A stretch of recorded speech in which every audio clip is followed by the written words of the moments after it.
So it is 7:50 p.m. in Chennai today. So officially it is good evening. So good evening all.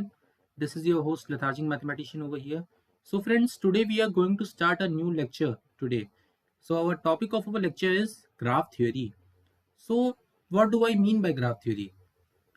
A very famous riddle by the father of graph theory, which was originated in way back in 1736 by a famous perennial, not perennial, the river name was Paraguay. Yeah, Paraguay. It is located somewhere in Germany. So what happened was there used to be even 7 bridges, 7 points over there. People used to commute from one place to another. So what they are doing is they are bit confusing. You know what? From which particular point they are supposed to enter and from which particular point they are supposed to leave the bridge, right? So this confusion was understood by the famous mathematician Leonard Euler. So in 1736 he made a separate branch of mathematics known as graph theory. So what do I mean by graph theory?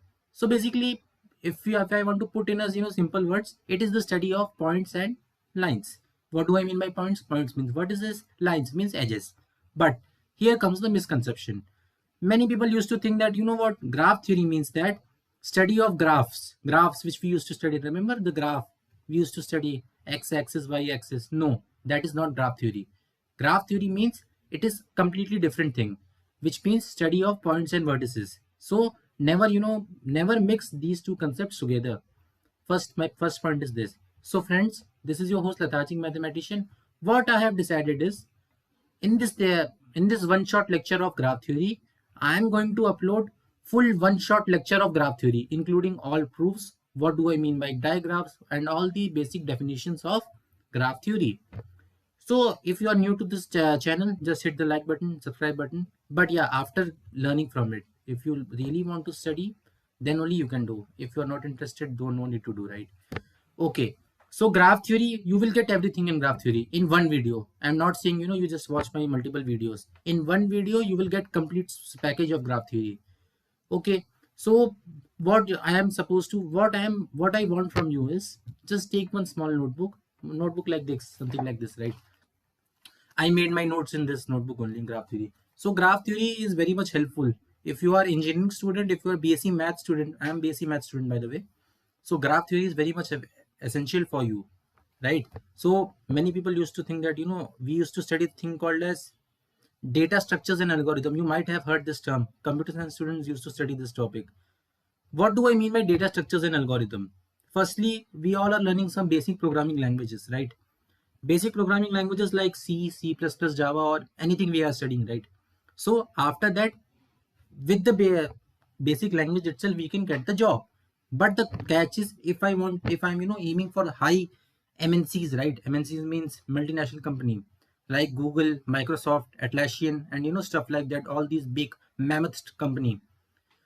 So for that, I have to learn some another basic skills, because simply they are not gonna take me, right? So what I am supposed to learn, what they are asking is, they are asking something called as data structures and algorithm. And in data structures and algorithm, there is one basic, the very first data structure algorithm which everyone is learning is graphs.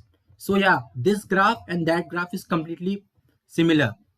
So yeah, so if you are learning this topic, if you are understanding the proofs of this topic very easily, then only you can able to put the mathematical thing in your code, right? Then only both can match in harmony. Then only synchronization can happen together. So yeah, this is my point that I want to make. Just purchase one small notebook. I will teach you from what you call pen paper mode. Pen paper mode means, because then only we can have connection, because in exam we are supposed to write theorem by hand only, right? Firstly I will teach you definitions, then I will teach you basic theorems of graph theory, right? Stuff like that. So, okay, then later we will go ahead and ahead. See, let me tell you one thing. I want to give you one warning, right? Warning, or as a big brother I want to say you something. We used to think that what we will study linear algebra and stuff like linear algebra, graph theory, and real analysis one day before exam. But friends, this is not like ordinary calculus which we used to study in basic second year and basic mathematics and all. This is not engineering mathematics, friends. If you are not making, if you are not making even a single mistake in definition, then your whole proof of the graph theory becomes wrong. So what I want is, at least 3 days before exam you have to study this topic. Then only you can have hand-eye coordination with proofs. Then only you can put the data correctly in the paper. So yeah, that's what I'm trying to say. Okay, that's it for today. Enough talking. Already I have spoken for 5 2 3 hours. Still it is going on. I don't know what. See, just purchase one notebook, study with me, and yeah, no need to fear from graph theory. If you are learning from me, the lethargic mathematician, you are gonna break this topic. Let me tell you. So yeah, my name is Lethargic Mathematician. Let's roll the intro. Yeah. So let's start our graph theory. Let's have heading here, graph theory.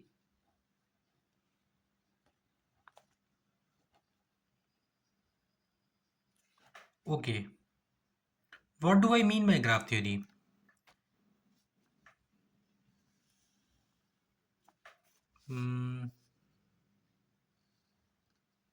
This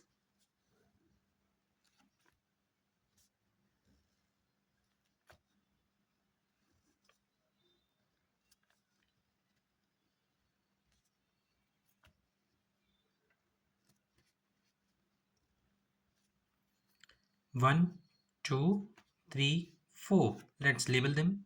1, 2, 3, 4. And let us label that also as this also as 5. This line, let us name them as A. This line, let's name them as B. This line, let's label them or name them as C. This line, 2 and 3 can be labeled them as D, delta, and between 2 and 5, let's label them as E. Okay. So the set which I am going to form is 1, 2, 3, 4, 5, and comma set A, B, C, D, and E.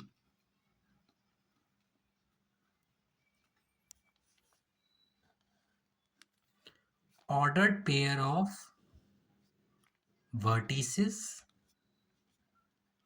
sorry for that weird R, and ordered pair of edges. If we combine both of these vertices and edges ordered pair together, then the figure which we are getting is known as graph. So what is the formal definition of graph? Graph.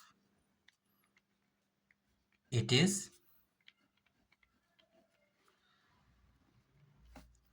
ordered. Again that R is coming weird only. Okay, but you just write properly with proper handwriting in your notebook. Actually with one hand I am holding the camera, no? That's why that R is getting weird. Okay, it is ordered pair. Yeah, now R come perfect. Okay, of vertices, again weird, vertices and edges. That is known as graph. Well, yeah, this is also this sometimes no, I mean maximum times this is also known as simple graph. Can anybody tell me why this is called simple graph? Known as simple graph because here, okay, let me complete, then I will write. My R is always weird. Okay, leave that thing. Why I am calling this graph as simple graph? Because in this I am not drawing any sort of loops. Loops are not.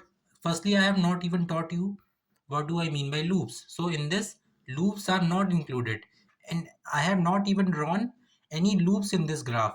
Only pair of vertices and edges, or in a much simpler way, in a much simpler words, pair of points and lines is known as simple graph.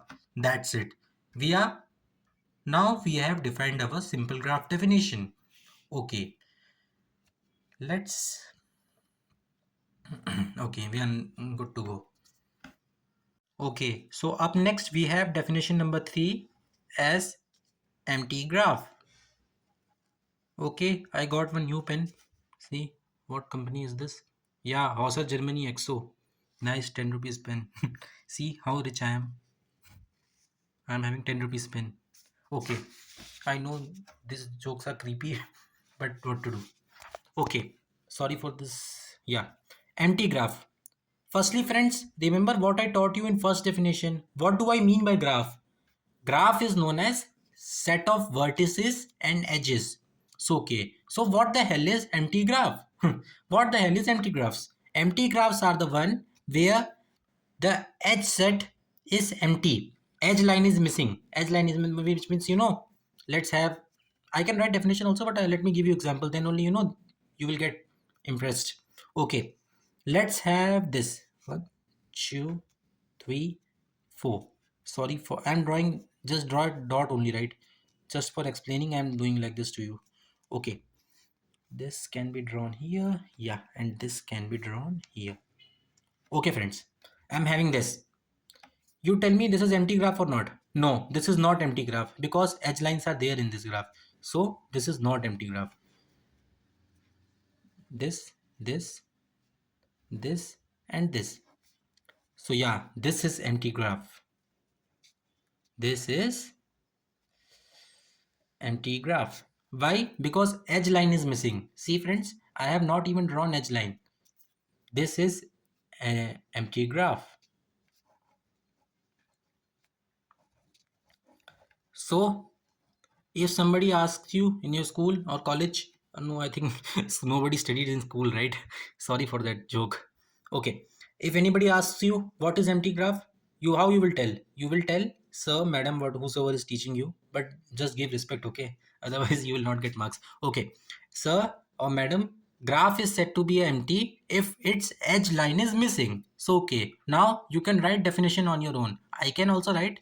Yeah, I'm gonna give you, but you also have to must firstly think and write.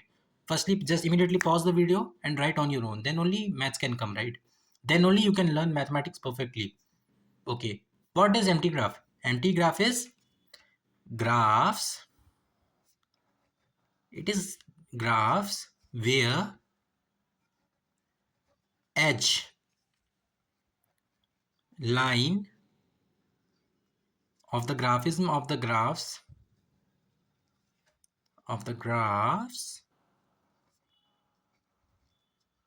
are missing.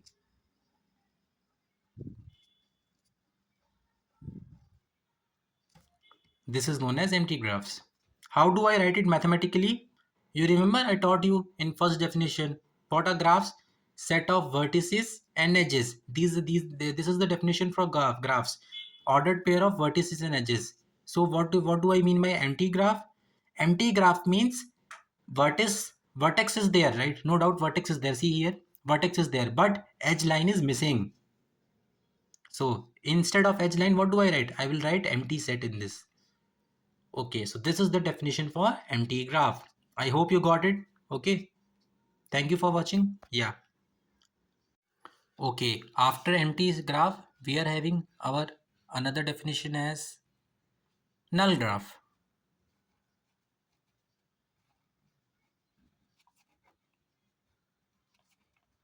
Okay, friends, firstly, tell me what is null, right? What do I mean by null? Null means nothing, right? Null and empty both are, synonyms in English. But in graph theory, null means, in empty we studied vertex, edge line is missing. In null graph, in null graph here, vertex is also missing and edge line is also missing. So ordered pair of, what do I mean? Ordered pair of vertices, that is null. You remember we used to study, we used to call this as null, as 0 or 5 in sometimes in some good books, right? And edge line is also missing. So ordered pair of 0 vertices and 0 edge lines is known as yeah, sorry for that long language, that tone is known as null graph. How do I write this? This is the mathematical definition of null graph. How do you write in English? How we will write in English? It is ordered pair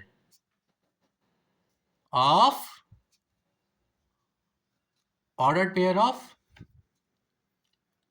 null vertex set. Yeah, today R is coming perfect. And null edge set. This is known as null graph. What this is known as null graph. Yeah, these definitions are very easy, friends. Let me tell you, you can easily learn this. Because I also learned this. Oh, see how L is coming. It is coming like shit. Sorry for that language, but sorry for that language. Yeah, it is a bad word. Sorry. Yeah, null graph. Actually, friend, with one hand I'm holding the camera. No, that's why it is happening. It is known as null graph. The paper is shaking. That's why it is coming. Okay, enough of jokes. Yeah, null graph is ordered pair of null vertex set and null edge set, right? What point set or line set, right? In simple words. Okay, see friends, I want to tell you one thing. Yeah, I know these definitions are bit boring, but one thing I want to tell you: if you are proving the first theorem of graph theory, all the things which we are going to learn in ahead classes, in forward classes, these things are very much important. These definitions are very much important, because what, people used to take people are not having basic understanding. Sometimes they used to say empty graph is basically what you call is a in empty graph, this set is missing, this set is missing. So yeah, they used to get confused. So okay, so that's why these type of definitions, just 2 minutes 3 minutes is very much important. So please note it properly. I am explaining you very hardly, so I'm not saying just please make note properly. Okay, just don't write like handwriting like me. And you are saying, sir, see, you are writing like this. How you are expecting we are supposed to make notes? Yeah, it is good, but friends, I'm holding one hand with my camera, right? So that's why it is creating problem. So please try to understand. Okay, yeah, it is good. So we will go ahead. Okay, I will catch you next class. Bye. Okay, so let us start our next definition. The next definition which we are having is known as order of graph.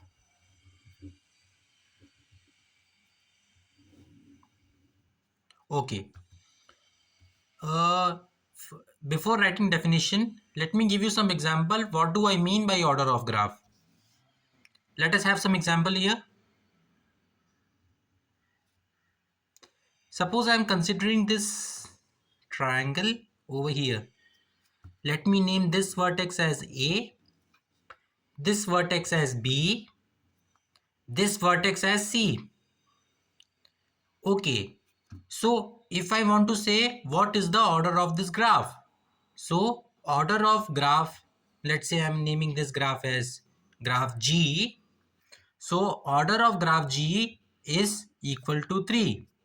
Why I have written 3 here? Because order is total number of vertices in the present graph, in the given graph, whatever you want to call vertices, points, whatever. So over here, what do I have? Why I have written 3?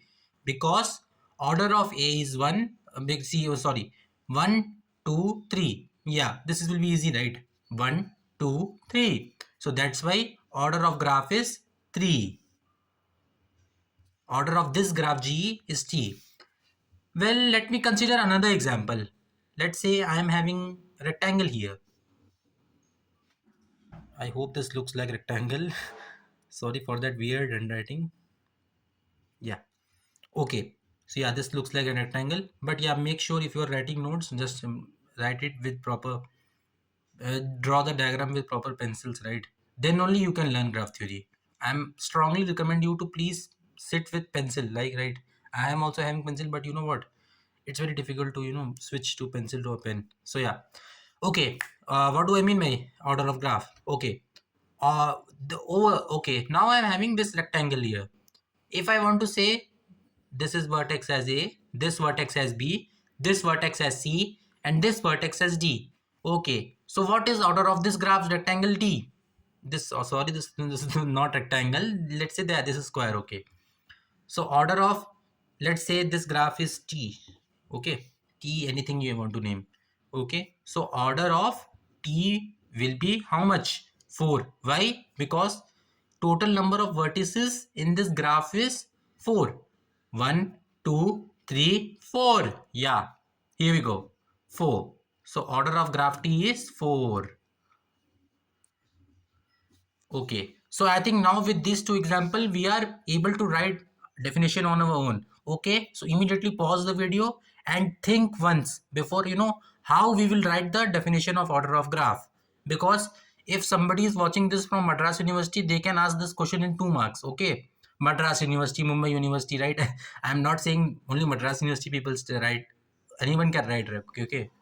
Okay. What is order of graph? It is number of vertices in the given graph. It is number of vertices in given graph. Yeah. So yeah, let us write here. Order of graph G is total number of vertices or points. If somebody is not, comfortable with vertices words, but yeah, please make sure, please, be comfortable with this vertex. If you are writing points, yeah, sometimes, your um, beloved invigilator, sorry, beloved examiner will cut marks. So please make sure you write vertex. Vertex should be mandatory. If you are writing order of graph definition, then vertex word should be mandatory. Okay, vertex or points, but make sure to use the proper wordings, right? Okay, so order of graph G is total number of vertices or points present in the given graph. In the given graph. I hope you got it. The definition of graph, order of graph G. Okay, this is short answer question. If somebody is watching this from Madras University, no, I think last to last year this question came for 2 marks. If somebody is watching this from Madras University, or if you are studying in any university in India, this question can come in short answer question. Short answers means 2 marks, 2 marks, yeah, 2 marks, sometimes 1 marks, 3 marks. But at maximum, they will ask only for 3 marks only. They will not exceed this, right? More than 2 marks or 3 marks, no university is gonna ask. So how you will write, how you will present this? Firstly, write this definition, then give one example, any example of your choice. You can draw pentagon, you can draw triangle, depends on you, right? Okay, so I hope you got it. Okay, okay, now we will discuss our next definition. Thank you. Okay, so next we are having our another definition as trivial graph. Just make sure to give number, right? This is continuation video. I don't know what the number, which definition number is this, so please, just make sure to give number here. Okay, then only you can learn graph theory perfectly, right? Okay, so trivial graph. Yeah, this is very easy, but yeah, let me teach you. I can write definition also, but yeah, firstly let me teach you. Okay, so what is trivial graph? Trivial graph means this, only this. Yeah, this vertex means point only, no? Yeah, sorry, this is not for explaining, I'm doing. Okay, so this is only trivial graph. Okay, what is trivial graph? Trivial graph means only one vertex set present in the graph. There is only one vertex set. Okay, then we can say that there is no particular edge line in this graph. Okay, so what we can say, trivial graph is a graph which is having only one single vertex point. It is not having any H line. Okay. So yeah. Let us write here. Okay, let us me write in the here. Trivial graph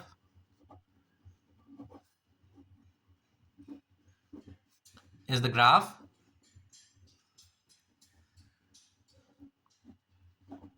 which is having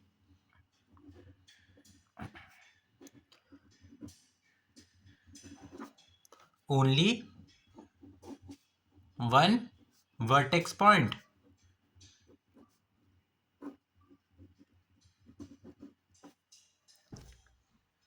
There is no edge line present in this. There is no edge line present in this graph.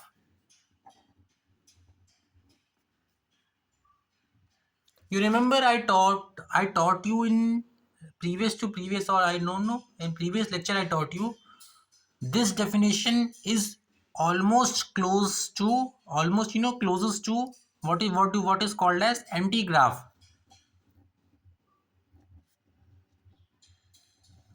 Sorry for that weird R, but yeah, okay, just ignore my R, okay.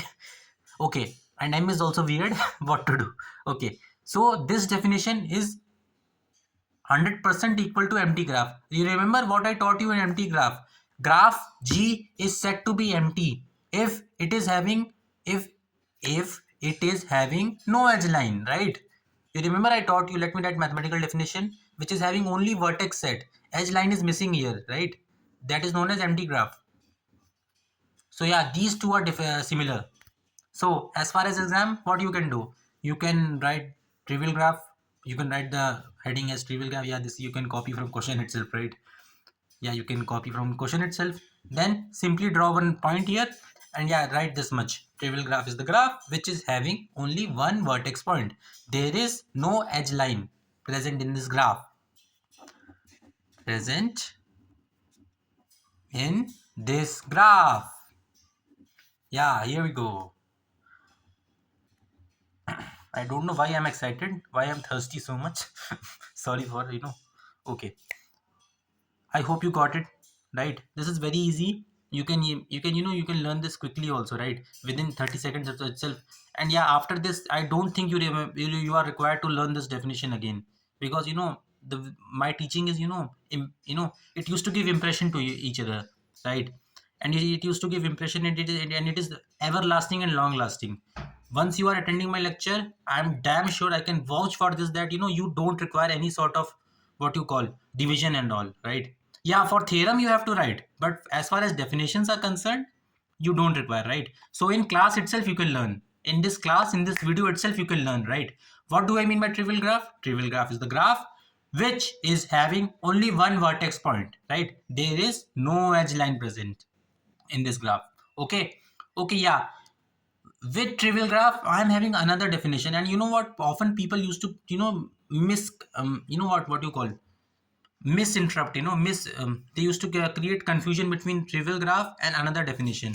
Okay, so another definition which I am having is known as isolated vertex.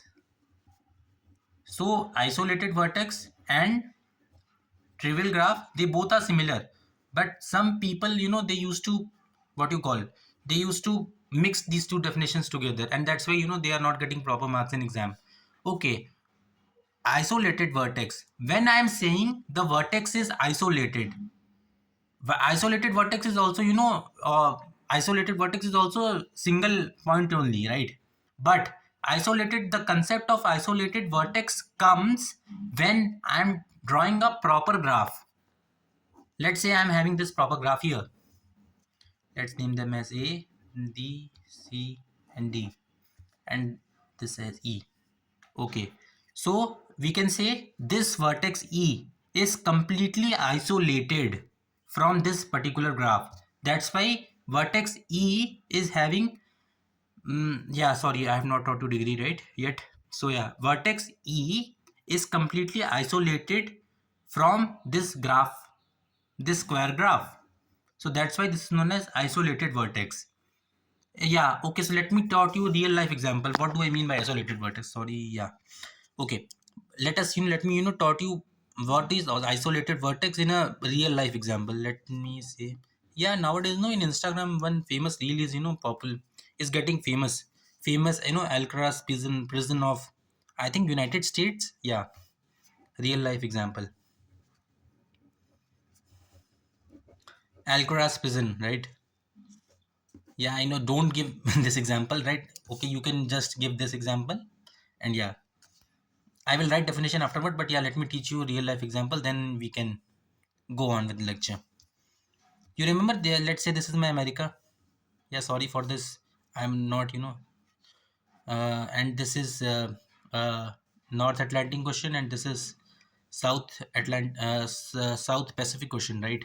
Yeah, and over here we are having South America, and yeah, we are having Alcaraz prison somewhere here, right? Alcaraz prison, the famous Alcaraz prison.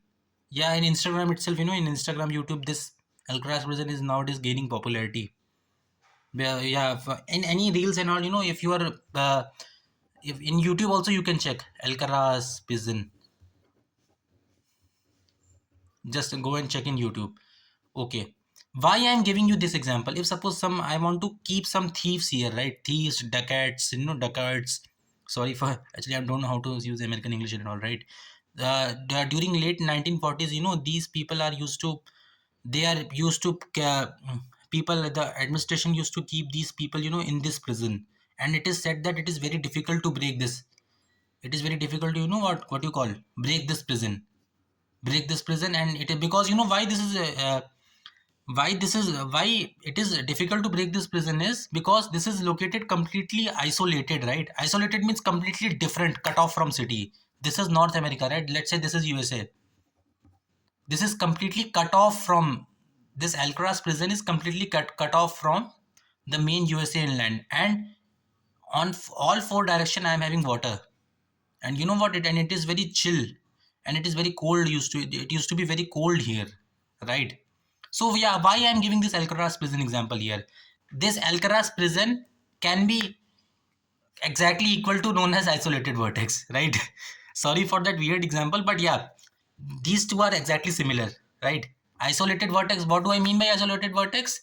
The vertex which is completely isolated, completely cut off, what you call, completely different from the main city, main inland, right? That is known as isolated vertex. And yeah, similarly like Alcaraz, right? Alcaraz prison. Alcaraz prison is completely cut off from main USA inland. That is known as Alcaraz prison. So Alcaraz prison, you can just, please don't write this example, right? You will get 0 marks, right? In exam, please, because no one knows this example, right? Okay. So please don't give this example in exam, but you can give this example in exam, right? Okay, because your examiner will not understand what is Alcaraz prison, because he is not watching reels like me. Okay, I have given you just example, right? So that you can understand the topic perfectly. That's why I have given you, right? Okay. Okay, many people I think don't know about this Alcaraz prison. Okay, let us take our own, right? Famous, what you call, suppose this is our India. This is our lovely India. And yeah, in Andaman Nicobar, we used to have, what you call, one famous prison is there. What, I don't know what the name of the prison is. Yeah, famous Kala Pani. This the famous Kala Pani, what you call, yeah, cellular jail of Andaman Nicobar. Sorry, I know about USA, but I don't know about my own country, right? You know what, our hardworking freedom fighters they used to keep our hardworking freedom fighters over here. The famous, Kala Pani, we used to call in Hindi Kala Pani, and this is known as cellular jail in Andaman Nicobar. Cellular jail. Why cellular jail? I have given example is because cellular jail is located in Andaman. It is cut off from main. It is cut off from main India. They are not having access to all the news and, what do you call, um news and what the all the things which is happening in main India, right? You can skip this part, okay? But just I am giving you example. Okay, that's why famous Veer Savarkar, famous our Veer Savarkar, our famous freedom fighter. They are keeping our the Britishers used to keep our famous Veer Savarkar in this jail. Why? Because because Veer Savarkar is uh, are troubling Britishers, so that they can run away from our country, because we are slaves, that time. So that's why he is keeping there. So what Britishers did is Britishers kept Veer Savarkar in this cellular jail. Why cellular jail? Because cellular jail is like our isolated vertex, which is completely cut off from main India. Veer Savarkar, we know Veer Savarkar and all those brave, valiant, I hope my English is correct, valiant, freedom fighters who sacrificed for our country. They are keeping all of them, here. They are keeping all of them here, so that they are completely cut off from the main. They are completely cut off from the main India mainland, so that they are not having access to any news and all. That's why they are keeping here. So yeah, the country, the freedom, which we got. Today I'm shooting this video because of their sacrifice, right? Today you are studying in your home, right? Because of their sacrifice, right? Veer Savarkar and all those freedom fighters. Yeah, I know this is not history lecture. I also hate history. Okay, so but we have to give tribute to them, right? Okay, why I have given this example is, consider this India as main graph, and our India as main graph G, and this USA as main graph G. This Alcaraz prison is what? This Alcaraz prison is isolated point, which I have taught you here. Isolated point E in this case, isolated point E in this case. This cellular jail is isolated point E in this case, right? The E which I taught you here. Alcaraz prison is completely cut off from main USA inland. I think it is some Colorado Springs is located somewhere here. Famous, US Navy, not US Navy, the famous Air Force Academy of USA is situated here only. So yeah, they are not supposed to, because their waters are used to be very cold. Wow, why I am telling this? I also don't know. But yeah, just I am giving example. Okay, this cellular jail is known as isolated vertex. Consider Andaman as isolated vertex, right? And this EH set as isolated vertex, and this Alcaraz prison as isolated vertex. So this is known as isolated vertex example. I hoped you got it right. I have given you enough of examples. I hope you got it. If even if still you are not getting, then yeah, I can't do anything. You deserve scoldings from your lovely teachers.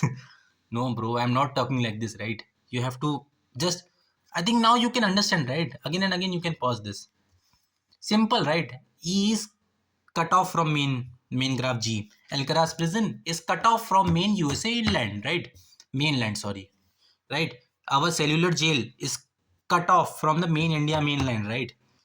Yeah, my India looks very pathetic, and my USA also looks very pathetic. So yeah, nobody will comment in this YouTube channel, okay? In the YouTube comments, okay? Okay.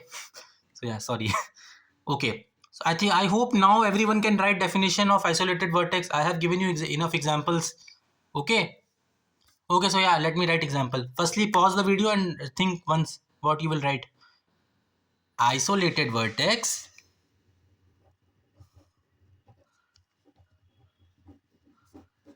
is the vertex which is not connected by any edge line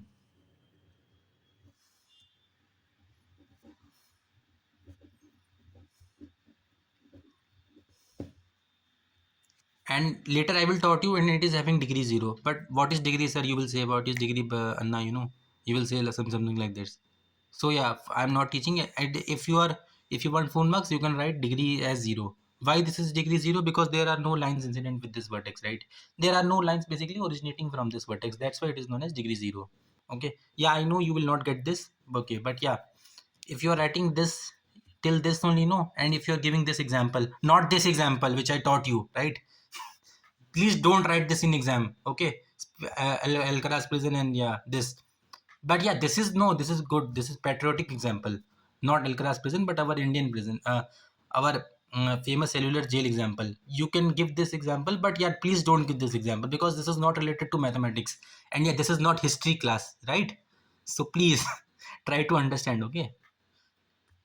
Okay, so this is not, please don't give this example, okay? I have taught you real life example. Okay, the point which I'm trying to make is, Many people used to used to what you call confuse between isolated vertex and the trivial graph definition. They are completely different. Trivial graph, I'm not having any graph, right? I'm not having any, see my pen fell down, any graph G, right, which is situated here. And I'm having no any, only I'm having single point only single point is there. There is no particular graph there, right? In right hand side, in left hand side, and above, and then there is no what you call graph, okay? But in isolated point, I'm shouting, right? I'm coughing. Sorry. There is graph, right? There is graph. So this is the difference. I hope you got it right. So please don't confuse. Let me repeat definition once again of both trivial graph. Trivial graph is the graph which is having only one vertex point. There is no edge line present in this graph. And yeah, coming to isolated vertex. Isolated vertex is the vertex which is not connected by any edge line. Okay, write this definition, give this example, you will get full marks. Anybody watching this from Madras University, this question came in 2022, I think, right? When I was in college, this question used to be 2 mark question. In my exam, I have written this example 2 marks, right? So yeah, this is 2 marks question. Madras University, Mumbai University, Anna University. You are from any university, you have to write this much, okay? This much and this much. I hope you got it. Yeah, already video is 17 minutes 50 seconds for 2 definitions. Sorry, I have to give this example now, that's why I have kept it a little long. Okay, catch you next time.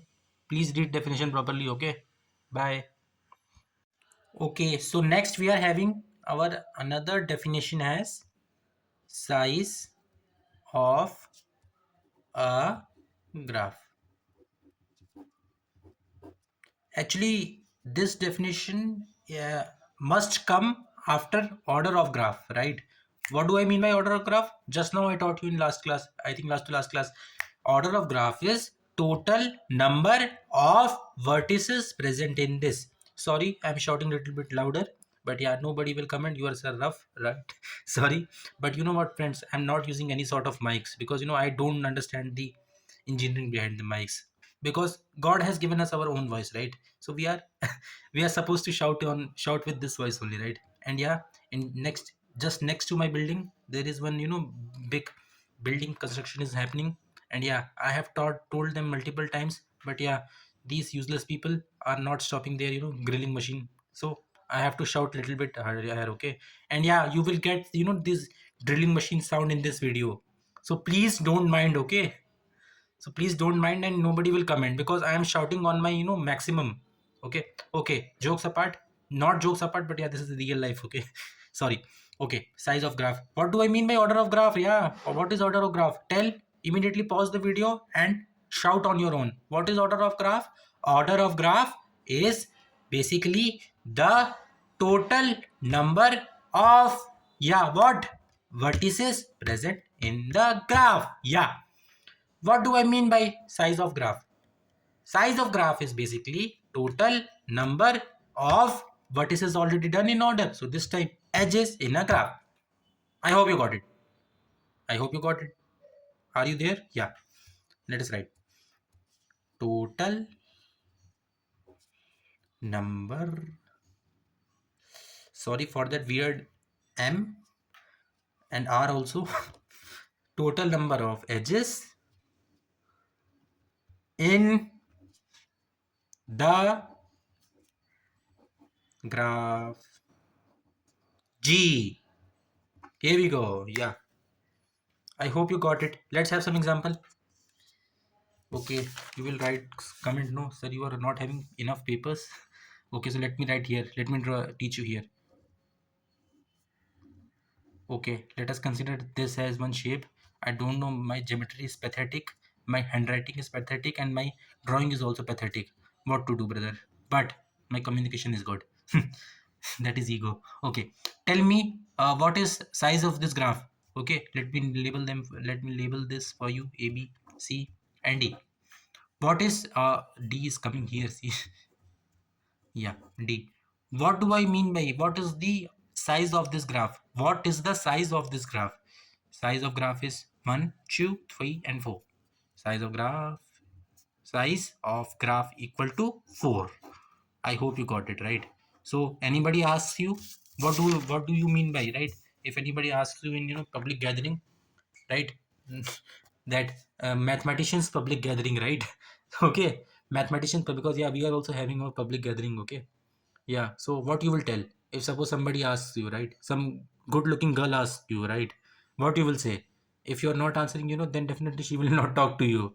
What you will say? You will say, my dear ma'am, the size of graph is basically total number of edges in the graph D. I hope you got it. Write this much. Sorry. Write this much and give some example of your own choice, right? And draw properly, right? Because of handwriting it is missing, yeah. And give some example, okay? My handwriting is pathetic, yeah. Next time I will teach you nicely, okay? Just draw, give some example, okay? Give this example, okay? I hope you got it. Catch you next time. Bye. Okay, so yeah, still definitions are there, but yeah, now I want to teach you. Yeah, this is something like puzzle, right? Puzzle or quiz, whatever you want to call. Yeah, I got this puzzle from the famous, math channel. There is one famous American math channel called as Wrath of Math. I took his course, graph theory course, way back in 2018. There I got this problem, right?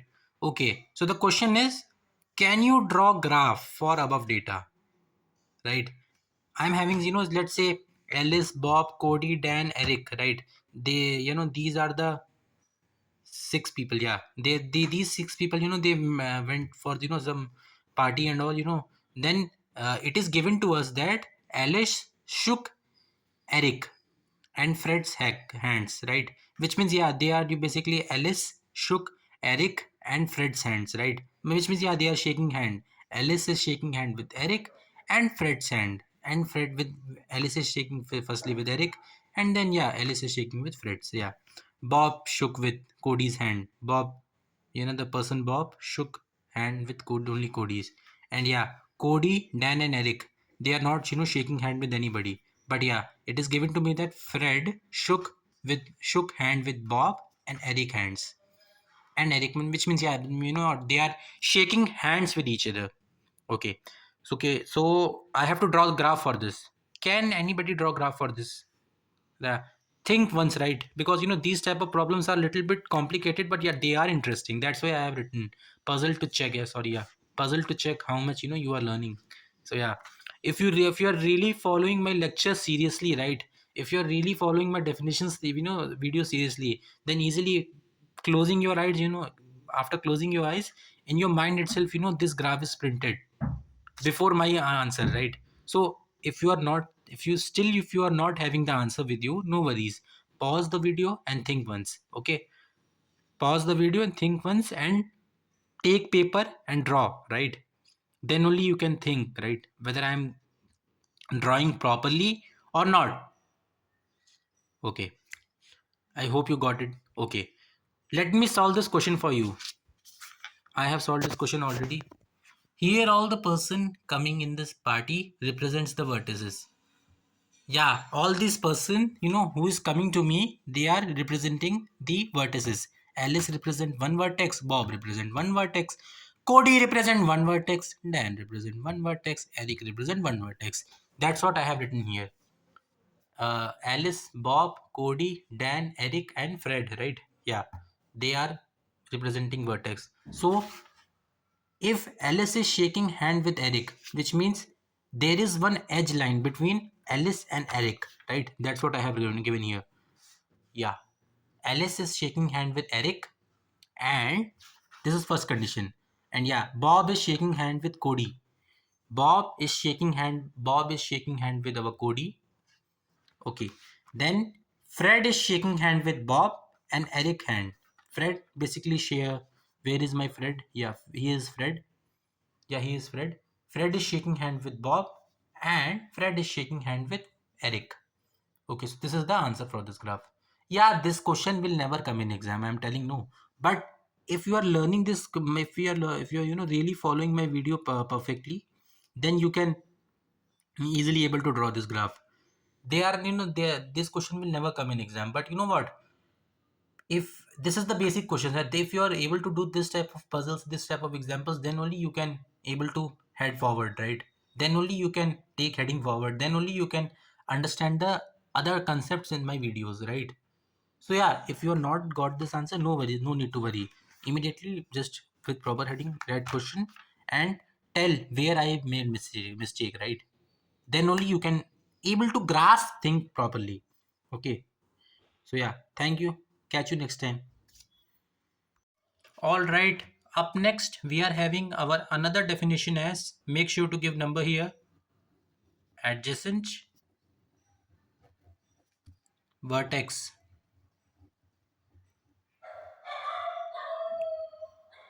I don't know why this dog is barking, but yeah, I think his enemy is entering the coast. Yeah, sorry for that weird joke. I know that dog, right? By the way, he's very good dog. Okay, firstly tell me, what do I mean by adjacent? Can anybody tell me what is the meaning of adjacent? Okay, so yeah, let's say adjacent. Adjacent, right? What do I mean by adjacent? You remember in 10th class and all, we used to study adjacent triangle and all, right? Adjacent sides in triangle and stuff like that. Yeah, just leave mathematics, right? In real life, what do I mean by adjacent? Tell. What is adjacent, right? Adjacent means just next to you. Just next to you, right? Let's say here is your home, right? Here is your lovely home where you are living comfortably, watching my web series, right? Watching Tom and Jerry, Augie and the Cockroaches. I hope you're not that much creepy. But yeah, okay. This is your home, right? Sorry, yeah, but okay. Okay, let's say this is your home. And let's say I'm becoming little bit, naughty. Here is your girlfriend's home. Yeah, girlfriends or crush. I hope nobody's having girlfriend. I know my audience is so much, what you call innocent. Nobody's having girlfriend. Okay, so this is your home, and this is your girlfriend home. Okay, girlfriend home or crush home, because I hope you are not having girlfriend. You are not that much, what you call. Sorry, yeah, see, I know. Please don't stop my channel. Okay, I am coming to point. Why this is called adjacent? Because it is just next to you, right? Your crush home is just next to your home. That is why it is known as, what you call, adjacent vertex. Adjacent home, right? This is your adjacent home. Your adjacent home can be anything, right? Let's say one highway passes you. One highway, highway to the danger zone. Top Gun movie song, right? Very famous song by Top Gun. Just highway passes from you, right? Highway just next to you, one highway passes, right? How about you will say, if I want to say in English, what you will say? From my home just next to me, one highway passes. Highway is just adjacent to my home. You will say like this, no? Yeah, I hope you got it. Highway passes just adjacent to me, just next to me. This is known as adjacent vertex. Adjacent means just, opposite to that. What is vertex? Vertex means point, okay. Now let us see what is adjacent vertex in our graph theory. Okay. Let us come to a point, right? After 3 minutes, I'm coming to point. Okay. Let's say this is my point. This is my point, okay. Just for explaining, I'm doing, okay. Don't do vertex is this only. This is not vertex, okay. Just for explaining, just for persuasion purpose, okay. I hope this much high English you will not understand. Just for understanding purpose, I'm drawing this example. Okay, let us name this vertex as A and this as B. It is very far. Let me write here. A is adjacent to B, but if line is there, if edge line is there, then only it is known as adjacent, right? Then only we are said to be, we are saying that, then only it is adjacent. If edge line is missing, it is not said to be adjacent. No doubt they are next to each other, but if edge line is not there, they are not adjacent. Okay. A and B, here A and B are adjacent to each other. Why? Because they are next to each other. Why? Because there is edge line. between A and B. Here, no doubt A and B are just next to each other, but A and B are not adjacent because there is no edge line, right? That's why it is known as adjacent vertex. Okay, so now we can write our definition. Vertex, it starts something like this. In graph G, two vertex are said to be adjacent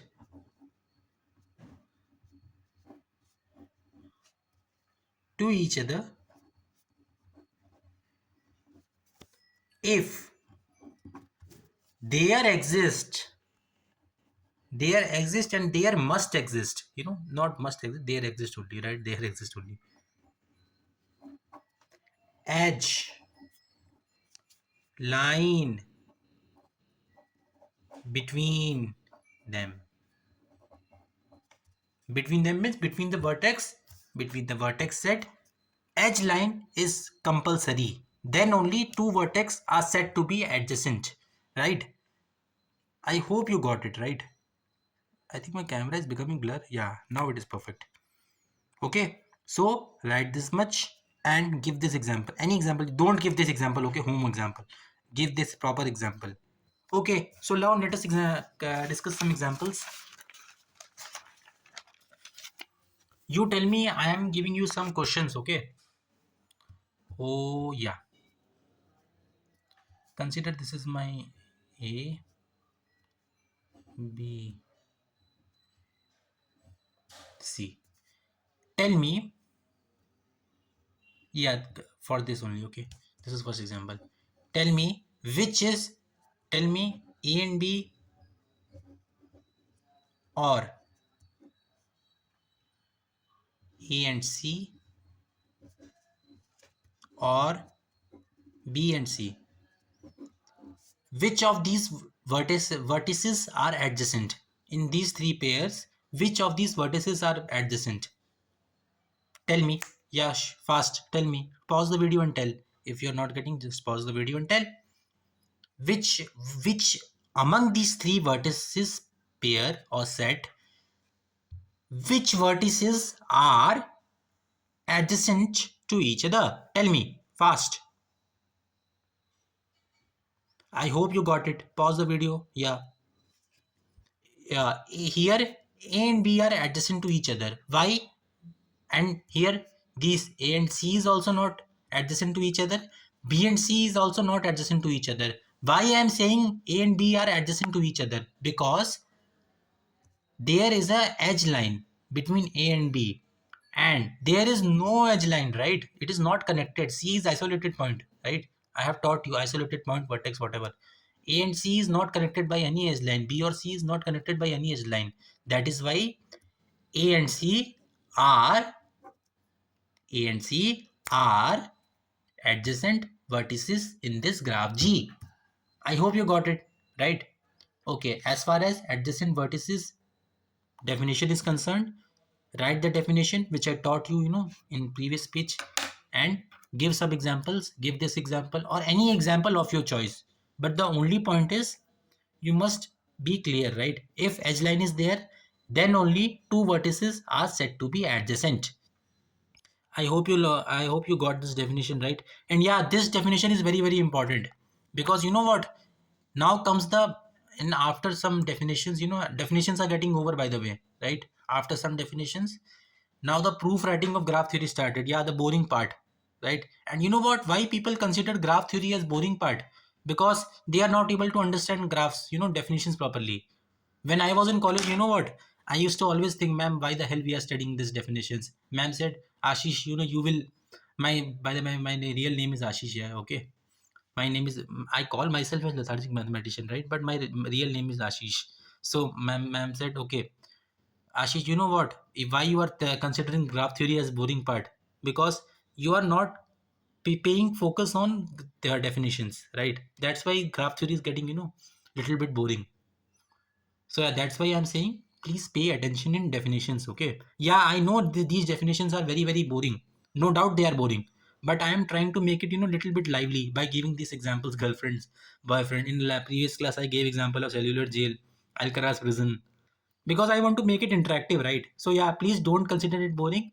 Read it, write it properly. Okay, I see, no doubt here I am writing in a very bad handwriting. You can see my notes here, right? When I was in college I made these notes, right? You can see I made these notes, wonderful notes.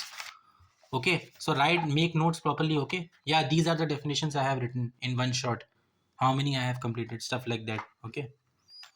Okay, so please pay focus on my lecture, please pay focus on the definitions and have revision also. Okay, then only you can able to write it properly in exam. Catch you next time. Okay. Okay, so after adjacent vertices we are having another definition as vertices done, so another definition as adjacent edges. When two edges are said to be adjacent, tell me. Yeah, tell me, think once, right? Then only we can nail this topic. Two edges are said to be adjacent if they share a common vertex point, right? Let's have some example. Suppose this is my one vertex, this is another vertex, this is another vertex.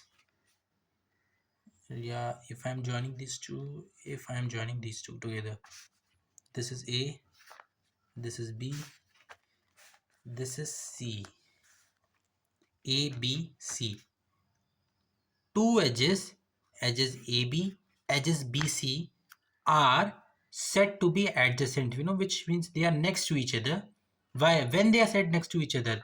When they are sharing a common vertex B, right? And they are incident with each other. What do I mean by incident with each other? Incident means they are, what you call, meeting each other. Incident means meeting, right?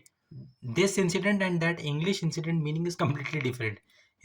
Incident means that incident is basically what the event happened. In English we used to say no, what incident happened, right? But this incident is meeting each other, right? Okay, so this is known as meeting each other. This B point is the meeting point, right? And they are meeting this edge line, and this edge line is meeting in this point. So that is why this is known as adjacent edges. So yeah, how you will write definition? Two edges, yeah, quickly, right, are set to be, what you call, adjacent. I'm not writing fully, just this is full form of adjacent only, right? Okay, adjacent if, sorry, if they, if they are incident with each other. Incident means what? Meeting, right? Meeting, meet at each other,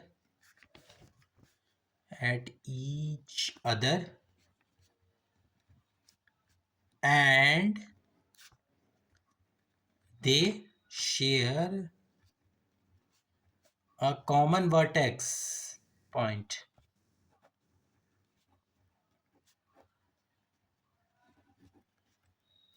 So in this, what is common vertex point? B is the common vertex point. So we can say AB is adjacent to BC, right? Okay, let's have some another example, right? And that another example you will tell me the answer. I will also tell, but yeah, you will tell. This is the paper. Yeah, this is the white paper. Yeah, see, I got new white paper. Lovely looking white paper. Okay, let's have some example here. Yeah. Okay, so friends, I'm having this example: A, B, C, and D. You tell me in this in this square, how many edge lines are adjacent to each other? How many pair of edge lines are sorry, ad, adjacent to each other? Sorry for that, I got little bit what you call charged on. Sorry. Tell me what's the answer you got. You will get. Okay. Pause the video and tell. Yeah, fine. Pause the video and tell. I hope you got it. Please, yeah, friends. Please don't watch it like movies and all. You have to do it. Then only you can get. See, I can see AB and BC are adjacent to each other. Why? Because they share a common vertex B here. So, what is the first pair I get? AB and BC. This is the first pair I got. What is the another pair I will get? I will get BC and DC. Why? DC, famous, English band, AC/DC. Why they are common? Why they are called adjacent edges? Because they share a common edge line, right? BC and DC. This will be point number 2, right? This will be set number 2 which I will get. What is the another I will get? What is the another set of edge lines I will get? I will get CD and DA. CD and DA. Why? Because they share a common vertex D here. CD and DA. This is the third point I got, right? What is the fourth point I get? I will get fourth also. See, DA and AB, right? DA and AB. This is the fourth point. So yeah, these are the possible number of edges, possible number of adjacent edges that I will get in this graph. Hush. I hope you got it, gentlemen. Right? Sorry, you are not gentlemen, but yeah. Okay, I hope you got it, right? Yeah, ladies also, right? Don't get angry, okay, girls. Ladies and gentlemen, okay. Sorry. I hope you got it right. How I find adjacent edges? Because I'm sharing a common edge, right? In this vertex is the common, right? AB and DC, AB and BC, they are sharing a common vertex, right? That is why they are one pair. Here C is the common vertex, CD and CB, right? Here D is the common vertex, CD and AD, right? Here D is the common vertex, CD and D. I think this is done only, right? A is the common vertex. Yeah, easily you can do it, right? Let's have some another example. You want another example, right? Tell me. Okay, yeah. So let's if somebody don't didn't understand from this example, okay. So for them, let me take another example. Second example, right? By the way, this is second example. This has to be third. I have already taught you this. This is third, right? Third example. Okay, no worries, right? I'm your big brother. I can teach you anything. But I hope you are seriously solving. You are making notes with me. You're not, texting your girlfriends. Sorry, joke. I know you are not, that kind of person. Okay, let's have rectangle. Okay, I hope I'm drawing rectangle correctly.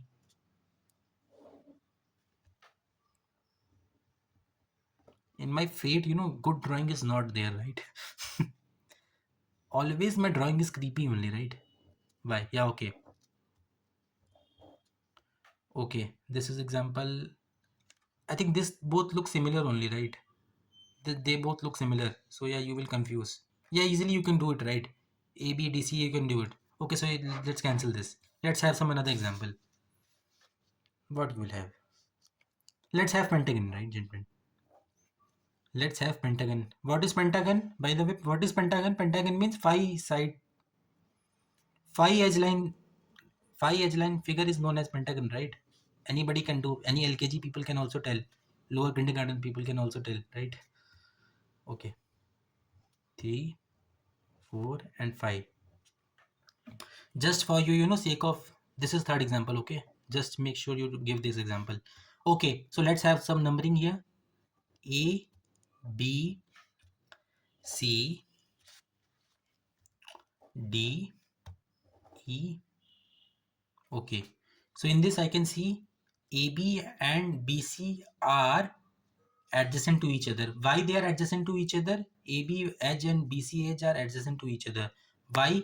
Because they share a common vertex B, right? Easily we can see. So first pair I will get AB and what I will get? BC, right? BC. Another pair, what I will get?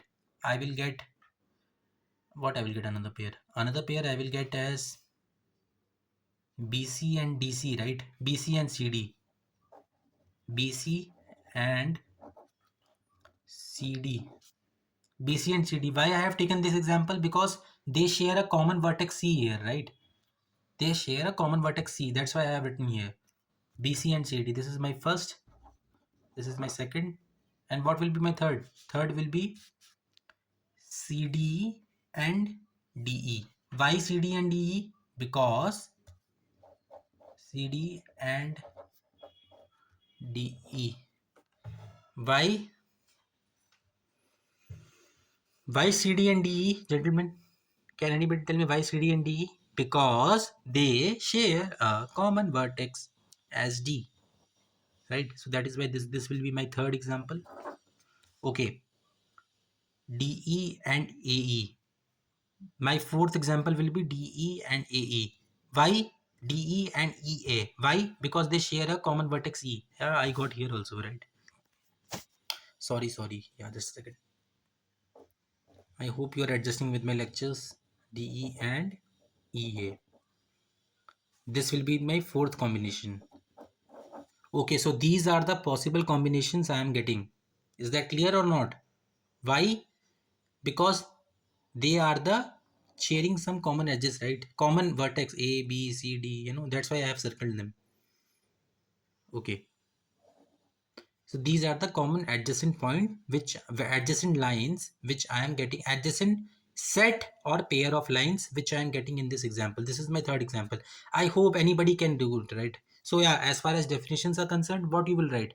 You will write set graph G is said to be having adjacent lines if they share a common vertex point and if two lines are incident with each other. What is incident? Incident means they are meeting each other. Give any example of your choice. You can figure out or coin a new example also on your own. Pentagon, hexagon, whatever you want to make, you can make, right? Circle. No, circle is not possible. So circle is the what you call geometry is completely different in case of circle. You can take square, pentagon. Just make sure to take this round. Don't take a round figure, because round figure you are not supposed to draw. Then the concepts will be completely different, right? So yeah, just make sure to give this example: square, rectangle, pentagon, hexagon. Whatever you want to make, you can draw, right? I hope you got it. Write the definition properly. Write the give an example also, right? Giving example is also very much important. And yeah, all the figure which you are drawing, you are supposed to draw with what you call pencil. Then only university will give university, whatever university you are studying, then only they will give marks. Okay, if you're drawing with pen, they are not giving marks. Okay, so yeah, please be sure, write definition properly. And yeah, and yeah, just give an example with draw example with pencil. You're good to go, and you will get full marks. Catch you next time. Thank you. Okay, friends. So now just make sure to give the number properly. Next, we are having we are heading towards the important section of graph theory.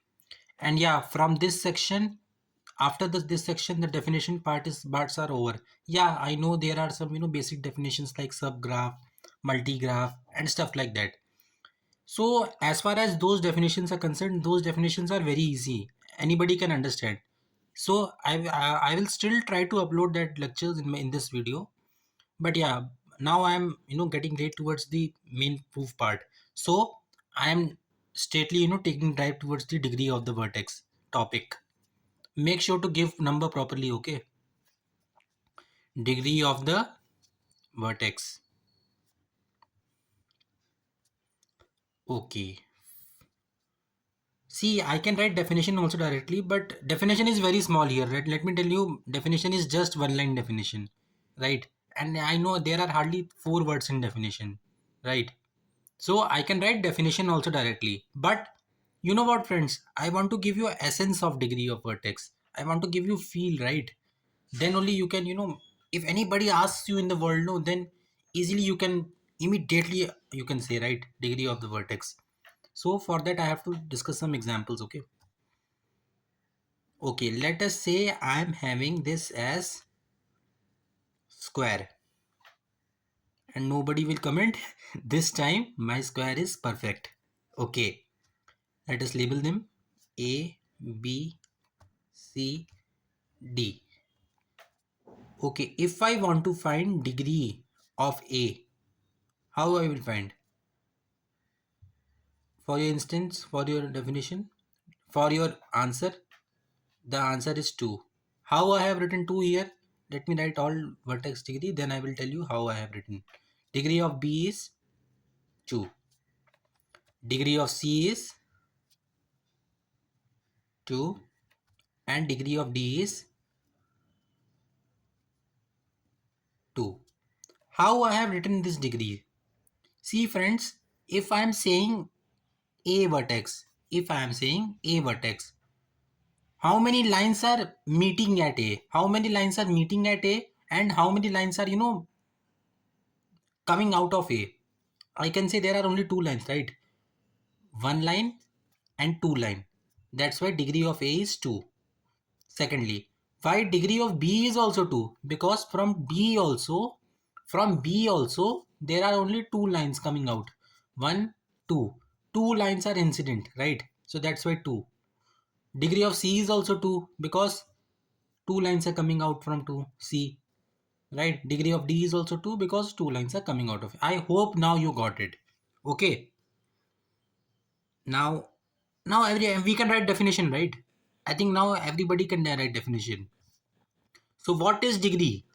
Degree is number of lines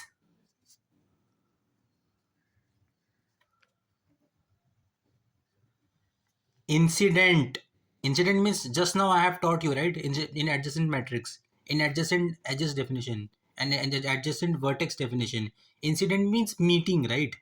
Meeting. Number of lines. Lines means edges. Number of, okay, for your clarity, let me write edge lines. Incident with what? Vertex, right? So let us apply the definition, the definition here.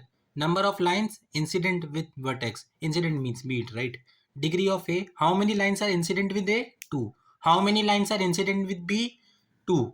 How many lines are incident with C? 2. How many lines are incident with D? 2.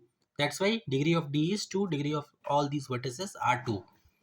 I hope you got it. Okay. Okay friends, I have taught you about degree of the sequence, degree of the vertex, sorry. Degree of vertex I have taught you. Now this degree of vertex is divided into 2 categories. That is minimum degree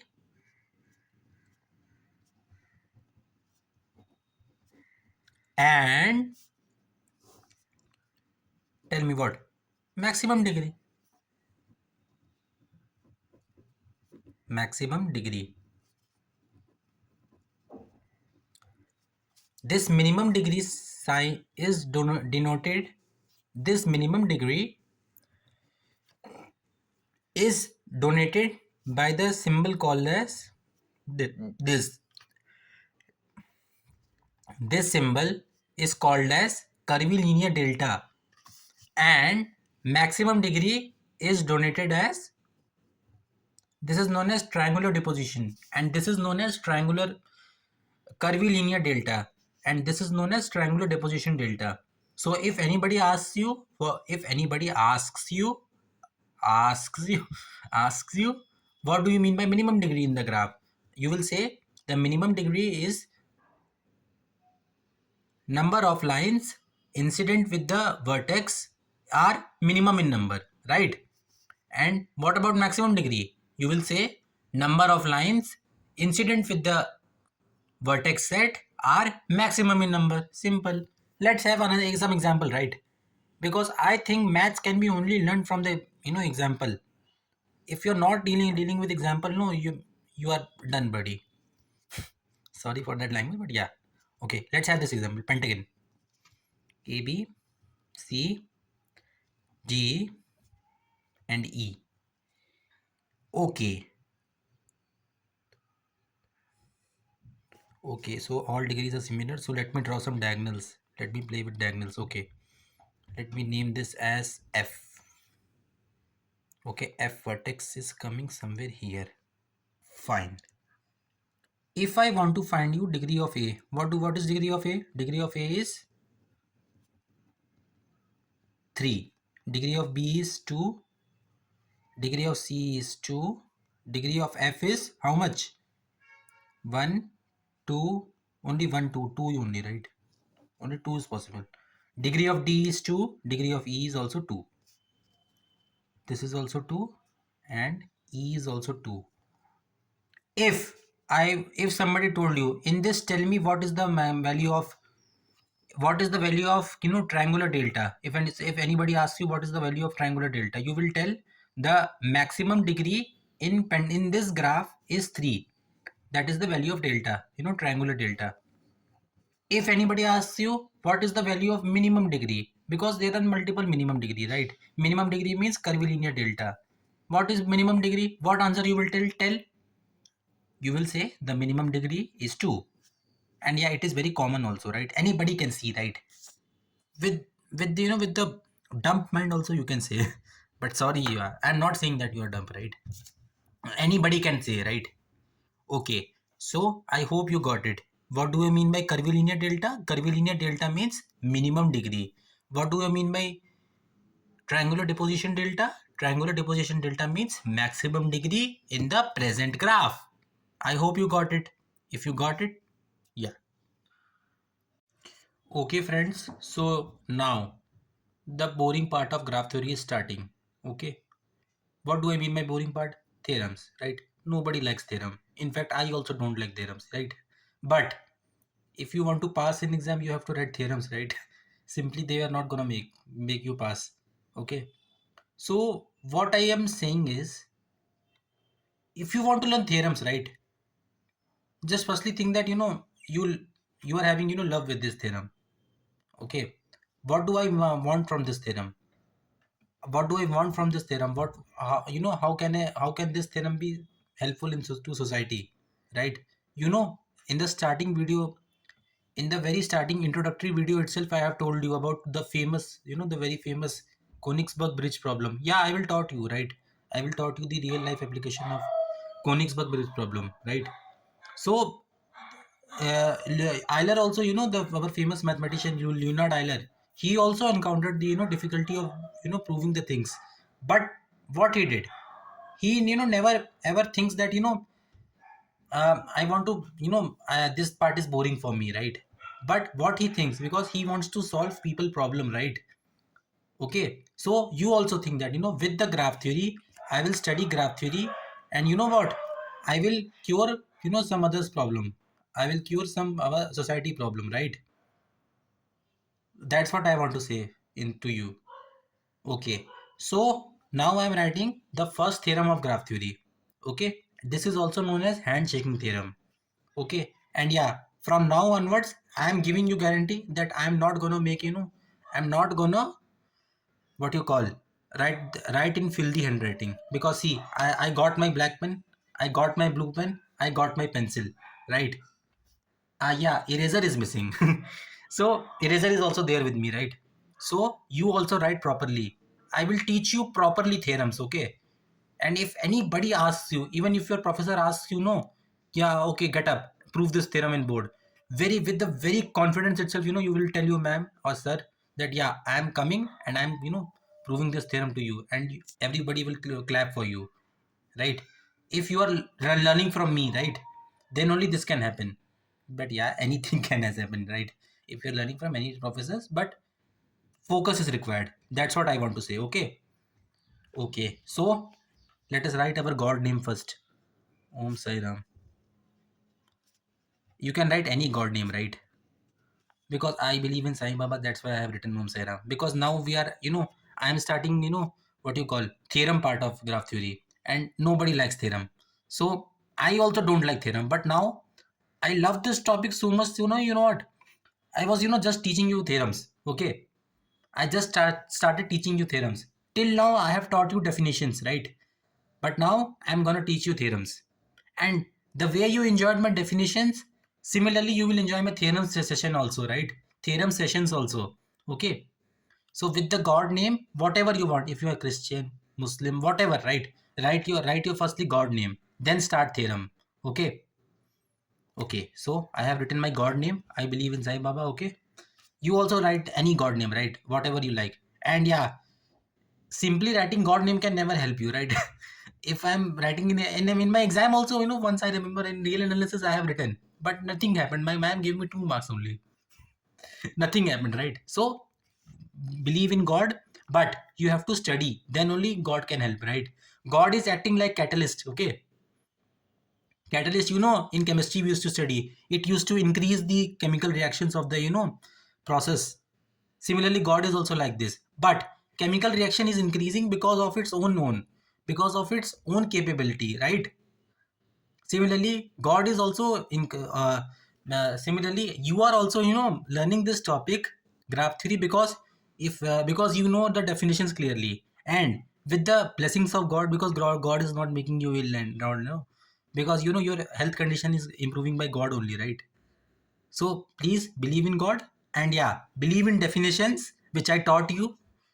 Okay, so believe in God, believe in definitions, and yeah, we are starting our proof sessions now.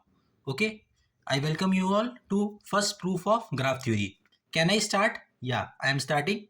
Okay, you also take breathe, have coffee, whatever you want to have. Then yeah, let me roll the session. Okay, first theorem is very easy, right? Like in real analysis, abstract algebra, linear algebra, first theorem is very easy. Anybody can do it. But the difficulty level slowly increases, right? So what I want from graph theory, see, in graph theory, anybody can prove any theorem. Proving a theorem is not a big deal, right? It's not a what you call hanky dory. But only thing, if you know definitions, then you can easily nail this topic, right? Okay, let's start. Theorem first. Theorem 1. And I have given you guarantee that I will write with proper handwriting. Okay, theorem 1 of our graph theory. You also write properly, okay? See, I have given you guarantee, you also take proper guarantee. Okay, what is theorem 1? Theorem 1 states that this is also known as what you call handshaking theorem. You remember how handshake happens? Oh, spelling wrong. Shaking theorem.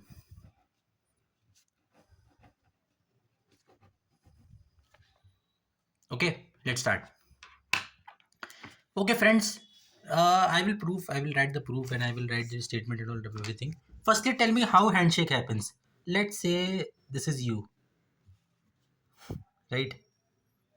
I am telling you are boy, right? You can consider yourself a girl also. Let's say here is your crush, right? Yeah, see, I know everyone is having crush, okay? So no need to worry.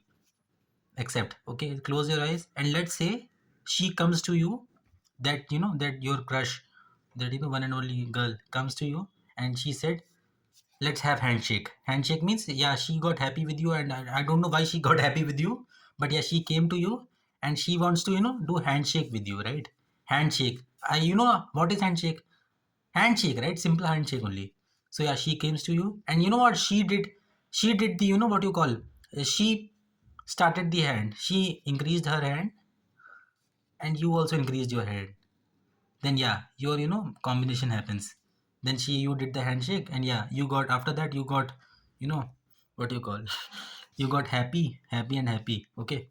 Okay, just think that only. Okay, I know you got very much happy after this. Okay, how handshake happens? Handshake happens when two persons meet each other. Two-person, how they are meeting? They are increasing their hands to each other, right? Hands means their hands are getting contact, which means edge line is coming. You remember, edge line is coming. What is this? Edge line. Edge line is coming. Let's say she is your crush, she and you are here, right? Okay, you both are doing handshake. So this is your hand, this is her hand. So yeah, you are having you are having handshake together. Okay. So coming to our first theorem, well, this is known as handshaking theorem. This theorem states that Let's add the statement.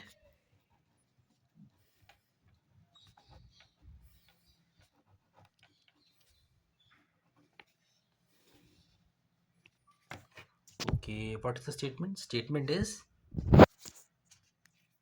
sum of degree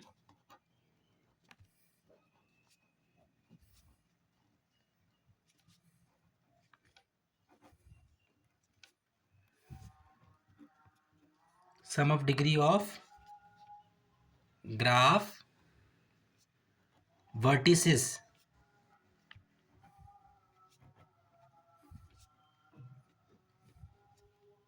sum of degree of graph vertices are twice the number of edges.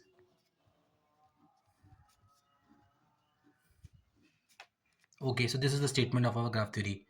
Yeah, I remember when I was in college, no, this question came for 2 marks. Proof. And we have to give complete proof, right? Okay. What you will do?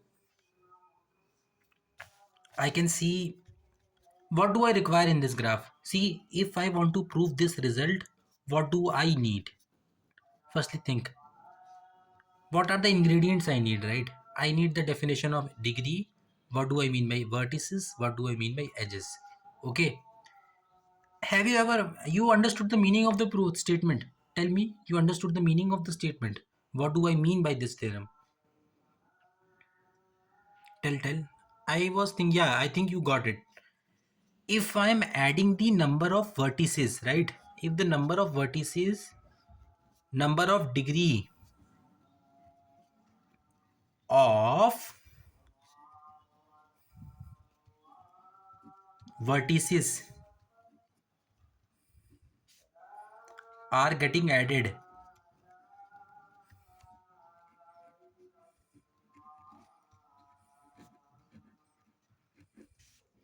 we will get twice the number of edges. Number of edges. Is that clear? This is true also, right? In if you pick up any graph in in this world, you will find that this theorem holds true. Like the real life example also you can see. If two graphs, right? Consider yourself as graph and your crush as graph.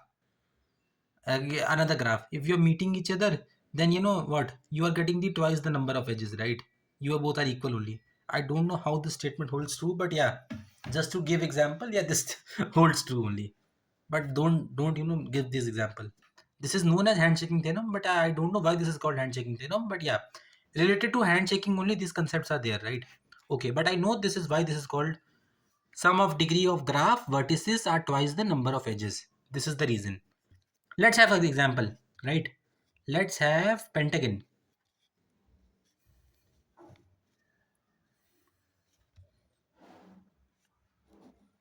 A, B, C, D, and E.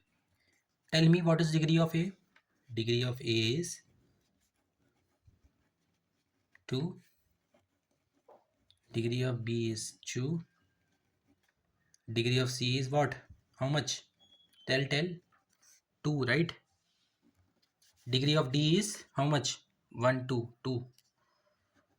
Degree of D is 2. And degree of E is how much? Again 2. Just see, this theorem holds true. How this theorem holds true? If you add all the degrees of the vertices, how much you will get? You will get twice the number of edges, right? 1, 2, 3, 4, 5. Okay, let me rotate the page and teach you properly. Okay, sum of degree of vertices. Sum of degree of vertices. What is the symbol? If you are a mathematics student, you can easily understand, right? I have wasted my 2 years in this symbol because 2 years we are learning this what you call summation series and all, right? Okay, degree of V, degree of V1 plus degree of V2 plus degree of V3, degree of V4, degree of V5, right? Only 5 vertices are there, no? See, only 5 vertices are there. Degree of V, that only, right? A, B, C, sorry, A, B, C, D, E, whatever you want to call. So 2 plus 2 plus 2 plus 2. How much you will get? Plus 1 more 2. How much you will get? You will get 10. And yeah, just count how many edges we are having. In this, how many edges we are having? We are having 1, 2, 3, 4, 5. We are having totally 5 edges. So what you get? We get twice the number of edges. See, this theorem holds true. This theorem holds true. I hope you got it right.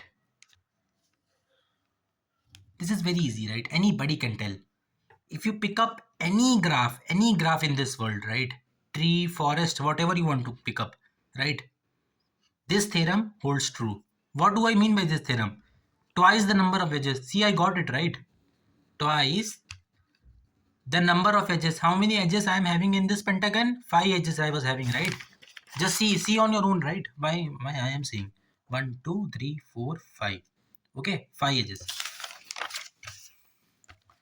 5 edges. Okay. Okay, so this theorem holds true. Hence proved. Okay, so yeah, I have given you this example. As far as proof is concerned, what you will write? We will write every vertices is incident with how many lines? With 2 lines. With 2. Yeah, sorry. Yeah, with 2 edge lines. I hope you got it. Right? With 2 edge lines. What we can say? Degree of V.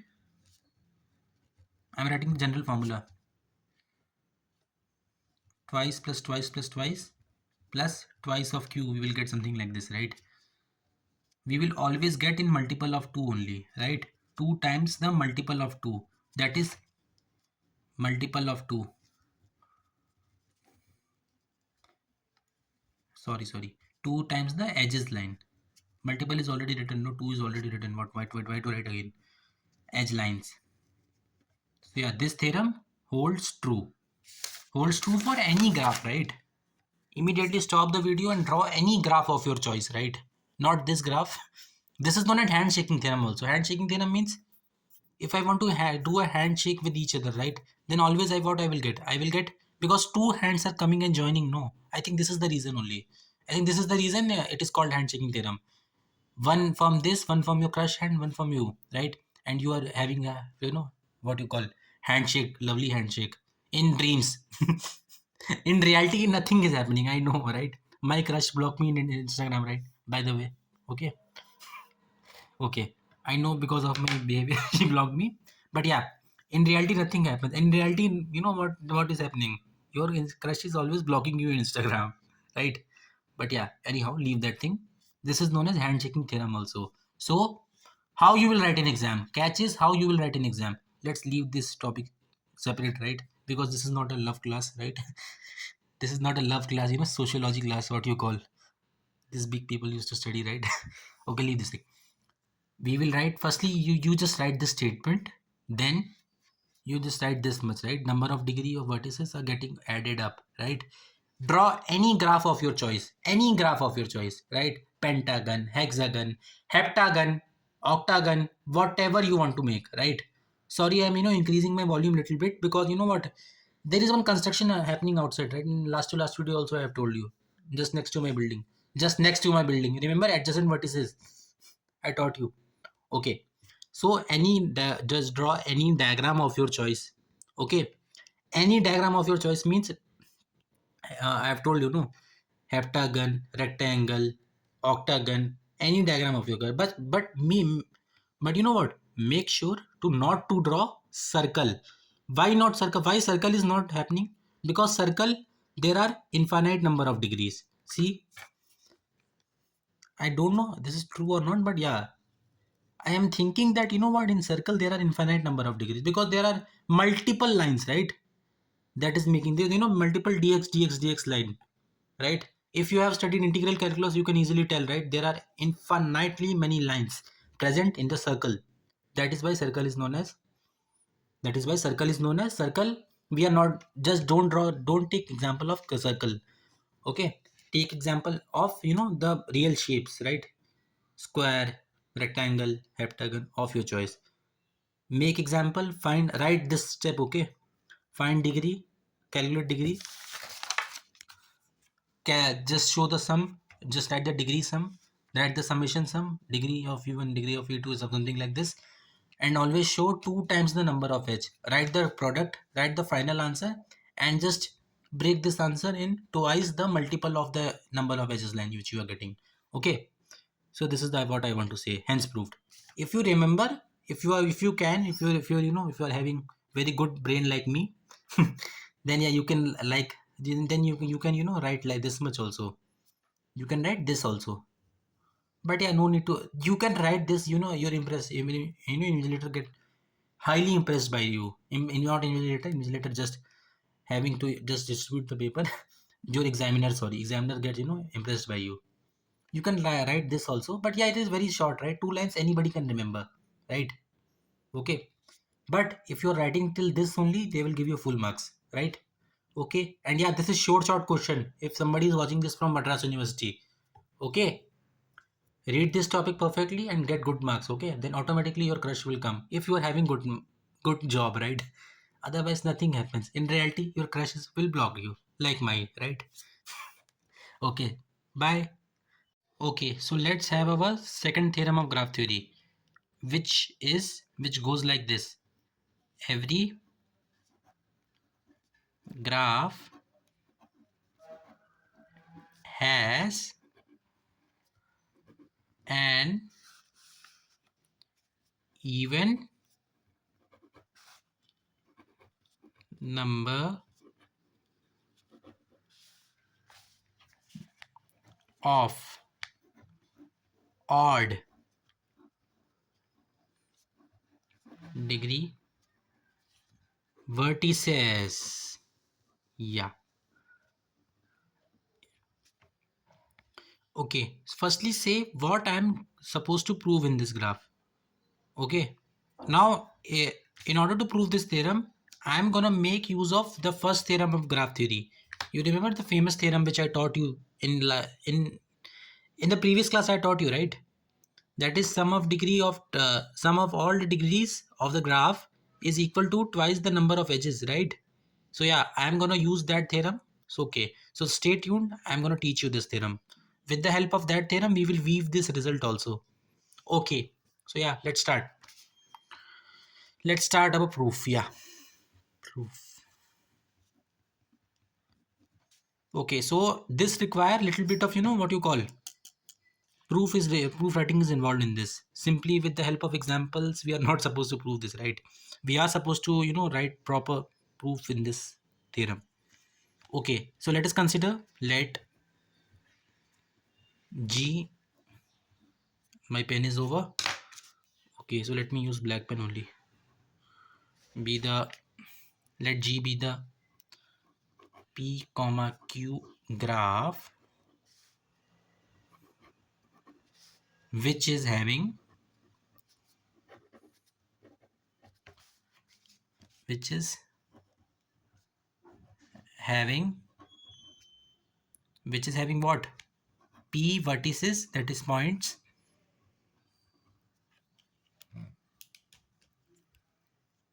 and Q edge lines, right? I am considering, let G be the graph, P comma Q graph, which is having P vertices and Q edge lines. Is that clear? Yeah. What is the next step I'm supposed to do? Since I'm interested in number of odd degree vertices, right? odd degree vertices I'm interested, and even degree vertices I'm interested. Okay, so yeah, let me partition the set, right? What is partition? Which means, let me break the vertex set. Vertex set as one as odd, one as even, and now I'm gonna label them as x equal to odd vertex, y equal to even vertex, right? Simple only, right? Not a big deal. Since, and yeah, this line is mandatory, okay?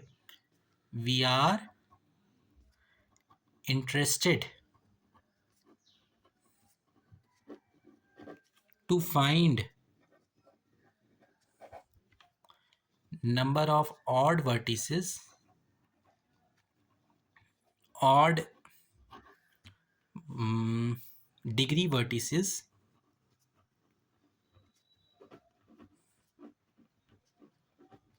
it is better to separate. It is okay. It is better to partition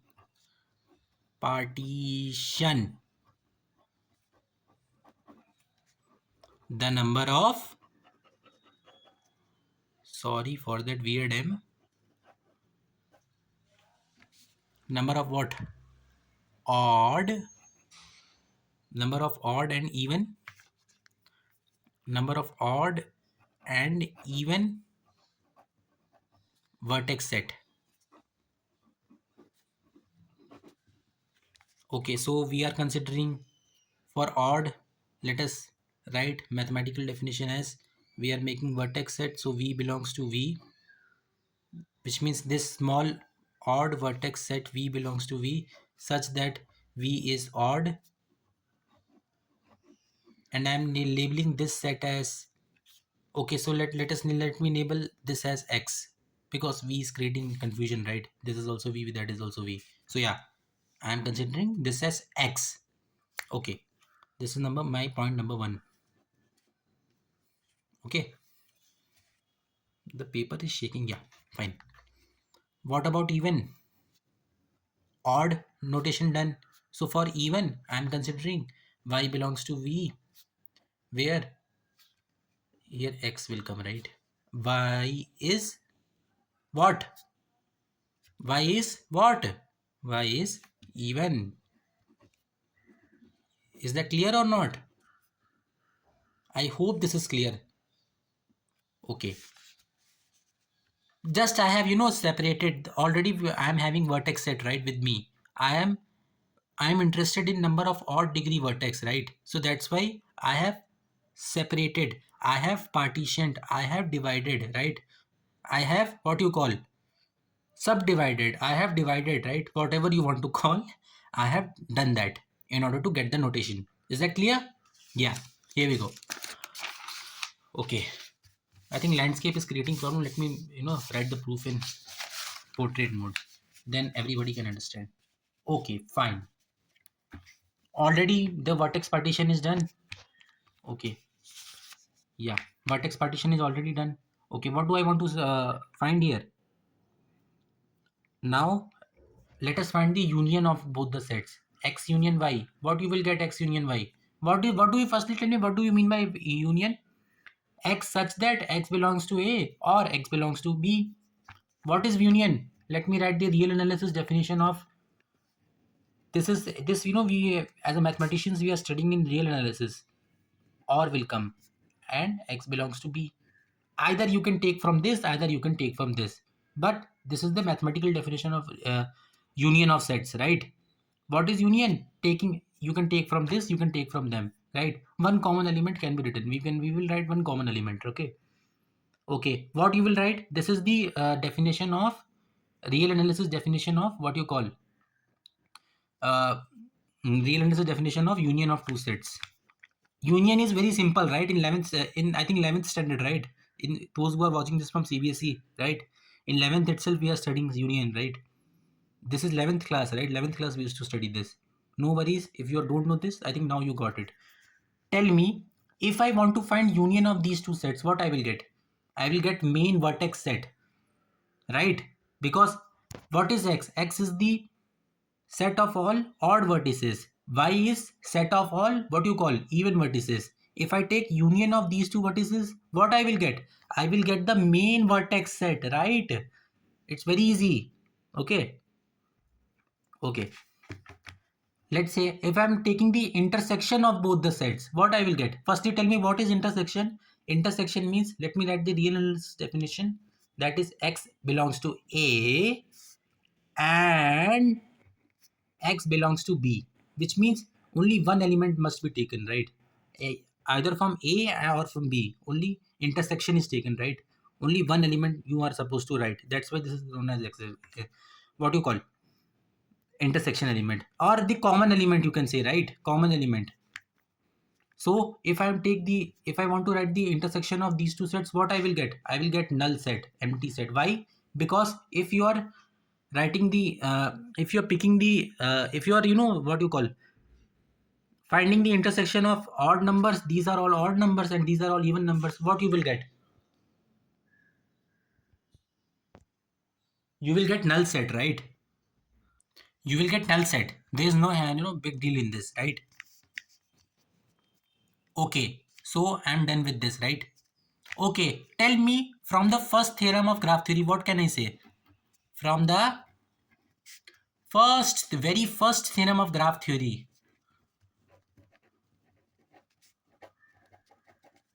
Sorry for that weird name.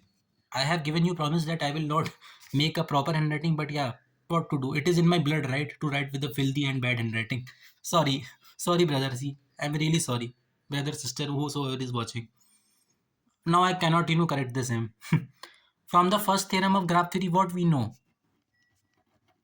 Graph theory, what we know? What we know, right? Tell me what we know. Yeah. Degree of V, that is equal to sum of all the degrees. Sum of degrees equal to twice the number of edges, right? We learned this theorem, right? Okay, so what is sum of degrees? Which means sum of odd degrees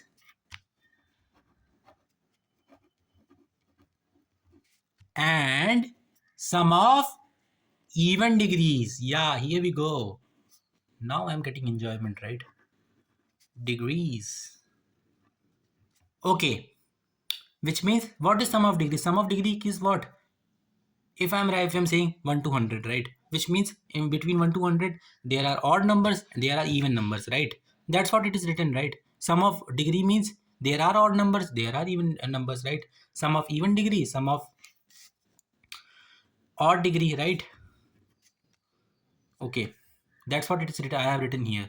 Okay, so let us write mathematically. Let us separate this set, right? What I have in the donation, in the notation, what I am saying, sum of on what, x belongs to I to n, sum of odd degrees, degree of vi, that is what you call sum of odd degrees, plus I have cold water, that's why I'm getting cough. Sorry. N, what I'm getting degree of vi. What is this degree? This is sum of odd degrees. This is sum of what you call even degrees. Simple. Equal to twice the number of edges. Right? I think now everyone is enjoying, right? Enjoyment is coming only if if you are doing proof with me. If you are not, watching what you call YouTube videos, Tom and Jerry or not, if you are not watching. Right? I think everyone is enjoying, right? Okay. Sum of what do you call odd degree, sum of even degree. That's what I have written here. Okay, so this I can write this. Yeah. Okay. Okay, so let me have this donation. I am denoting this set as twice the alpha. Why I have written like this? Tell me. Close your eyes and tell me why the hell I have written this. Sorry for my language, but yeah, why I have written this? Because I want to separate the even number vertices, right? Okay, so that's why I have written like this, right? 2 times the alpha equal to 2e. So let me transpose this 2 alpha to here. I think everybody got this, right? I am introducing this alpha coefficient because I want to separate this, right? I want to separate the even number vertices, even number some degree vertices to the what you call RHS, so that I can land to my result, so that I can approach to my result, right? Actually, I love aviation, right? So that's why I often used to say approach to the result, approach to the runway. Okay, what we will get? We will get twice of E minus alpha. This is what? Even number. I hope we got our result, right? Okay, so let me write it here. What we got? We are writing here twice the E minus alpha equal to twice the number of edges, right? Number of edges, okay, equal to number of odd degree vertices, right? Yeah, number of odd degree vertices can be written here. Number of odd degree sum of odd degree vertices.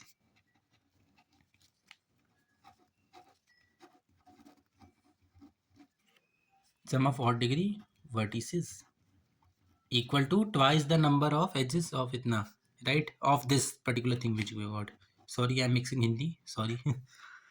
Don't get angry, okay? Those who are watching from South, Namaka Tamil Puranjado, right? I learned graph theory from Tamil channel itself, right? Sorry. Okay. Twice the number of edges. Okay. I hope, yeah, I got the result right. Hence proved. With the Josh itself, I got the result right. I have just separated it, right? Okay.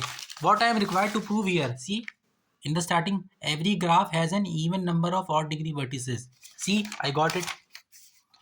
Here are my odd degree vertices and here are my even number vertices. Hence, we can say, therefore, we can say every, sorry for that weird the y this time. Every letter I'm drawing, weirdly only. I'm writing weirdly. Therefore, we can say every graph has even number of odd degree vertices, right? Even number of odd degree vertices. Yeah, even number of has even number of degree vertices. Yeah, here we go. We got our result. And yeah, this proof is little long proof, right? How I proved this? Let me repeat it once again. Okay, let me hold the camera here and I will start explaining. Okay, so I have taken G be the P comma Q graph. I have taken one graph G which is having P vertices and Q edge lines, right? Okay, then afterwards what I did, since we are interested to find number of odd degree vertices, it is better to partition the number of odd and even vertex set. That's what I have written.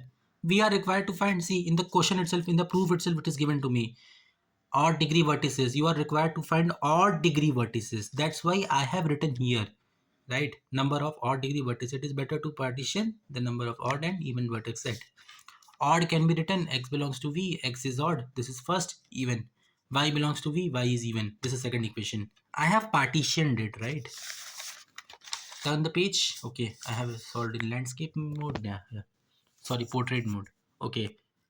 I have taken the union of x union y. What is x union y? X union y is basically the union of these two sets. I have written the mathematical definition of union of two sets. And yeah, this is important. If you are writing this proof, writing the definition of union is very much important, because then only your invigilator can pick up, right? Whether he knows the concept, whether he knows the roots of the proof or not. Then only you can approach the proof, right? Okay, so x union y is written as v, main v vertex set. X intersection y is written, why it is union, why it is written vertex set? Because in union every element comes in, right? Every element comes once. From A on B, every element comes once. So but in intersection, this is empty set. Why? Because we are picking the number of odd and even. We are taking the odd and even what you call sets intersection. So that is why there is null set, because there are no elements present, no common elements present between two sets. Okay, okay, just sprinkle, right? Sprinkle some first theorem on graph theory. What is first theorem of graph theory? Do check it out. I have taught you in the previous class. Okay, no worries. This is available in only one lecture. You can find in one video itself. Okay. Degree of V is equal to sum of degree, right? Sum of degree of graph V is equal to twice the number of edges. Degree of V equal to sum of degree is equal to twice the number of edges. What is degree? What I have partitioned it, no. Number of odd and even I have partitioned it. Odd degree, even degree. Degree of Vi, degree of Vi. This is odd, this is even, this is number of edge lines. Same, yeah. Proceed like this, no. Now, this is the step where, tricky part which I am supposed to make. I know because this is even number, right? this will always come. This will always come in the form of multiple of 2, and I am considering this as alpha, which means some number, right? Alpha is some number which is a even number which is multiple of 2. Then I have transposed this to the what you call RHS. That's what I have written. 2 times 2e minus 2 alpha. Twice is taken common. E minus alpha.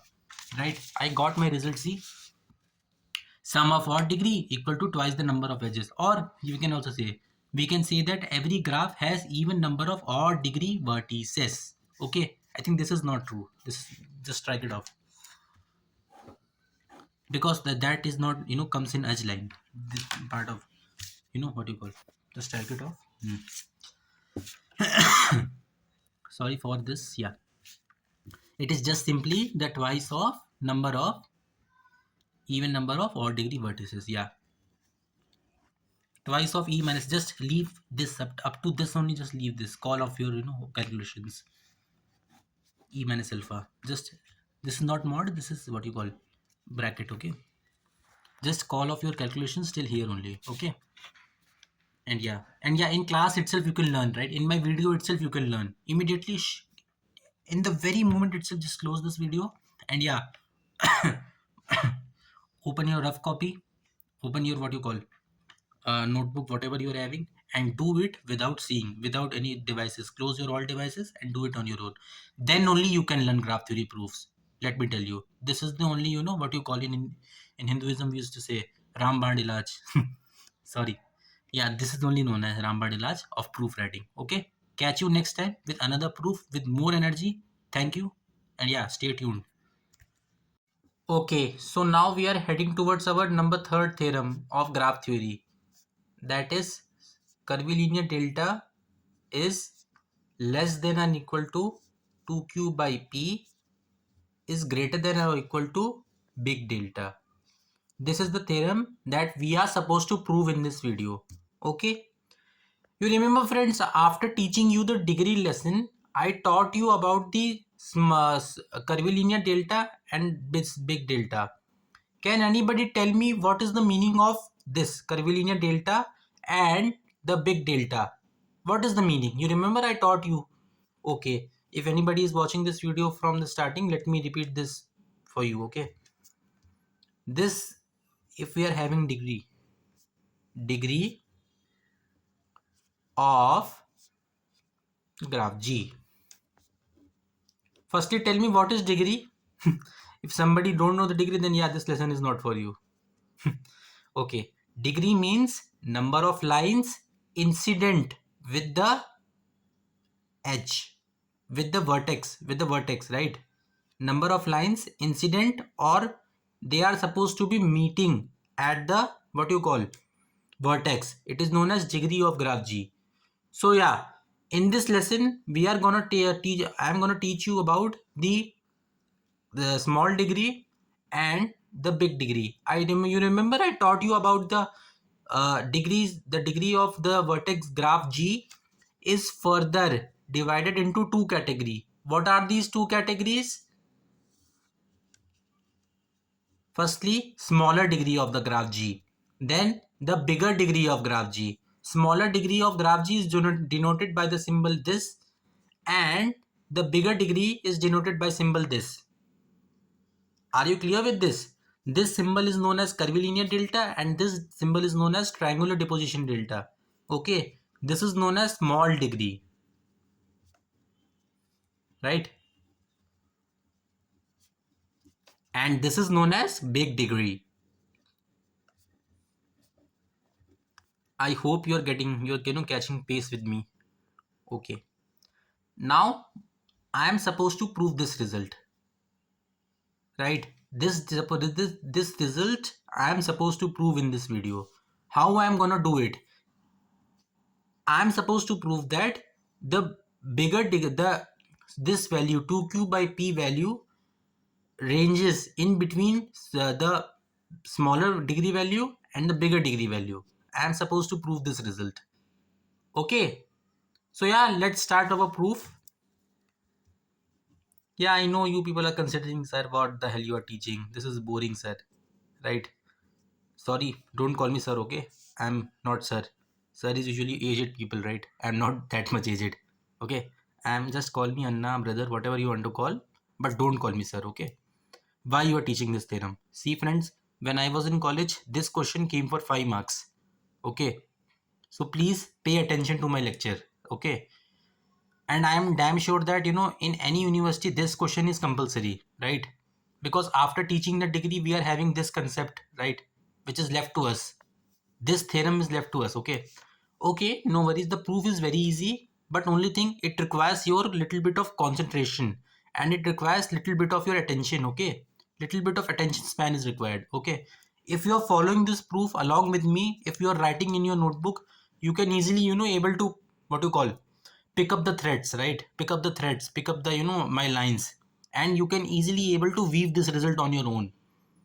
Okay, okay, so without wasting any further minute, let's get into proof. How we will start our proof. And yeah, this proof, I'm supposed to write this proof. In this, proof writing is required, highly proof writing is required, right? Okay, let's start the proof. Let G be the graph. What is graph? Which is having P vertices and Q edge lines. Is that clear? Are you writing or not? Tell me, are you writing or not? You're simply, what, watching this like a movie. See, friends, I'm again and again time telling you, real analysis, graph theory, and linear algebra. If you are studying this subject, just by sitting on your couch, sitting on after sleeping, if you are watching, then yeah, definitely you are going to face the consequences. Because you know what, in this chapter, though these chapters look very easy, but it requires high proof writing in this. And if you are missing this single proof, if you're not following the proof with me, you are gonna face it, buddy, I'm telling. Right? In this, I still remember when I was in college, around we are having strength of 50 students in our class, and in 50 students, you know what, 37 students got failed in this graph theory. Why? Because they are not paying attention to the proof. Okay, in fact, I also got very low marks in this, but I got passed because I was paying attention, right? So you also pay attention to me. Okay, okay, let's start. In fact, I got second highest marks in my class. First highest was one girl was there. Always girl only used to get high marks. I don't know why. Okay, enough talking. Let's get into proof. So yeah, please watch it properly. Please sit with notebook. Write along with me. Right, then only you can understand. G be the graph which is having P vertices and Q edge lines. Is that clear? Yeah. Suppose we are considering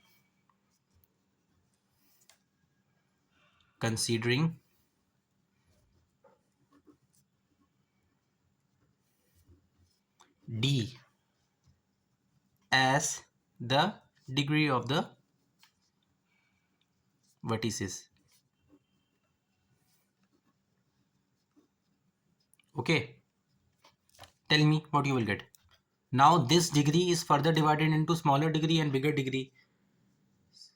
Okay, this smaller degree is denoted by the symbol curvilinear delta. Suppose this curvilinear delta represents the smaller degree of the graph G.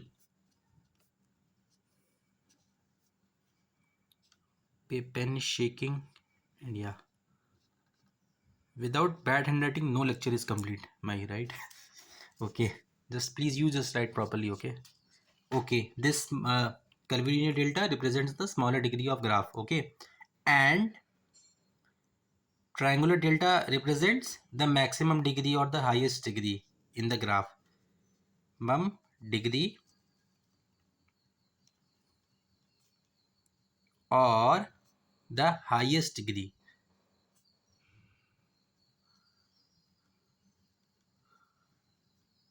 in graph. Okay, let's turn the page and write here. Okay, in graph G. Okay, so let us have heading of our proof 2q by p. To prove that I am supposed to prove this proof, I am supposed to prove this result. Okay, okay, so I am supposed to prove this result. Okay, so let me start my proof by taking this statement itself, right? Start proof by taking this statement itself. And yeah, in this theorem also I am using the first theorem of graph theory. You remember first, what is first theorem of graph theory? Yeah, tell, what is first theorem of graph theory? First theorem of graph theory states that sum of degrees of the vertices is equal to twice the number of edge lines. I hope you got it. I hope you know this much theorem, right? If you don't know this theorem, then sorry buddy, then yeah, you will not able to understand, right? Okay, this is the, we are starting our proof by taking this statement itself. Okay, yeah, 2q by p. Okay, we are supposed to prove this. To prove that, right? Write it properly in your notebook. You just don't use the, what you call, short form. I'm writing in order to explain you. So to prove that, I'm supposed to prove this result. Okay, 2q by p and delta. Okay, first step, what I'm going to do is I'm going to multiply this whole equation by p. Multiplying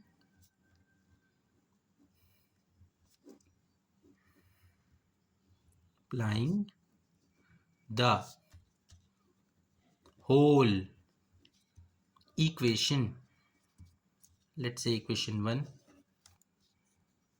by p. Okay, what I will get? Curvilinear p is 2q, p by p is what? Delta and p. Easily we can say that, we can see what you call this symbol and this symbol, this p and this p gets cancelled, right? I'm left out with how much I'm left out with this only, right? 2q and delta p. Is that clear? Yeah, here we go. Okay, so I got this. Can you tell me why I have multiplied this with p? Because I want to get first I want to apply first theorem of graph theory in this, right? Because of that only I have multiplied this whole equation by p. If I'm applying this, if I'm multiplying this by p, what I'm getting? Just a second. Okay, so my mother called me and my phone was, what you call, switched off. And so I got tons of scoldings from my mother. So she said, why you are not picking my call, right? She was thinking, I was watching movie. All mother thinks like this only, right? She don't even know I'm shooting this video. I'm helping my, junior brothers by passing this paper. Okay. So in last class I told you why why I have given multiplication of p in equation 1. Can anybody tell me why I have done this? Because see, I am getting 2q, right? In between I am getting 2q. And what is 2q? Tell me what is 2q? Okay, firstly tell me what is first theorem of what you call? First theorem of graph theory. First theorem of graph theory states that, let me write it here. Sum of degrees of all the vertices which I am getting in the graph is equal to twice the number of edges. You remember this or not? In this, what we have considered, we are considering p comma q graph with p vertices and q edge lines. You remember that, right? P vertices and q edge lines. So in this, we are having q edge lines, right? 2q, here also 2, here it is written 2e. Instead of e, I am having q, right? So 2q, this can be represented, this can be, what? Represented as, what you call? Sum of degrees of vertices, right? Delta p. Are you clear or not? Firstly tell me, you are able to understand this step or not? It is very simple, right? Instead of this I have written this. Okay, so let me again interchange it. Degree of v is 2q. because in the main proof, I am not having any sort of degree symbol in this, but just for proof explaining purpose, I am writing this, and you are supposed to write this in your proof, right? Then only they will give you marks. This can be written as 2q and delta p. Okay friends, tell me if I want to get proof, right? Tell me from where we have started. If we want to get again to this step, the step which we have taken, and the very first step, and the very first step, or the equation which the which the proof is. If I want to get to this proof, what I have to do? Tell me. Pause the video, think once, right? Simply don't watch video. I'm telling again and again. I'm telling. Immediately close the video if you're not interested. Tell me what I have to do. What if I want to get again to the step, right? Again, I want to if I want to land here, what I have to do? Tell me. I have given multiplication with p, right? In order to reach here. Till here I reached after getting till here I reached after multiplying with p. If I want to get to the step again, if I want to land to that step again, what I have to do? I have to again divide it. This time I have to divide it with p, right? Okay. If I want to reach again to this step, what I have to do? I have to divide it. Okay. Okay, so let me write it in a fresh page. Okay. Hold the camera here. And yeah, what is the step?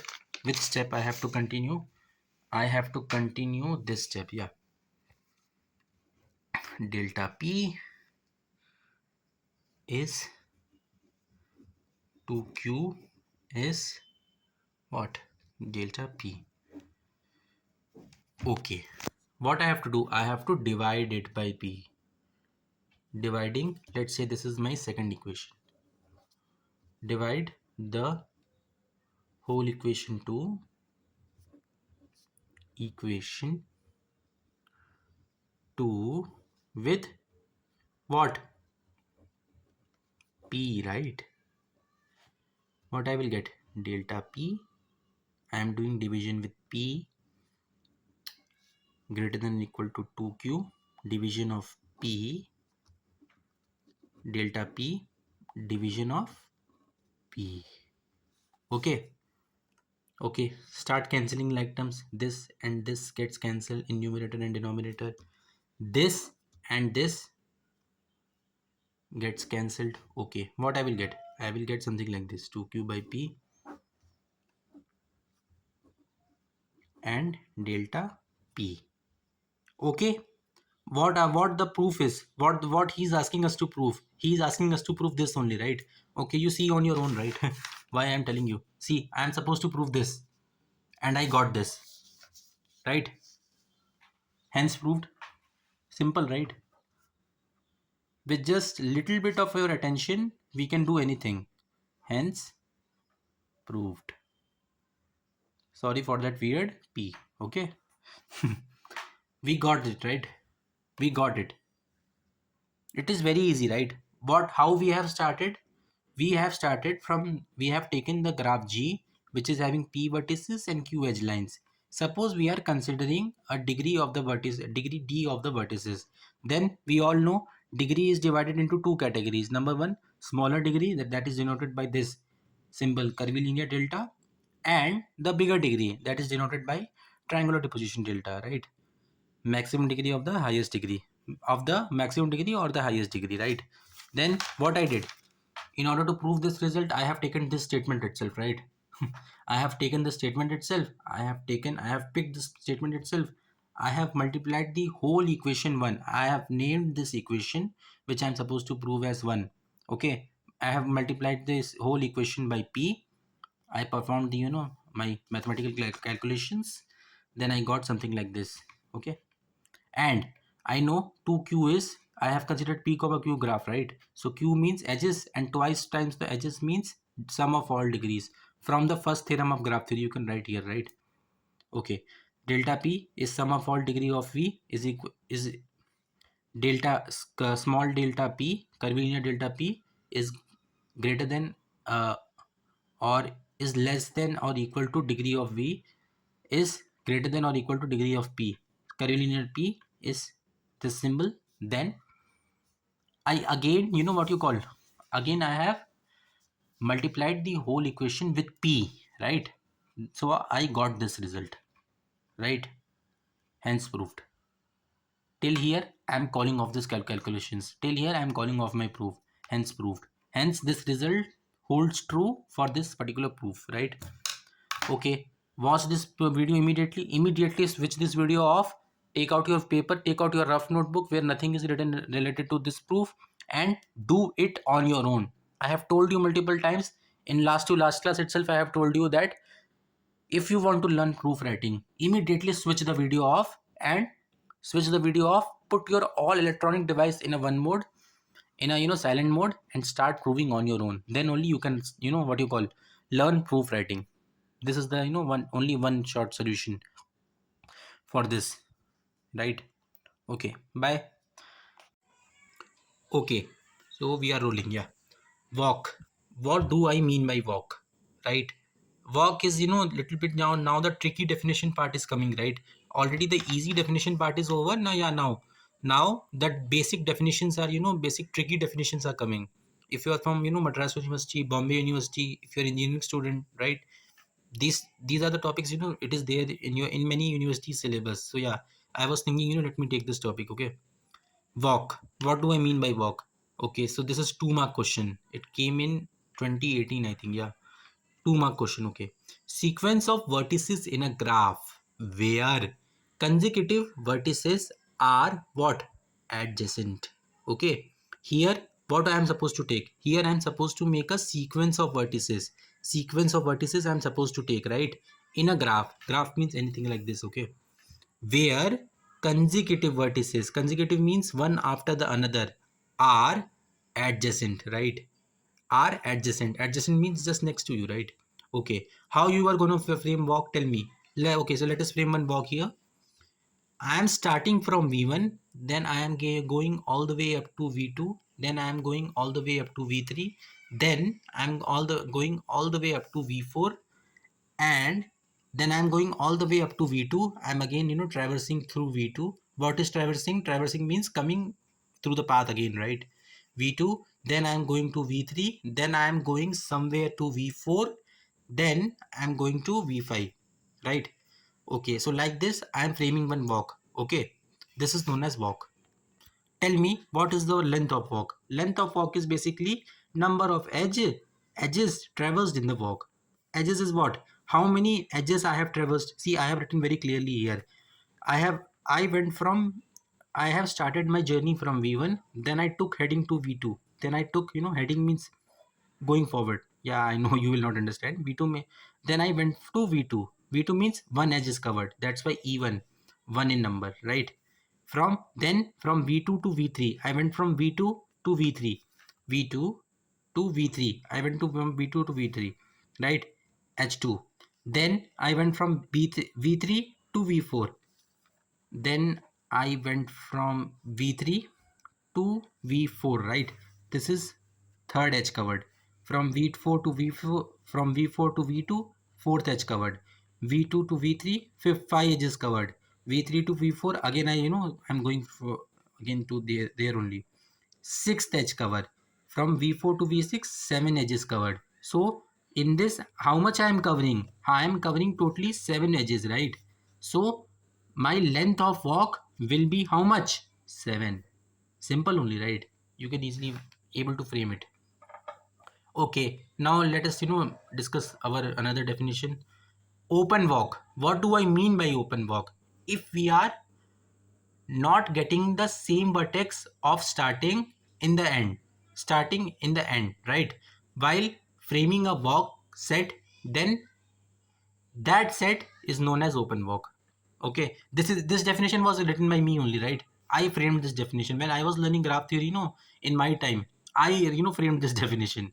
Okay, what do I mean by open walk? Open walk is basically the walk in which, if suppose I'm starting from v2, then I am terminating my walk, terminating means ending my walk somewhere in v4, then it is called open walk. Why? Because it is not coming and joining and coming and ending in again v1. It is getting over in v4. That is why it is known as open walk. I hope you got it. What is closed walk? Closed walk means I'm starting from V1 and I'm ending, and I'm you know what? I'm ending again at V1 after traversing some path, right? Traversing means, just what you call, traversing means taking heading forward, right? Walking on your own, something like that. Okay. Okay. Now trick to remember. If the first and the last vertices are distinct means different in number, then what you will get? What you will get? You will get open walk, right? Then if first vertex and the end vertex is similar, then what you will get? You will get closed walk. Simple only, right? What is trivial walk? Trivial walk means there is only one, vertex is covered. Walk with length 0. Length is known as trivial walk. Length means there is no edge line covered. So yeah, this is known as trivial walk. Okay, we got it. Yeah, up next we have trail. Trail, if somebody used this, app called as Strava. Anybody knows about Strava? Tell me. There is one, very famous athlete, those who are athlete, they are using this application called as Strava. Strava is basically the application, where you can upload your run, right? Basically it is the application which is in which you can, just upload your run. Okay, run, hiking, trailing means, just climbing mountains and all. Trail means, the path which goes up to the mountain, something like that in English, but here the meaning is little bit different. Okay, it is sequence of vertices in a graph where consecutive vertices are adjacent, same as walk, right? It is exactly same as walk. Here also vertices one after the another, see, one after the other another are what? They are consecutive in number, which means, they are coming again and again. So if you are learning the definition of walk, easily you can, make a definition of trail also on your own. So I think now, what you call, uh, mm, the definition remains the same, right? Definition remains the same. And what you call, definition remains the same, and open trail, closed trail, and what, length of trail, all the definition which we learned in walk, they also remain same only, right, in trail. Okay, so anybody can, make it. See, I have written properly here, right? Now you will say, no sir, why you are not writing on your own? Because, I am making mistakes, right? That's why, I have decided to now explain you from pen paper mode, right? I'm not supposed to write anything, right? If any theorem is there in ahead classes, then definitely I will write, but yeah, now I'm, what you call, I'm just explaining you. Okay. Okay, so these are all, wonderful notes prepared by me. By, I am referring to this very, very wonderful channel is there. One channel is there in internet called as Wrath of Math. Last year, I did my BSc, so I studied it from this channel only, Wrath of Math. So these all these notes, are prepared by me only from studying that from that channel. It is a very good channel, right? Yeah, because you know what, usually we used to think that, no, that the Americans used to speak, very high English, but yeah, it is not like that, because that person, no, I think his name is Sean In, I think, right? Yeah, he teaches English, he teaches math in a very, interesting way. So yeah, I like that guy. Okay, so you can see I have written my notes in Hindi also, right? H से दोबारा नहीं जाने की permission नहीं है. In simple words, every H is counted once. Because I am from Hindi, no, I am from North India, that's why I have written something like this. Because H से दोबारा नहीं जाने की permission नहीं है, which means that you are not supposed to take entry again from H. That's what I have written here. You can also write, small short notes in Hindi, Tamil, in any language of your own, right? So that, you can understand the topic perfectly. Next we have definition of path, right? I will take in next class. Okay. Okay, so let me finish now itself, right? It's not a big deal. Okay, so yeah, path definition is a little bit different. You can see I have, drawn this diagram. Sequence of vertices that are connected by edges, and in this vertices are not allowed to repeat. See, in walk and trail, we can repeat our vertices, but in path we are not supposed to repeat, right? This is the main point I'm supposed to make in this video, right? No going back to where you have started, right? This is the example you have to take. If suppose let us frame one walk, let us frame one path, right? Row equal to, I'm naming this as row, right? v1 v2 v1 v2 v3 v3 and v6 and v7 and v8 is where? Yeah, this is V8, I think so. Yeah, this is V8. In camera, it is not looking good. Yeah. Yeah, now it is looking good. Okay. Sequence of vertices that are connected by edges. And in this, vertices are not allowed to repeat. That's what I have written. What is the difference between path? What is the difference between walk and trail and path? Walk and trail, they both are similar. They both follows the same property. But in path, here vertices are not supposed to repeat, right? Simple only, right? You can pause the video and make notes on your own, okay? And yeah, no need to copy my notes, okay? You can write on your own, okay?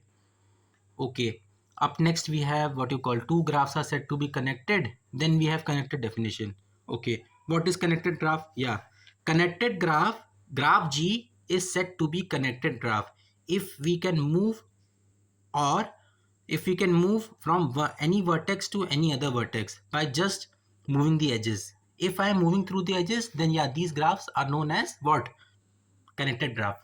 Connected graph is the graph which we can get from one vertex to any other vertex by traversing, means traveling the edges of the graph, right? Simple only, right?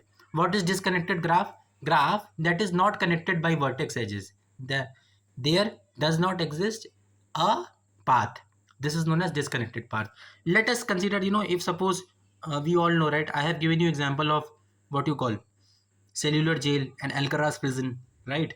What is cellular jail? Cellular jail is completely cut off, right? It is not connected by any sort of roads, right? Yeah, you will say that, sir. Nowadays, we are having international terminal in what you call in Andaman Nicobar. But yeah, in simple words, there are no road connectivity, right? Let's say if I want to go to Siberia in Russia, they are not connected with each other, right?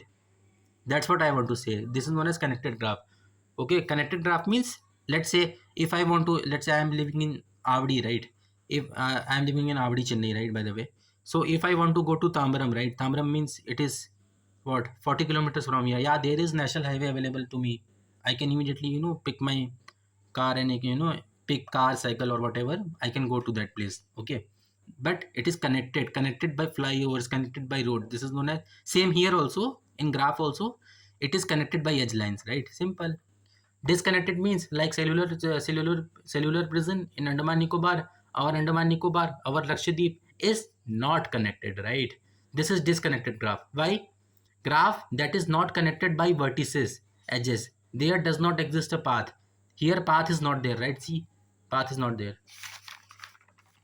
Okay, components of graph, yeah, stuff like that. Okay, so now up next we are having definition of Hamiltonian graph, and in this definition I'm not explaining you through my notebook. I'm supposed to write this definition because this definition is easy. No doubt this definition is easy, but this definition requires little bit of confidence. This definition is very much interesting, but it requires little bit of concentration for you from you. Okay, when do I say the graph is Hamiltonian?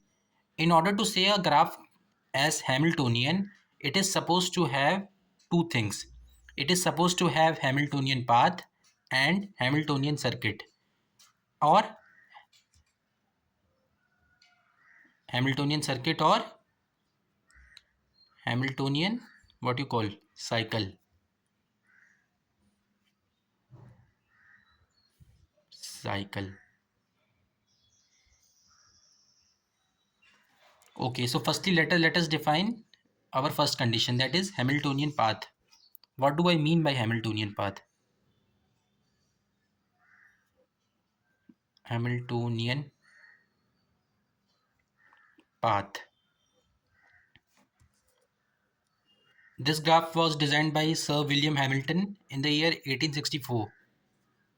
Okay, that information is not that much useful because it is not coming in the exam. Okay, Hamiltonian path. What do I mean by Hamiltonian path?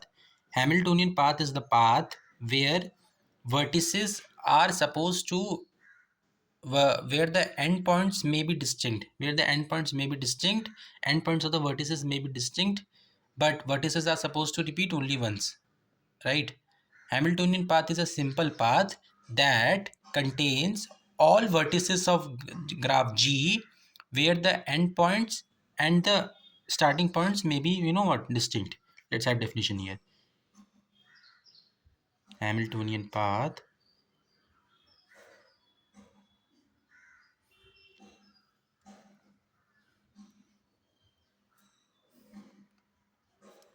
is a simple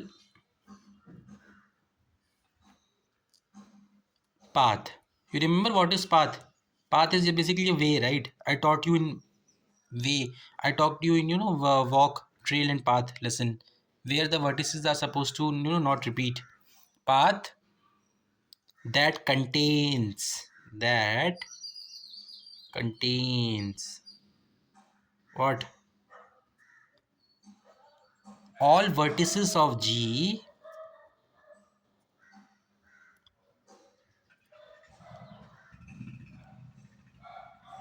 where the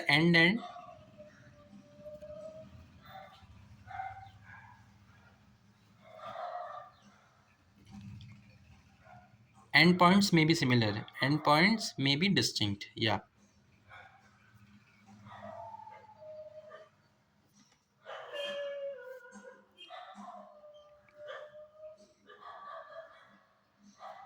Can we write definition of this? Can we understand this? Okay, no need to. If you are not understanding the what you call Hamiltonian part definition, but this definition is important. I will explain you from the examples, right? No need to worry. Up next we have Hamiltonian path is done. What is the second condition? Second condition is what? Hamiltonian circuit or Hamiltonian cycle. Here vertices are supposed to traverse only once. Hamiltonian circuit or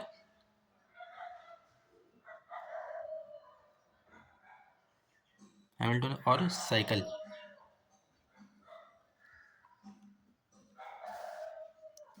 Okay.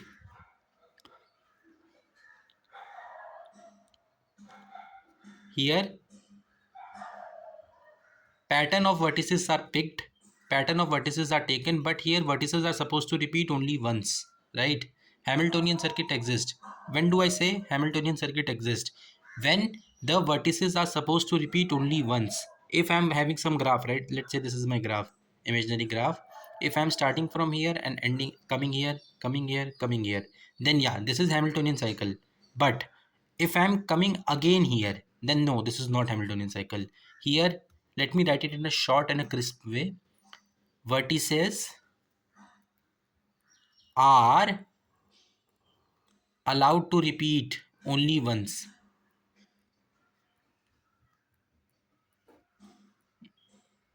Allowed not to repeat. Not to repeat, except from starting and endpoint vertex, right? Allowed not to repeat, except from starting and end, right?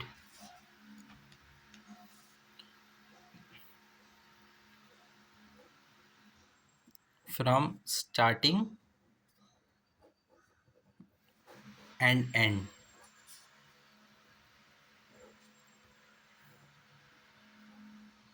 Vertex point, right? I hope you got it. Okay, if you're not understanding the definition, if these two conditions hold true, then we are having Hamiltonian graph. Okay, please understand this definition very, with a very high focus. Please try to understand this definition, because with this Hamiltonian graph definition, we are having our theorem, that is Dirac's theorem, Or's theorem, and Chavatal theorem, right? Chavatal 1972. Chavatal was a mathematician. He made the theorem related to graph theory. Okay, let's start. Let's have some example, right? Let's say I am having a rectangle here. Now you tell me V1, this is V2, this is V3, and this is V4. Okay. You tell me whether this is our Hamiltonian graph or not. Tell me.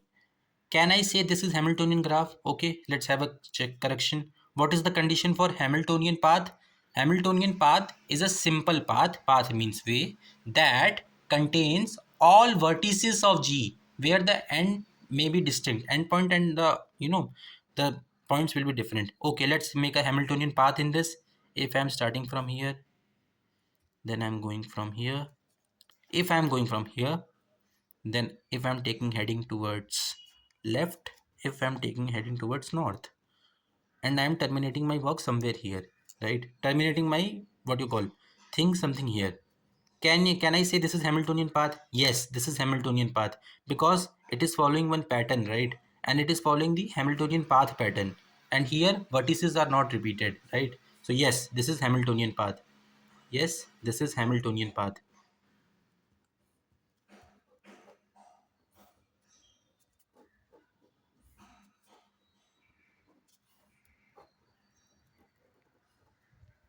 Okay. Okay, can this be circuit? This is Hamiltonian circuit or not? Tell me. Yes, this is circuit also. Why? Because circuit cycle both. This is circuit also, cycle also. Circuit and cycle, they both are similar only, right? Because here, except from one, we have started our walk from one and we are ending our walk in one only, right? V1 only. So yes, this is what? Hamiltonian cycle. Yes, this is Hamiltonian, what you call? Cycle or circuit. Or circuit. Okay, so my both the conditions hold true. Yes, this is Hamiltonian, what you call? Graph. This is Hamiltonian graph. Okay. Okay, so after, let me hold my camera here. Yeah, the visibility is perfect. So yeah, you will get sounds from what you call drilling machine and all the, what, building making, the material which the laborer used to use. You will get sound in this video, but I am trying to keep this my voice little bit louder, so please don't think that sir is angry with somebody. Okay. I'm not angry with somebody, but you know what, they are making sound there. The hathoda sound in Hindi we used to call hathoda, and the drilling machine sound. Okay, so you will get sound in this video, so no need to worry. But still we will resume our lecture.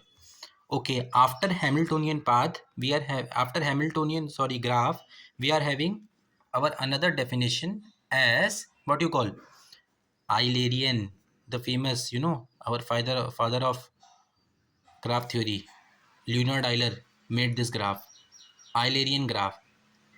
When do I say the graph is Eulerian graph?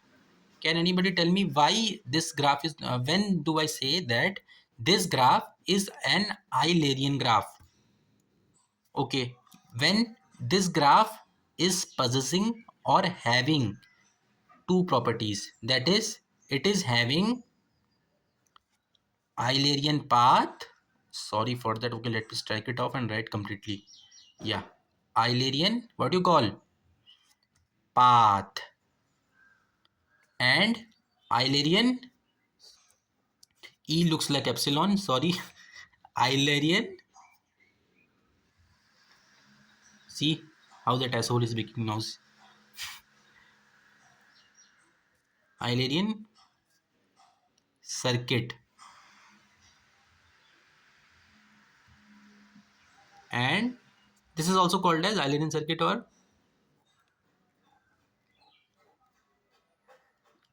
Eulerian, sorry, Eulerian cycle, right?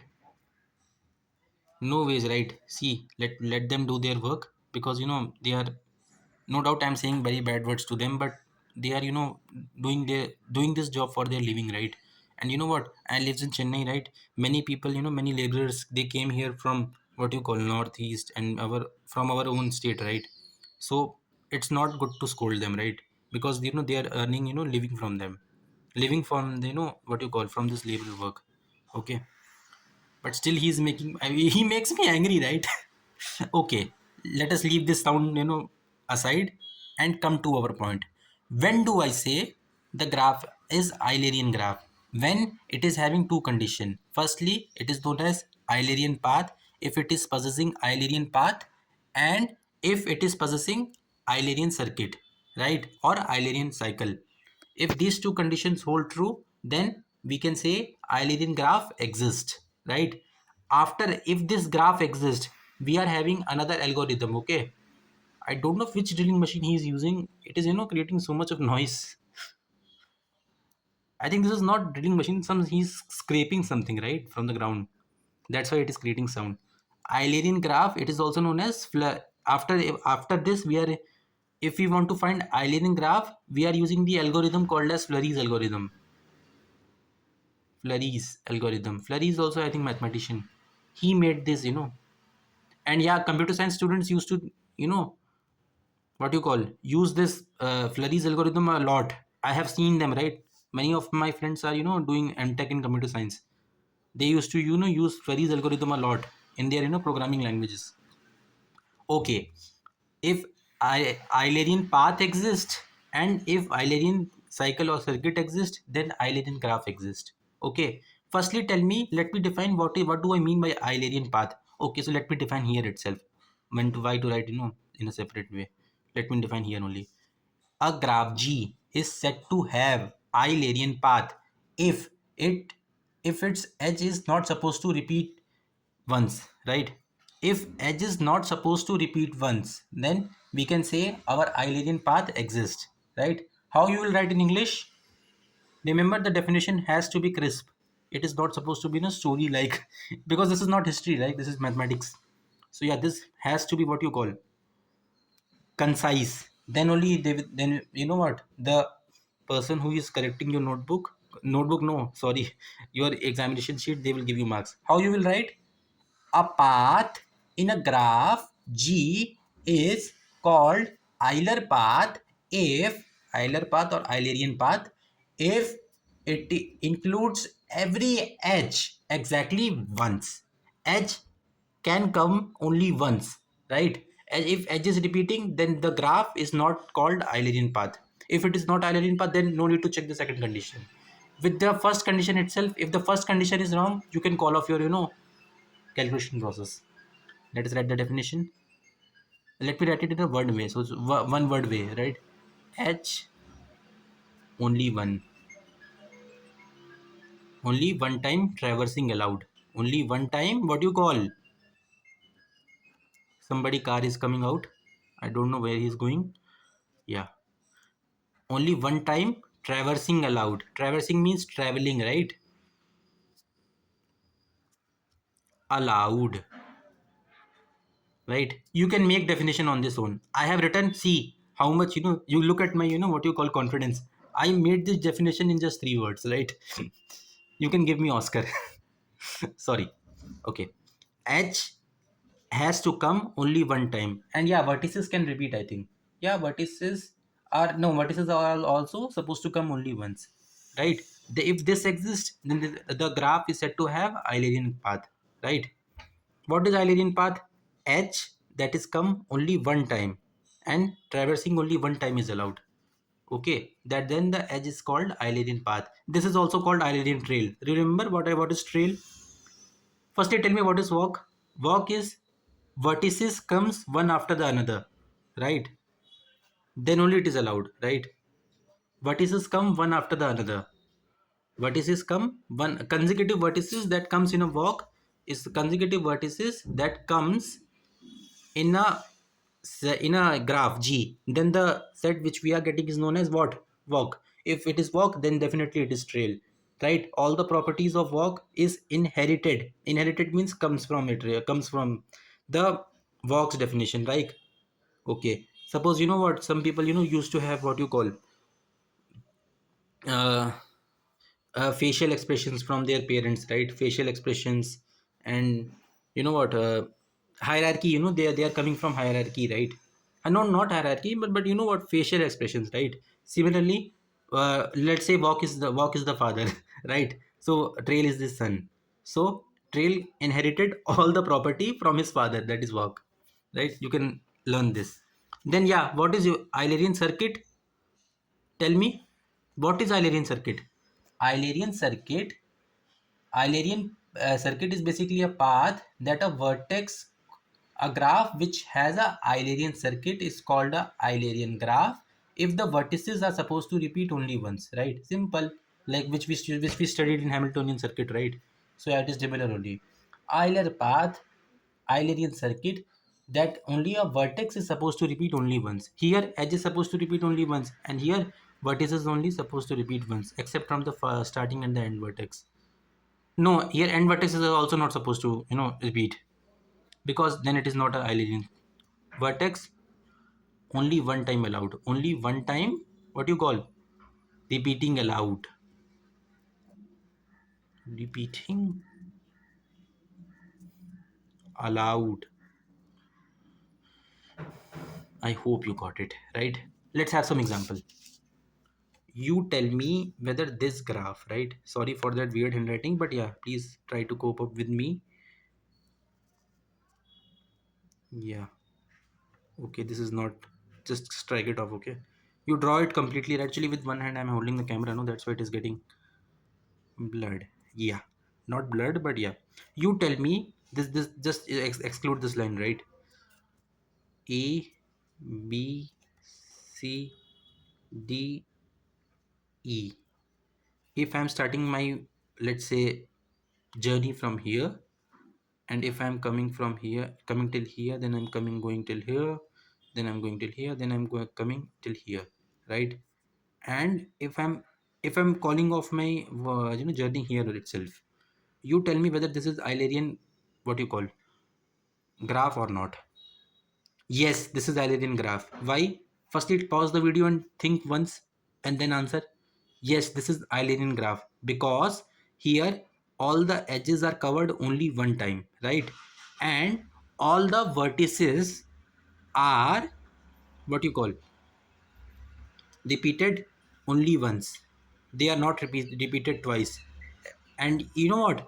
You remember in Hamiltonian, what you call, circuit or Hamiltonian cycle, we learned that first vertex and the end vertex can be similar, they can repeat, but here that condition is also not allowed for describing what you call Eulerian circuit or Eulerian cycle. So yeah, this is the condition that is required to be proved. So yes, this is what, this is Eulerian graph. I hope you got it. But if I'm saying, if I'm not calling off my calculation till here, if still, you know what, I'm getting itching and I'm going, till here, let's say here, then tell me what you will get. No, this is not Eulerian graph. Why? Because here the vertices, vertex A got repeated. We started our journey from here, but we are ending till here only. But we have ended our journey here only. So vertex set repeated itself. If vertex repeated itself, then it is not a Eulerian, what you call, cycle, or Eulerian, what you call, graph. I hope you got it. Eulerian circuit or Eulerian graph, right?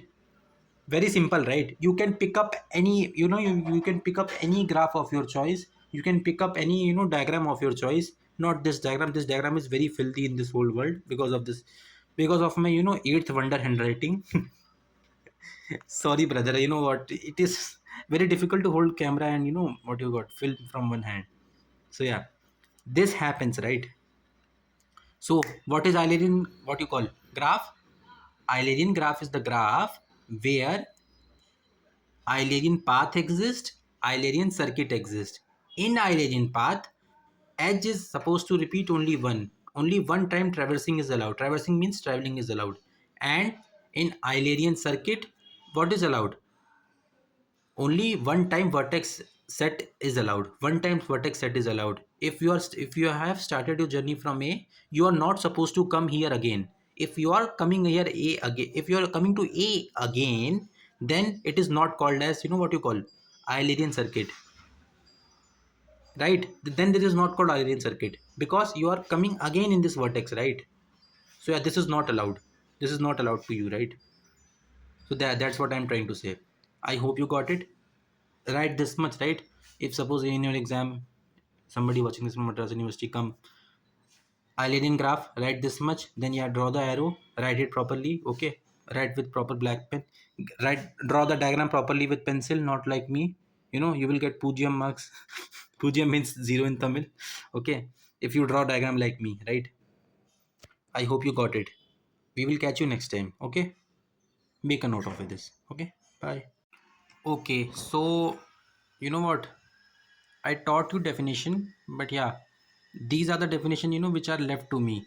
So yeah, in this session, let us, tackle this much definition. Okay. What do I mean by connected graph? Okay, so let me write it here itself. Graph G is said to be connected if there exists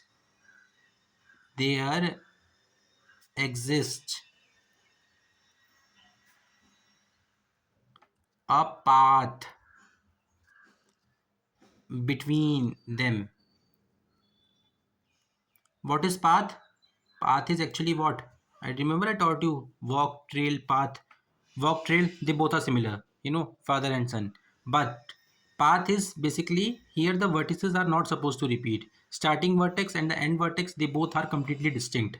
And all the alternative vertices are adjacent to each other, which we used to have in what you call in our walk definition, right? So if there exists a path between the pair of vertices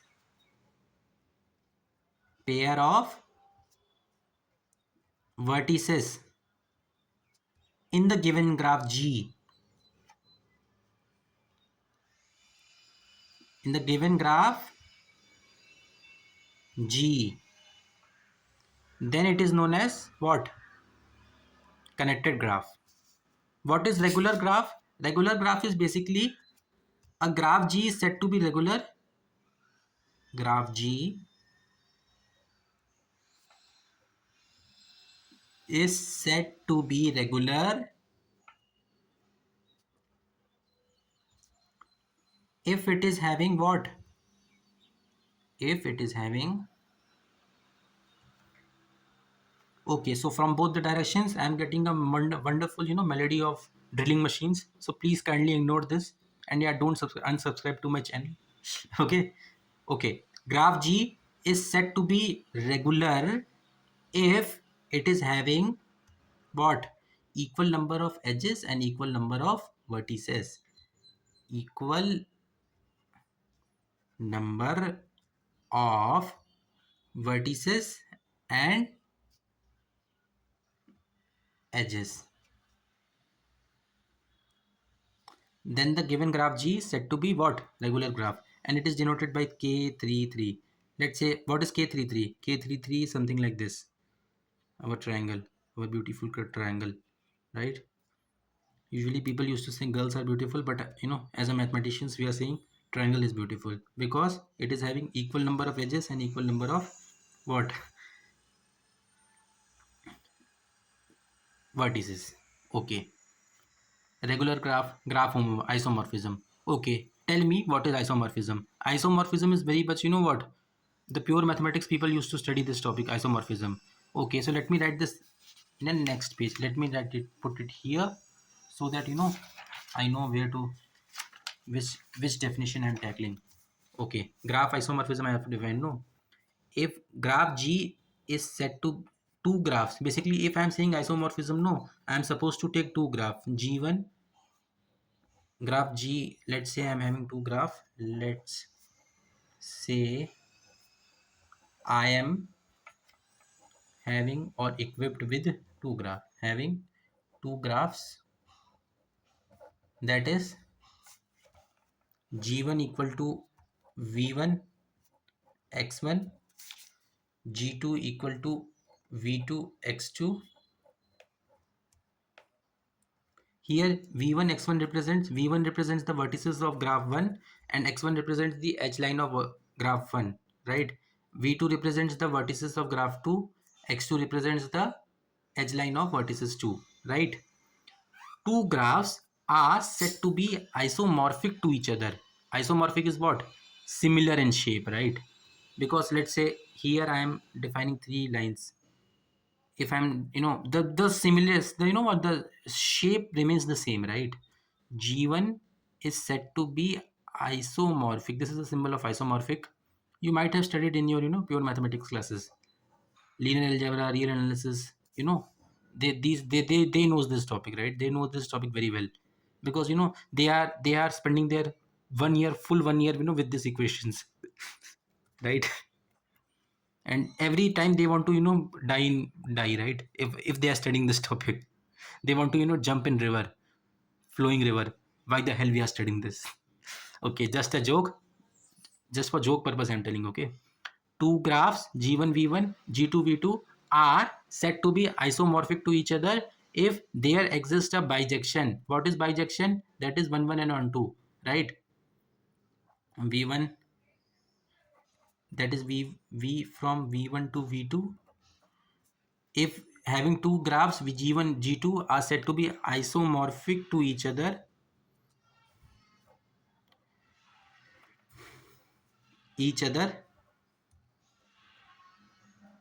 if there exists what? There exists, the symbol of there exists. If there exists a bijection between them. What is bijection, by the way? Bijection is 1 1 and on 2. 1 1. My this pen is also over and on 2. Right? If isomorphic map exists, then isomorphism exists. Okay, I hope you got it. All right. So after isomorphism of graph G, we are having our another definition as complement of graph G. Well, when do you say that two graphs are said to be complement to each other? What do I mean by complement? Yeah. So there are two conditions I am supposed to follow in the case of if I am taking, if two graphs are given to me, then if I want to find, right, you know what, that among these two graphs, just draw the complement of this graph, right? If suppose graph G is given to you, if you are asked to draw the complement of graph G, what you will do? You have to follow these two conditions. I have drawn this cloud. This doesn't look like cloud, but you know what, these are the 2 points which I am supposed to follow. Okay, so firstly, the vertices of both the graphs remain same. Vertices remain same. Okay, always remember this thing. This is the first point. Okay, the second point is edge line of the graph of the complement of graph G will completely change.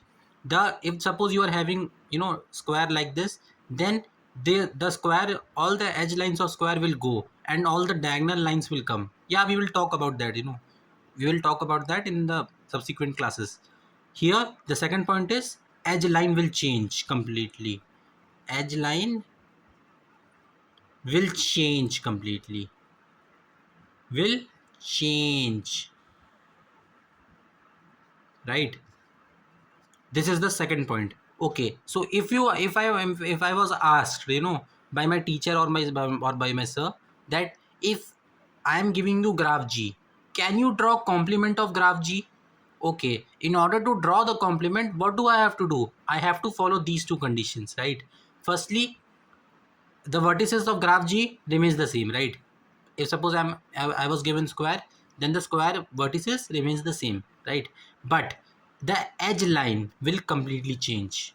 This is the simplest definition of complement of graph G. Okay, so let's have quick examples, so that we can learn quickly. Okay, so let me have here, yeah, let's say I'm having, this is my graph G, this is square, right?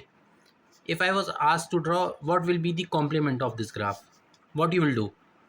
What will be the complement of graph G? Complement will be something like this. I have told the edge lines remains the same, but the vertices remains the same, but the edge line will completely go, right? Yeah, you are getting melody of A.R. Rahman drilling machine. So kindly ignore this, okay? If I want to, what will see? I got the complement of graph G, but see, because the edge line will go completely, right? Edge line will go, edge line will completely go, and you will get the complement, right? Cross, because in the graph G I was not having diagonals, so diagonals will come. In the complement, diagonals will come. Okay, so for you the question comes, right? What you will do? Complement of graph G question comes. Then in that case what you will do? You will say two graphs graph G and graph G complement are said to be, you know what, graph G is said to be complement of graph G if vertices remains the same and the edge line will change, right? Give example of this or any example of your, you know of your, what do you call, of your choice, right? Only thing, vertices remains the same. Always, have a mind that vertices remains the same, but the edge line will change completely, right? Okay, I hope you got it. Okay, so up next we are having our another definition as, what you call, another definition as complement of graph G. Make sure to give particular number here, right? I don't know the continuation number of this lecture, but you just give particular number in your notes, right? But I know this concept. Okay, what do I mean by complement of graph G? So if suppose two graphs are given to me, if no, if suppose I'm having graph G, and if somebody asks me to draw the complement of graph G, how I am gonna draw this graph? So in order to draw the complement of graph G, I am supposed to follow, or you are supposed to follow two conditions. Number one condition is vertices of complement are the vertices of G. That is, if the vertices of both the graphs remain the same, vertices of complement and vertices of what, mean graph, or what is, and vertices of mean graph. Mean means what? Mean means the graph which is given to you in the question, right? Simple. And vertices of the graph given remains the same. Given, right? Given remains the same, right? Okay, what is the second condition? The second condition is two non two vertices are joined in G if they are not joined in G bar, which means that two vertices are joined in G, they are not joined in G bar. G bar means G prime will come. If suppose in the graph G we are having two vertices as adjacent to each other, right? What is adjacent? Adjacent means just next to each other, right? But if I am drawing the complement of graph G, if in G I am having two vertices adjacent to each other, so in the complement graph they will not be adjacent to each other. So the adjacent vertices will completely adjacent edges will completely go, right? Okay, so let us write the second condition. Two vertices are joined in G. Vertices are joined in G if they are not adjacent. They are not adjacent. Let me write it shortly. Adjacent, right? So add G means adjacent in G complement, right? Okay, with that note, if you are not able to understand these two points, but these two points are supposed to come in your definition, then only the person who's correcting your paper will give you marks. If you are not understanding this definition, no worries, you will understand these 2 points if I am taking examples, right? If let me you know what Let us understand from the example, right? If you are able to understand example, then easily you can able to write these 2 points in your own language, right? Okay, let's say, yeah, let me hold the camera here. Yeah, let's say this is my wonderful square, right? Oh, yeah, it is not that much dirty. You can say, yeah, this is square, right? Okay, 1 2 3 4. Okay, let's label them 1 2 3 4. Okay, this is my graph G. If I want to draw complement of this graph G, how you will draw the complement of graph G? Follow these conditions, right? The first condition says that vertices of complement and vertices of complement graph and vertices of main graph G, which is given to you, remains the same, right? So As usual, let us draw the vertices. According to first condition, the vertices remains the same, right? Vertices remains the same. So vertices remains the same, and numbering also remains the same. The numbering which we are giving, which we already provided, which we are already, which you, we what I'm telling, which we have already provided, right? Vertices remains the same. But coming to second condition, two vertices are joined in G if they are not adjacent in G. See, they are adjacent to each other, right? You can see they are adjacent to each other. So in main graph, I'm not supposed to draw these adjacent vertices. They are adjacent to each other. They are adjacent to each other. They are what, they are adjacent to each other. So in the complement graph, I will not draw these adjacent lines. So how I am gonna draw if for complement? I will not draw these. I will not draw these, and I will not draw these. I will not draw square, which means this is possible, right? And this is possible. Here there are no adjacent lines, right? Yeah, and this is the possible combination. This is the complement of graph G. This is the donation. This is how we used to denote, right? G complement is the required graph G, right? Firstly, what I have done, I have applied the first condition, which means vertices remains the same. What is the second condition? Two edges are not allowed to be repeated, allowed to be adjacent to each other. They are adjacent to each other, right? They are adjacent to each other. They are adjacent to each other. They are adjacent to each other. I am not supposed to draw the same adjacent line in my complement graph. So I'm not supposed to draw that. So I will not draw this. So how can I draw complement? I can draw the diagonal, right? I can draw the diagonal, right? Yeah, I can draw the diagonal. So this will be my complement of graph G. Okay. This is the first example. First example which we solved now. Okay. Yeah, hope you will get this, right? Okay, we will take another example if you are not able to understand, right? Or you know what, we can understand the definition of complement as another thing, right? As another way, in a layman term. See, the edge lines which are not getting joined in graph G will join in graph, in my complement graph. Here, see, diagonals are not joined in graph G, right?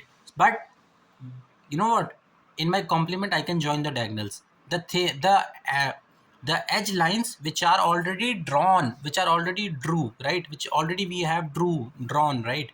Drew will not come because drew is the past tense, right? Which we are drawn in the graph G will not come in graph G bar because it is already done, right? But adjacent condition must satisfy. So but we have not drawn the what you call diagonal, so that's why we can draw the diagonal. Okay, so let's say in your exam this complement definition come, complement of graph G definition come. Firstly, write these 2 points, right? I think now everyone can understand this point, point two, do point these 2 points, right? And then draw this square example. Then you know what, make sure to draw the edge line properly, right? Make sure to draw a diagram with proper pencil. And here just draw the what you call vertices. Firstly, vertices remains the same, right? Then secondly, search the adjacent pair will not come, right? And the lines which are not drawn in graph G will be drawn in graph G. We will not draw, we will what, draw it in complement, in my complement of graph G, right? So this will come, right? And here the complement, the diagonals are not drawn, right? But here the diagonals will come, right? This is the definition I want to make. Write this much, give this example, give any example of your choice, you are good to go. Okay. Okay, so in the last class, if you're not able to, understand the definition of complement, or if you're not able to understand the concept, or the root behind the concept of complement of graph. Okay, so in this video, I'm giving you guarantee that you will understand. How? Because I'm going to discuss two example. Okay. Let me give you one question, right?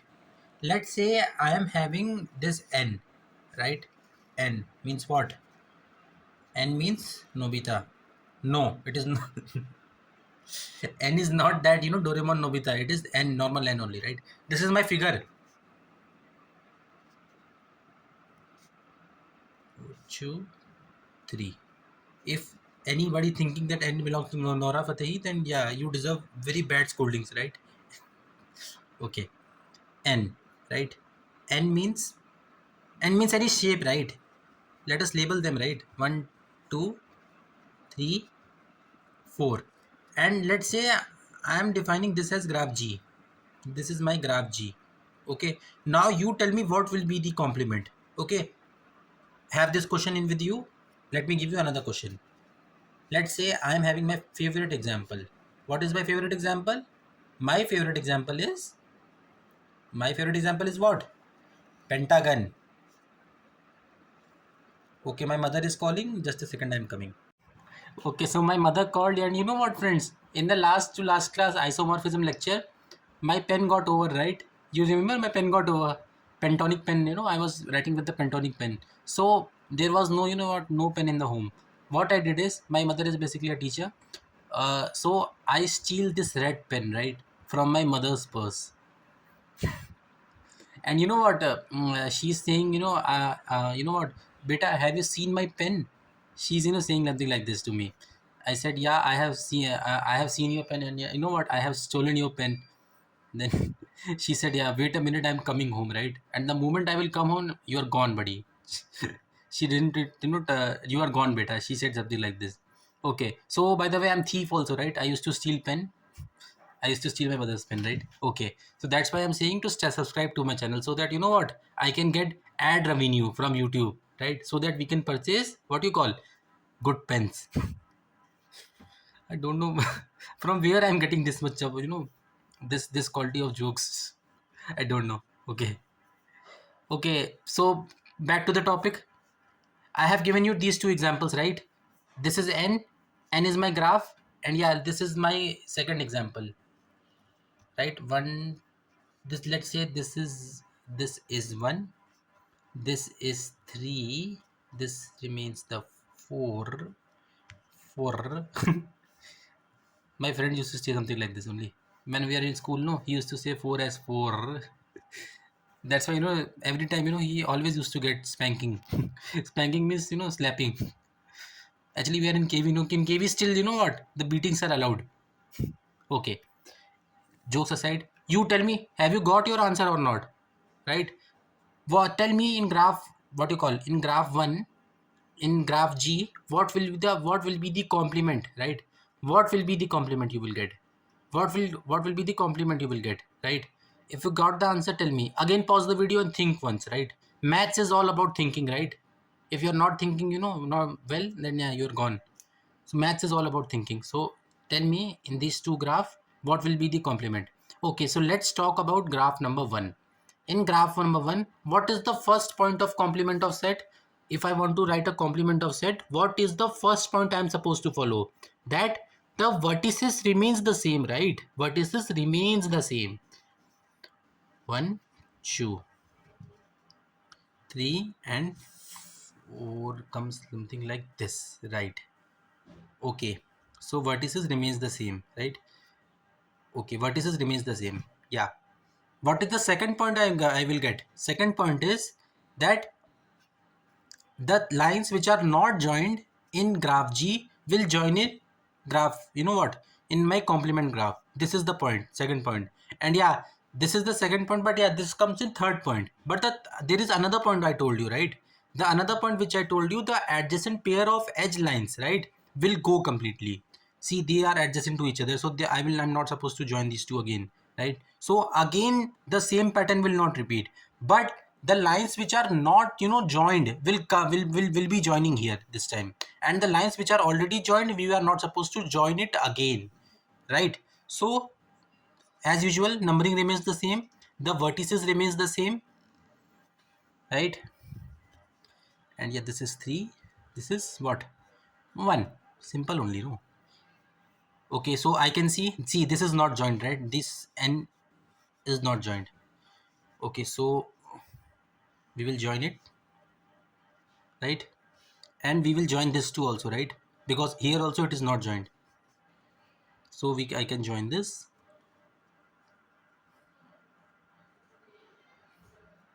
right? So I think this is the required answer, which, no, the one more pattern is left. See, this diagonal is joined here, but this diagonal is not joined, right? So this will come now. Okay, Yeah, let me do something like this, right? Yeah, this will be the required complement, right? This is y1, right? Yeah, 1 is clearly visible. Okay, so n becomes z, right? Why it is getting blurred? Yeah, I think now it is fine, right? This will be the complement of G. I hope you got it right. Okay, tell me what answer you get in this, because this is little trickier one, right? This is for the pro players, something like me, right?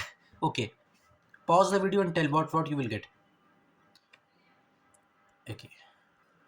Okay, so what you will get in pentagon? Tell me. What is the first point of complement of set condition? That the vertices remains the same, right? This vertex, this vertex, this vertex, this vertex, and this vertex remains the same. Okay, so this vertex, and this vertex, and this vertex, and this vertex, what remains the same. But this is the first point. What is the second point? That the adjacent pair of edge lines will not repeat, right? And what is the third point? Right? The lines which are not joined in the G will join in what you call complement of set, right? If I want to draw complement of G bar, what I will get?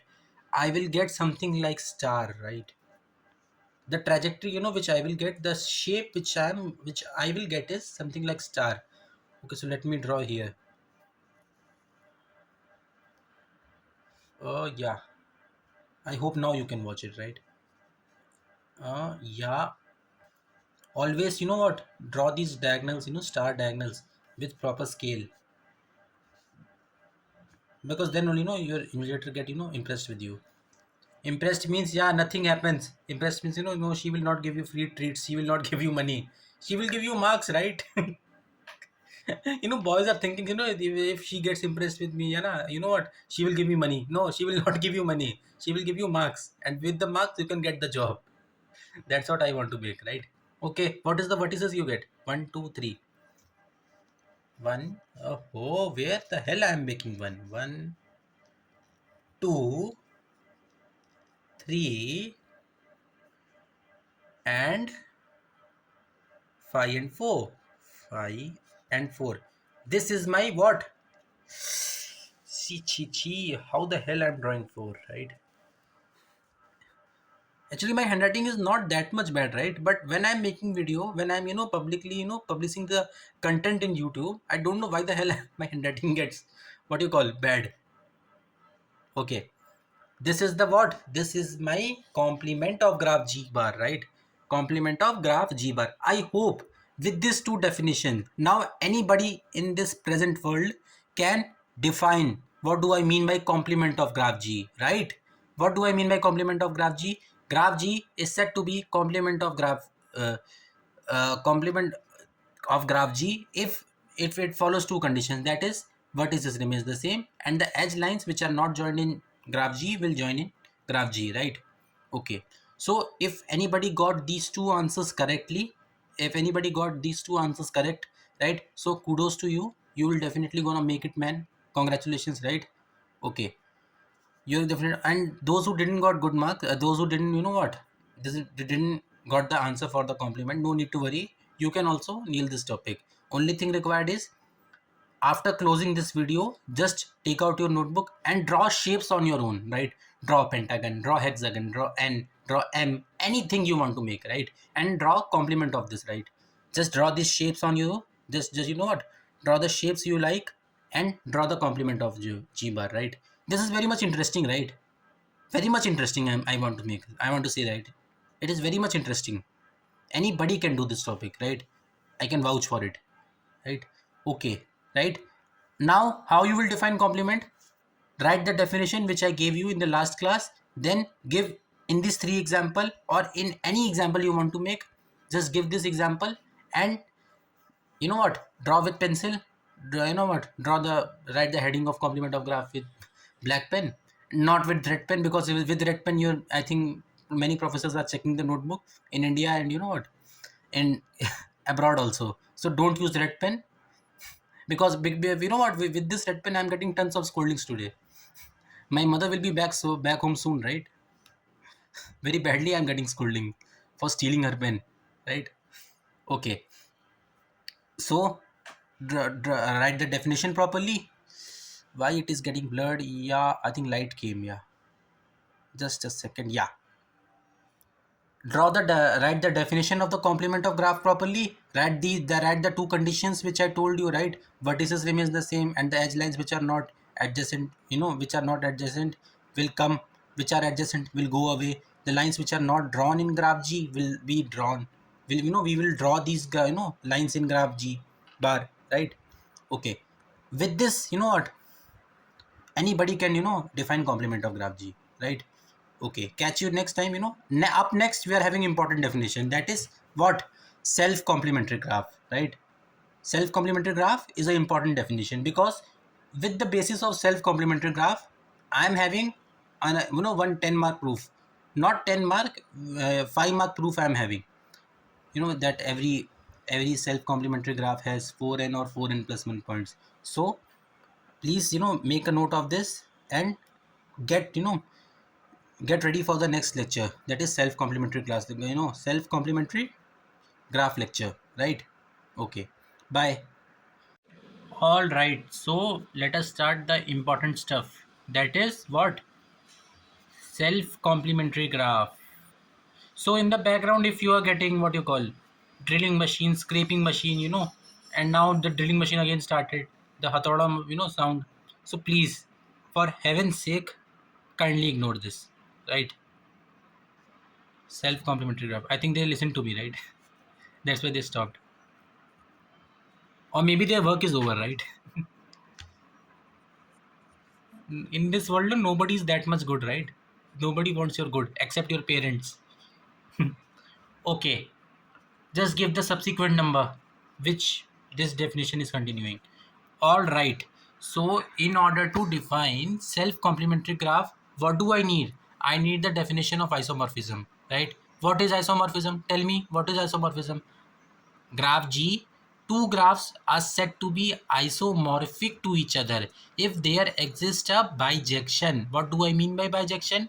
1 1 and on 2. See, in real analysis, abstract algebra, whenever anybody is saying bijection, no, which means with the definition of bijection, he means that there is embedded, right? There exists inside. 1 1 and on 2 always exist, right? So here also, if I am saying two graphs are said to be isomorphic to each other, there must exist, and there is no English, right? Again drilling machine started. Okay, there exist 1 1 and on 2, right? 1 1 and on 2, right, with bijection, that is f. V is the mapping defined from v1 to v2, and with v1 to v2, 1 1 and on 2 is defined, right? And then we can say g1 is what?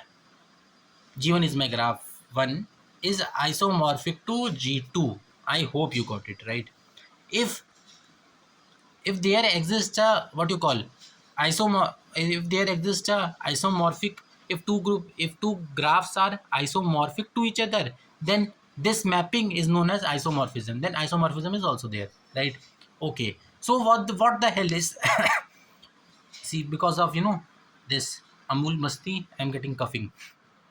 I don't know. I like this stuff, but my health always deteriorated when I am having this.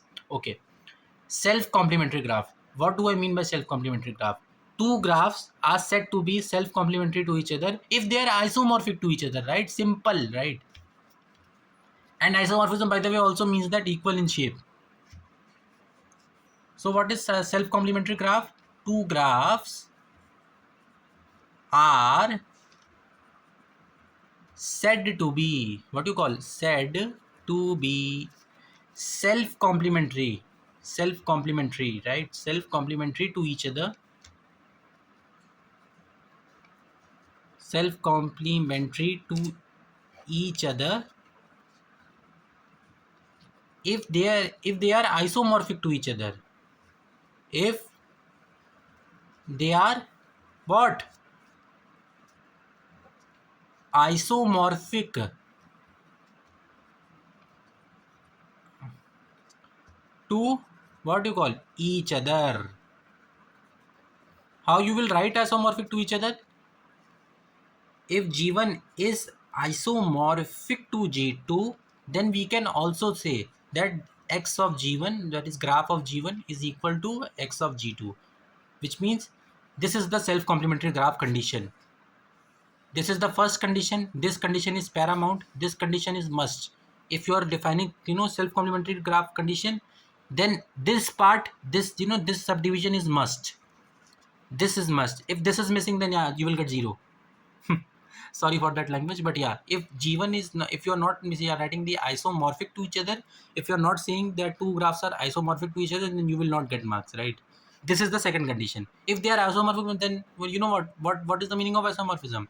That, why I'm speaking so much fast? Okay, let me slow it down. And yeah, when I'm saying two graphs are isomorphic to each other, which means that they are having equal shape, equal trajectory, right? That's what I have written. And this is the condition for self complementary graph also, that is x of g1 equal to x of g2, right? I hope you got it. Okay, so this is the definition, right? Okay, yeah. So if in your exam self complementary graph definition comes, write this much, right? Only write this much, you will get marks. Yeah, if you want to give example, then yeah, give to any two, complementary graph definition, right? Complementary graph I just taught you in the previous class, right? Complementary graph, draw the graph g and draw the complement of g. If the complement of, what, the graph condition holds true, then definitely it is self complementary also, right? Self complementary means it is having self complementary condition. Self complementary means what? And again, self complementary means what?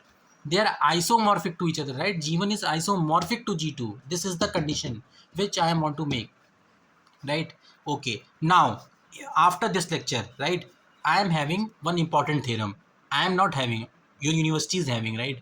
If you go anywhere in the world after this definition, right, there is one theorem, that is any self complementary graph contains 4n or 4n plus 1 points. I am supposed to prove it, right? And that proof is a very, what, it is a very good proof, right, by the way. But yeah, I require a little bit of your, what, concentration in that proof. So in order to prove that theorem, I need definition of self complementary graph and complement of graph definition, right? So yeah, these two are what you call important. So just read this definition important, right? Read this in a definition in a concentration way. In a concentration means not concentration, yeah, in a focused way, right? Then only you can able to weave that result, then only you can able to make that result. That is, every self complementary graph has, oh, why I'm tired so much, has 4n or 4n plus 1 points. I'm never tired, right? I'm an aviation enthusiast. I want to join the, what, fighter pilot. I want to become fighter pilot. But yeah, that is different thing. I'm stuck here in graph theory. I don't know why. Okay, so I'm never tired. Okay, and I'm from a defense family, military family. In this, what, tiredness is not a concept, right? You have to keep going. Similarly, you also keep going. Keep going means learn theorems. That's it. Keep going doesn't mean that, go and talk with girls, right? Go and talk, make again and again girlfriends. No, it doesn't mean like that. Keep going means keep learning theorems, right? Then only you will get past. Keep learning theorems and keep revising theorems, because you know what, if the back is gone, then how you will go, approach forward. Okay, if the back theorems are gone, how you will, able to understand the, what you call, the few future theorems. It requires, so little bit of concentration is required, right? Okay, I got it. Self complementary graph, write this much, right? If you remember these two words only, no, if you remember these two three words only, if you write this much only, right, then also you will get full 2 marks, right? Full 2 marks means in my Madras University, this was the question come, used to come in 2 marks, right? And my one of my friend wrote this much only, and he got full marks, right? G1 is isomorphic to G2. If you don't want to write this much, no, because this is the mathematical definition, and look at the beauty of mathematics. In order to, what, define the definition, English took how many lines? 1, 2, 3, 4, 4 lines, right? But mathematics took how much? Only 3 words, right? Look, if you you know what, if you are writing these 2 points only, if you are writing these 2 points only, no, if you are writing these two wordings only, then also you will get full marks. So that's why I'm saying, always become, quickly write. Okay, quickly learn the definition. With these 2 points only, no, you can easily make the result, right? With these 2 points only, you can get full marks.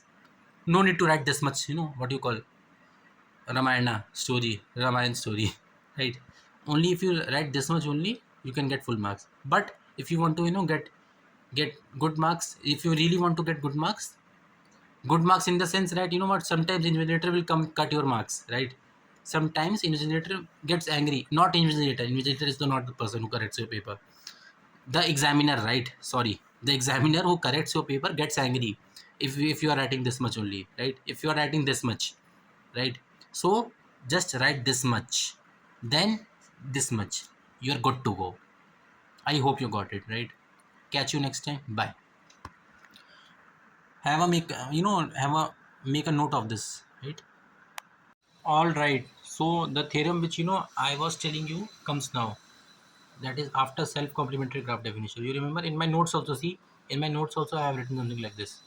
All right, so this theorem, it's a very very important theorem, right?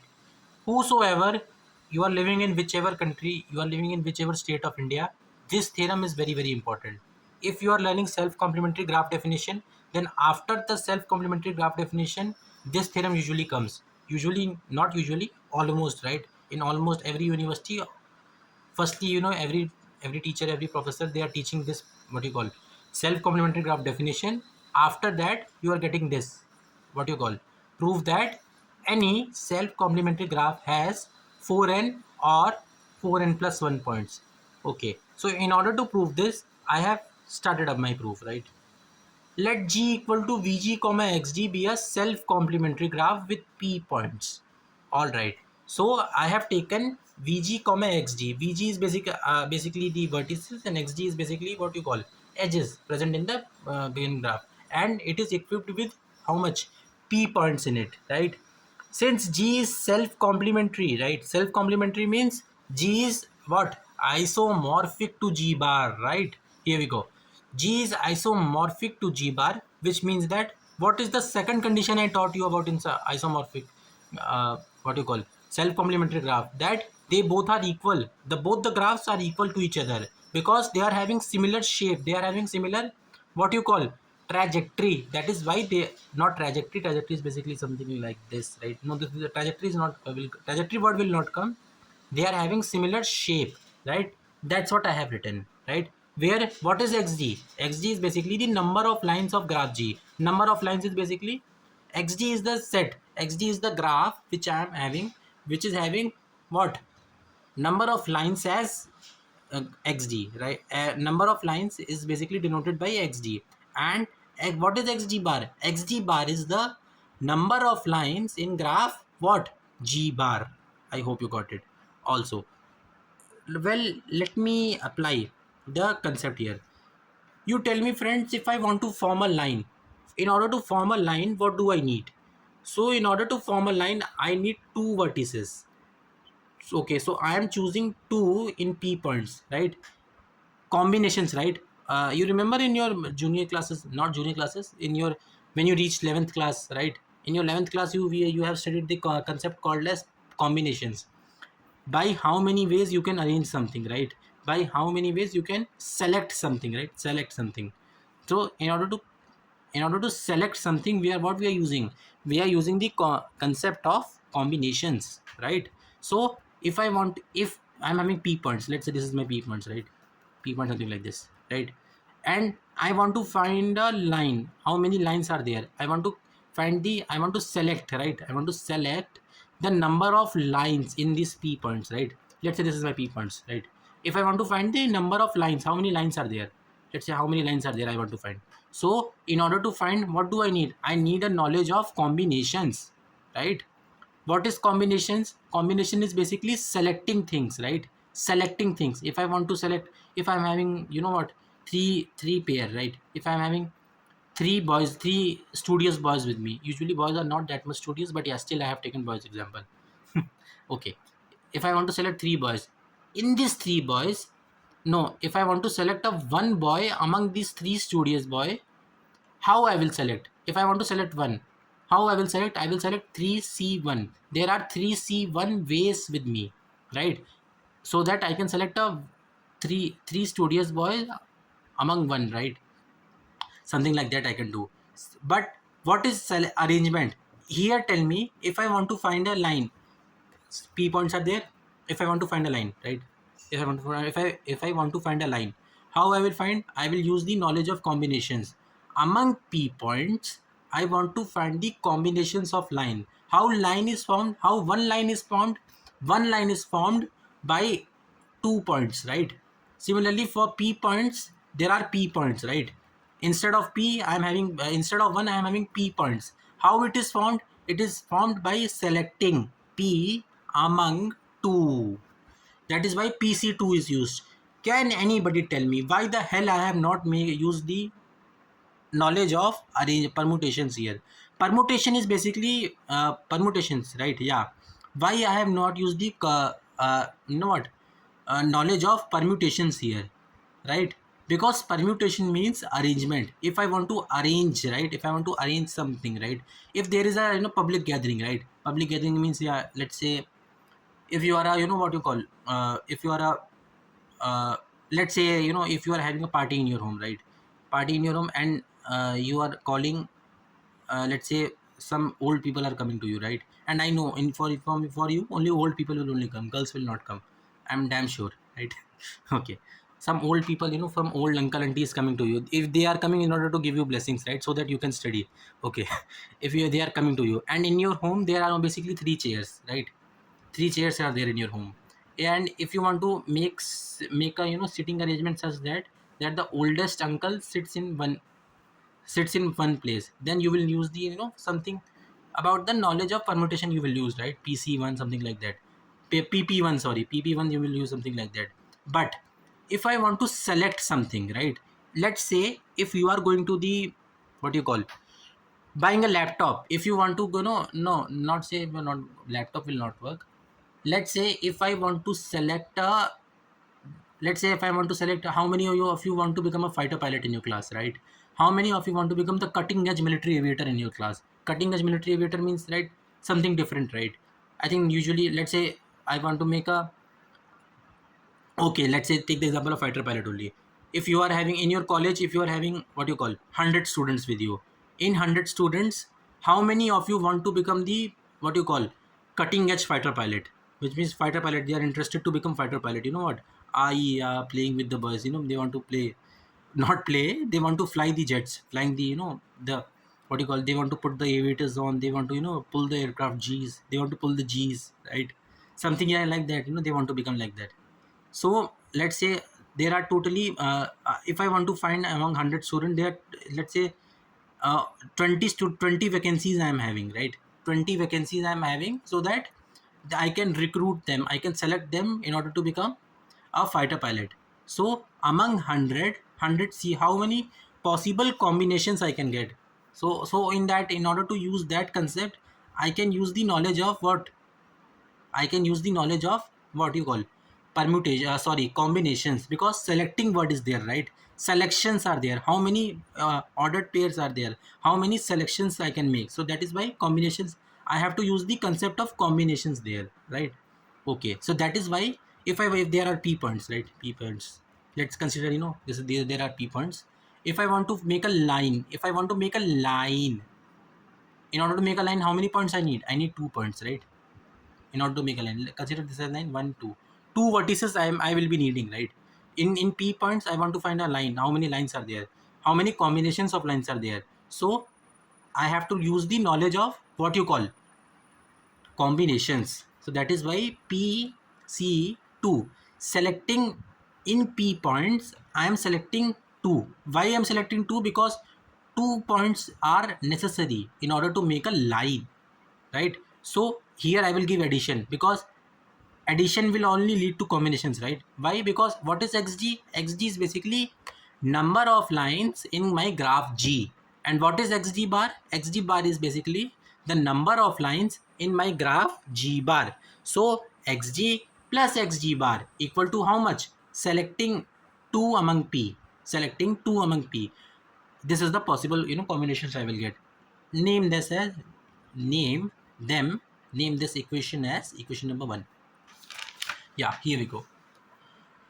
Okay, so let us solve this, calculate this. Xg plus xg bar equal to pc2. Now how I have written like this, p into p minus 1 by 2, right? Think once how I have written this, right? pause the video and make this result on your own. How I have written like this, right? If you are not able to get it, I will solve on your own. I will solve here in my rough copy, right? Okay, so let me use here. Where is my mother's red pen? Yeah, here. Okay, so this is the stolen red pen from my mother. Definitely, I'm getting very bad scoldings and beatings in the night today. Okay, leave that thing aside. Okay, how I will solve PC2? PC2 can be written as p factorial by 2 factorial into p minus 2 the whole factorial. Now, why I'm bloating, I don't know. Okay. Okay, how p factorial can be written? P factorial can be written as p into p minus 1 p minus 2 the factorial, right? I can write this, right? In the down, in the negative way, I can write something like this, right? And 2 factorial can be written something like this, and p minus 2 factorial can be written here as again, right? So p into p minus 1 p minus 2 factorial. In the denominator, I am having 2 factorial and p minus 2 factorial. Now the cancelling started. That is why I have expanded this p factorial in p minus 2 way, right? So I will get p into p minus 1 by 2 factorial.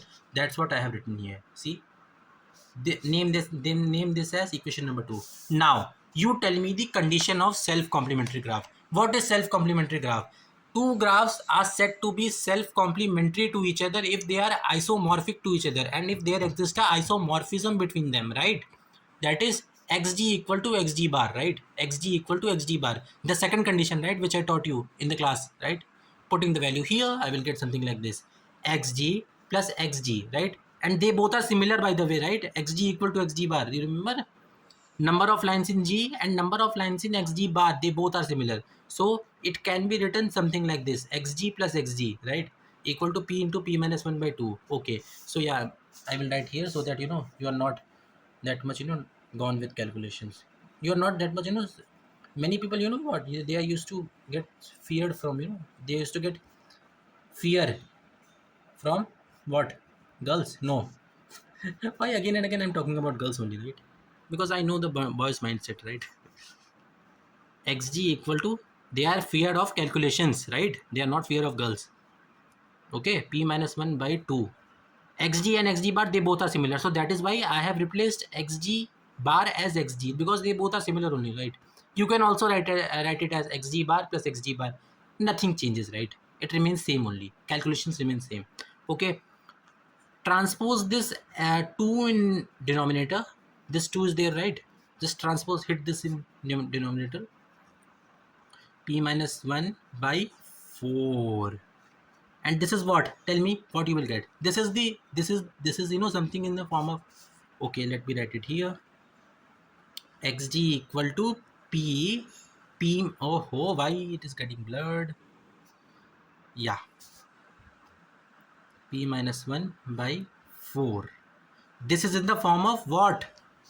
Integer, right? This is in the form of integer. This is in the form of integer. Is that clear?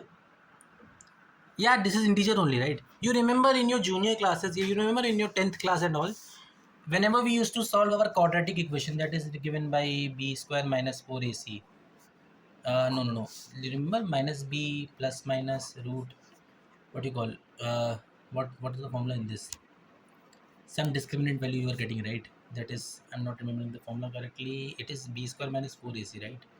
Something like this you are getting, right? Something discriminant, some value you are getting in the root, then twice of a you are getting, right? Then here the story continues as positive number. Firstly, you are equating this to 0. Positive number equals to 0. And secondly, the negative number equals to what? 0, right? Something like this you are doing, right? Similarly, here also you are supposed to do like this only. Here, either p is 0 or p minus 1 by 4 equal to 0. Right? And this is in the form of multiple of 4, right? This is in the form of multiple of 4 because 4 is written, right? In the form of multiple of 4, right? So p minus 1 equal to what you call this can be written as 4n, right? Yeah, here this can be written here, p minus 1 equal to 4n, and equate this to 0 and you will get something like this, p equal to 4n plus 1, right? Yeah, something like this you will get.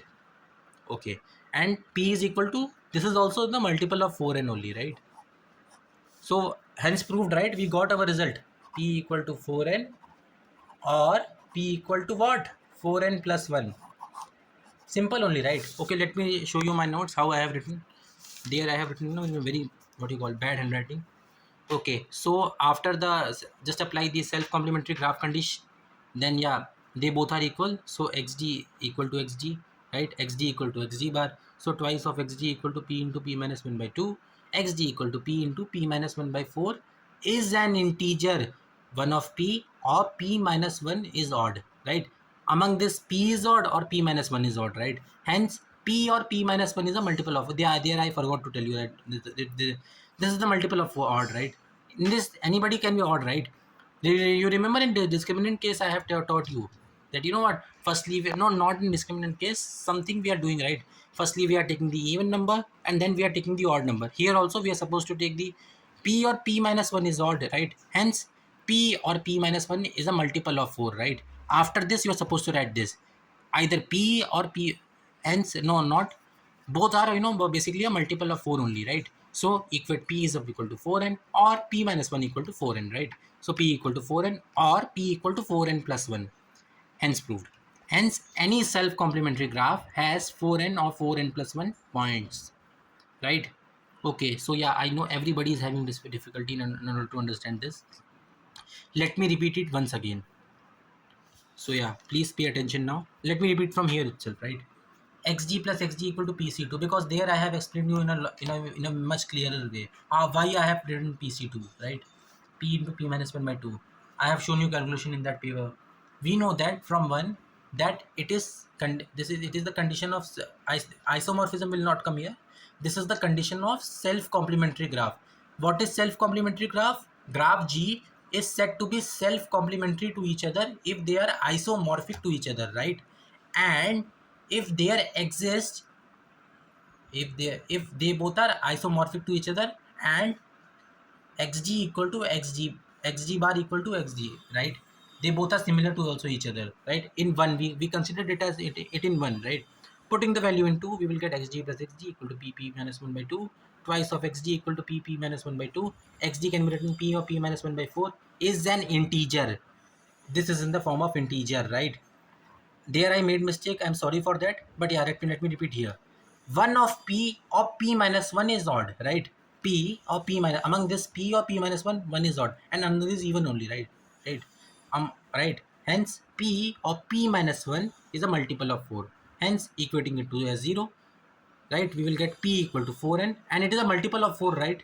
So in the form of 4n you will get p equal to 4n, right? And p minus 1 equal to 4n. So p equal to 4n or p equal to 4n plus 1, that's it.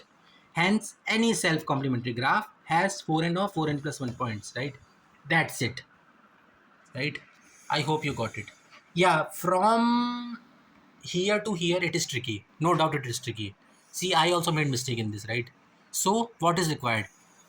If you understood the concept, it is very good, right? I have tried my level best in order to explain you. Yeah, no doubt I also made mistake. I am accepting that I made mistake, but I corrected it, right? But how I have corrected it? Because I wrote this theorem more than 10 times without seeing it, right? So you are also supposed to write this theorem 10 times without seeing it. Immediately close this video, right? And whatever I have taught you, just write like this only, in the way which I have taught you, right? Then only you can able to, head towards the proof. Then only you can learn graph theory perfectly. I'm again and again telling, if you're just simply watching it, no, nothing happens, right? And you know what, the mistake which I did there, if you would have made that mistake in your exam, no, straightly the whole proof is wrong, right? They will give you 0. And I have seen this, right? When I was a student of, in BSc maths, my ma'am gave me 0 for this because I made the same mistake, right? The mistake which I made there. So please don't make the mistake and learn the theorem properly, right? And if any step is missed, right, in this, right, and show the calculations also. Please don't write directly. Show the calculations which I show you in the rough paper, right? If any step is missing in between this, in these 2 pages, right, from here to here, right, you will get 0 marks, because in the proof you are supposed to make it from starting to end, right? That is the requirement of proof, right? I also hate proof, but what to do?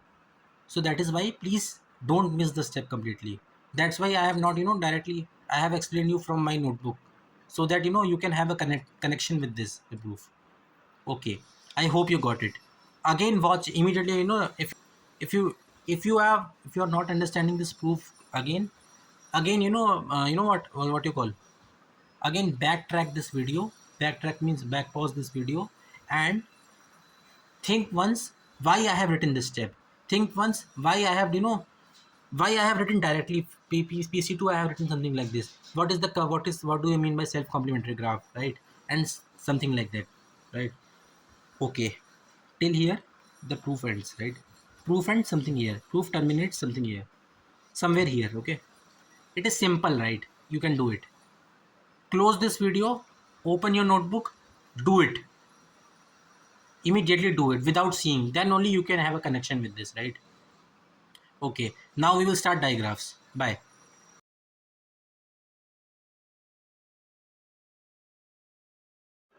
All right. So before going to digraphs, I was struck somewhere here, and I want to ask you. Okay, friends, I have taught you about the complement of graph G. If you're not sure of complement of graph G, then yeah, you can learn this from my notebook. Okay, I have taught you complement, right? And I have taught you in a much simpler way than this definition, which is written in a very, gigantic way. It looks very scary, right? But what I have taught you, if anybody asks you to draw the complement of graph G, how you will draw it? Pause the video and tell me the answer. Not tell me the answer because we are not, talking with each other, but you just tell me what you will get as complement in this graph G. Yeah, tell me what you will get. Why I am hiding this with my palm is because I have written answer here, and you will tell that some tricky boys will tell, see sir, it is written here only. No, why you are asking this question to me? So that is why I have written this. Okay, so now you tell me what the answer you will get. Okay, tell me. Pause this video and tell me. Right. The answer which we will get is, we will get this line will be joined, right, and this will not join, right? Because see, here both are connected with each other. Firstly, vertices remains the same, right? I taught you vertices remains the same. The way vertices written in graph G, similarly the vertices which is written in G bar G complement will remains the same only, right? But the edge line will change, right? Edge line, how edge line will change? The lines which are drawn are not supposed to be drawn again. The lines which are not drawn will be drawn, right? We will draw these lines because it is not drawn with each other. So that is why I have drawn. So this is the required lines. I have written also the lines, edges which are not joined, we will join it, right? Okay, I hope you got it, right? And after this I'm not going to take complement definition. All right, so till now I have taught you what I have taught you, right?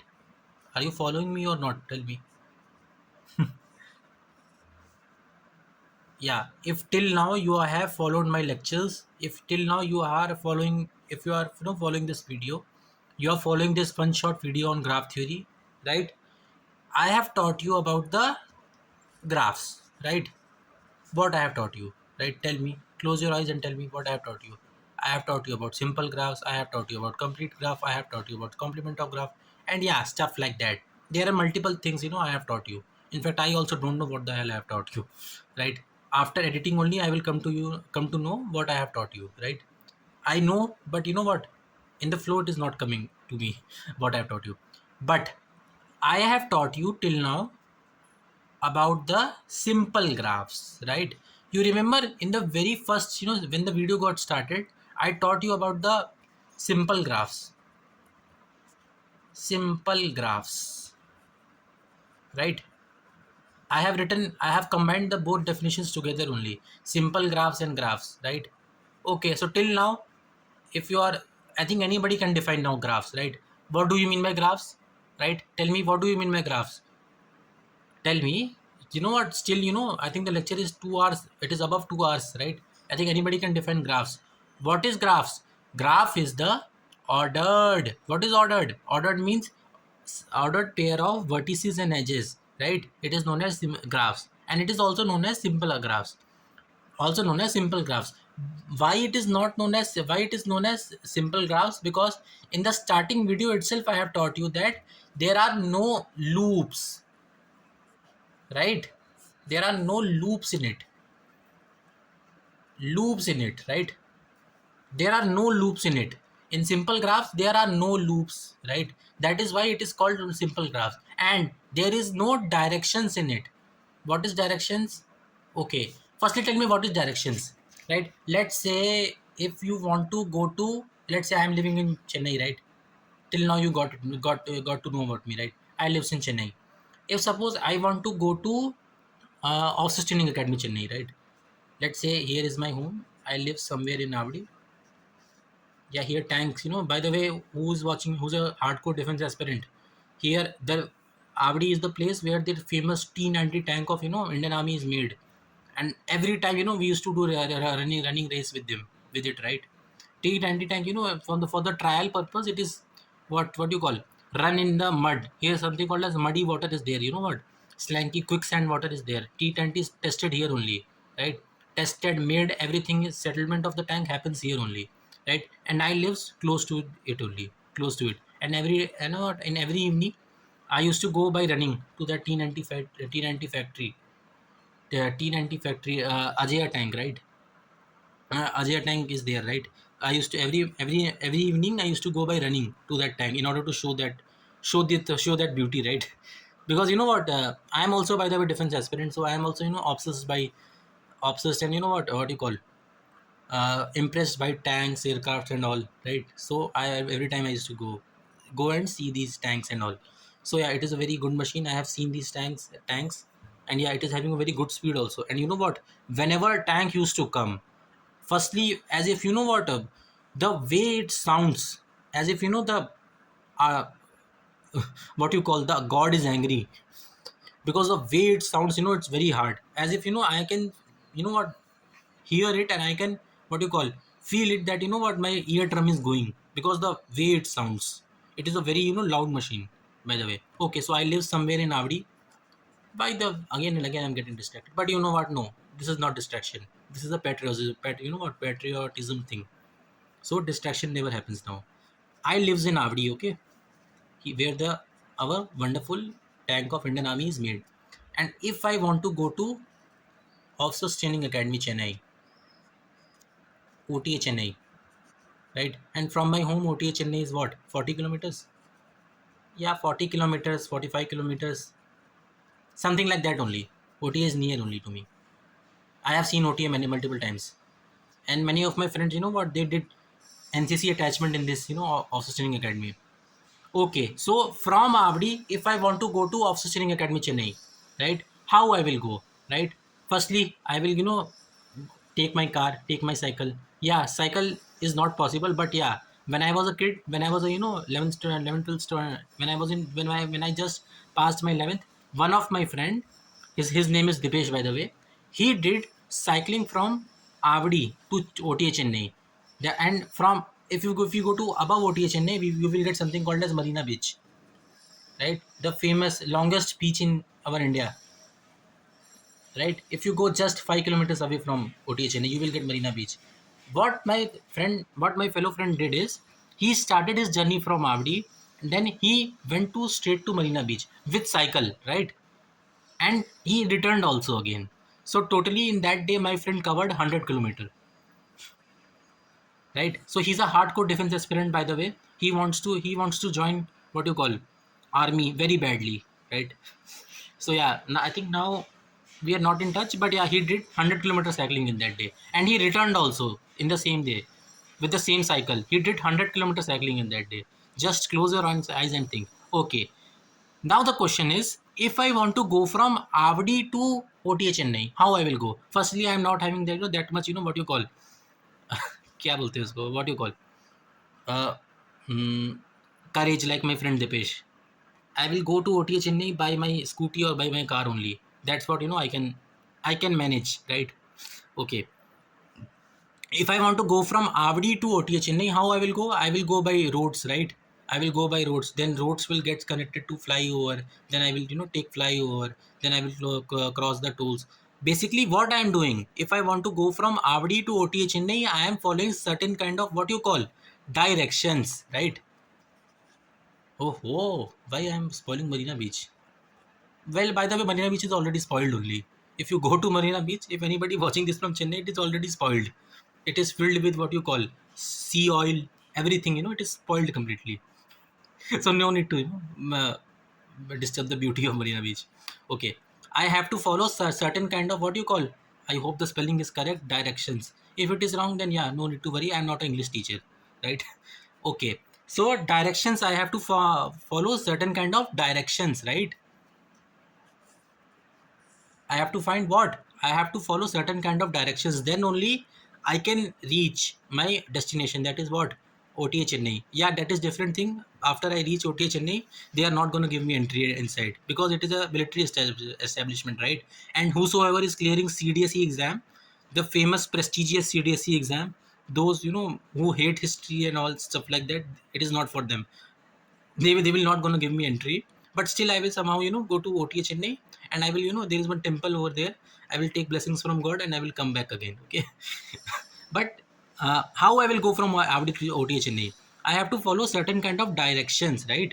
Similarly, right, on the basis of directions, I am having the definition of what you call digraphs, right? I hope you got it, right? What is digraphs?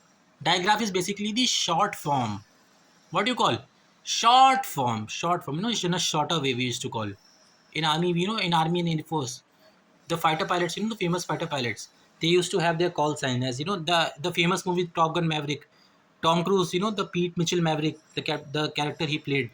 Pete Mitchell Maverick is having one what you call sign. That is, he is having call sign as Maverick. Similarly, our direction graphs is having call sign as what you call digraphs. Yeah, it is not that much cool, but still it looks like it is, let's say this is call sign only, like Pete Mitchell as Maverick. So direction graphs as diagrams, right?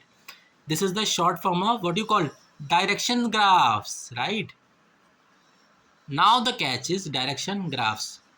How you will draw the direction in graphs, right? How you will draw the direction in graphs? You will draw the direction by the help of arrows, right? Let's say if I want to go from Avadi to OTA Chennai, how I will go? I will go by directions, right? I will take up this highway and I will, somehow, able to land, not land. I will somehow, able to drove my car somewhere up to OTA Chennai. If I want to return again, because they are not going giving me entry, no, it is a military establishment. Military establishment, simply they are not giving entry to anybody. But if you will tell we are lethargic mathematicians, and if I will tell that my father served in Air Force, definitely they will not give me entry again, because this is for good people. This is for the people who cleared the CDSE. This is not for the everyone. How I will come? I will come something like this. This is known as going arrow. This is known as what, coming arrow. This is known as in degree, right? This is known as out degree. Why out degree? Because they threw me away from OTA Chennai. They said entry is not there for you. Simple only, no. I explained my level best, right? This is the best example you can take, right? In the internet, this is the best example you can get. I can vouch for it, right? Okay, leave that thing aside. Okay, let us draw what you call, let us draw some graphs, right? Real life graphs. Real life graph means the graphs which we are studying, right? Pentagon, rectangle, square. From that only you are able to understand what you mean by digraphs, right? Okay. Gosh, I'm screaming my lungs out. Screaming at the top of my lungs. Can you hear me now? Okay. Leave the songs aside and yeah, start explaining. Okay. Till now, I have taught you about simple graphs. Why it is simple graphs? Because it is not having any directions, right? It is not having arrows. But if I am somehow drawing the arrows, something like this, something like this, something like this, something like this, right? This is known as digraphs. Directional graphs. I have given directions, right? directions graph, directional, whatever you want to call it, known as directions graph. Is that clear? I hope you got it. Okay. There is another concept with the simple graphs. You remember, with the graphs I taught you two concepts, that is known as degree of the graph, right? Degree of the graph. What do you mean by degree of the graph? Number of edge lines incident on the vertices. In the simpler words, this is the official definition which I taught you, which I just spoke now. The in simpler words, how you will say degree of the graph is the number of lines which are just originating means coming out of the vertex, right? That is known as degree of the graph, right? Here you are having two concepts. In digraph you are having two concepts, that is in degree concept, what you call in degree concept, and there is another concept you are having, that is what, that is out degree concept. In degree means I am, starting my journey from my home Avdi to what, OTA Chennai, Officer Training Academy Chennai. Then from Officer Training Academy Chennai, they are saying no, you are not allowed to enter the military establishment, right? So I am coming again. So out degree, which means I am coming out from OTA Chennai, and I have started my journey to where, my home only, where I will go now. Yeah, that is different thing. If my father wants to give me treat, he can take me anywhere in the world. But yeah, that is different thing. I'm motion sickness, I'm having, I used to vomit in car. Yeah, is this information necessary? No. Yes, I'm fool, I'm not supposed to say this. Okay. Leave that thing aside. Okay, I hope you got it right. What is direction graph? Graph G is said to be direction graph if there exists a directions in this, right? If there exists a direction in this, if there exists a in degree and out degree in it, then we can say direction graph exists, right? I hope you got it right.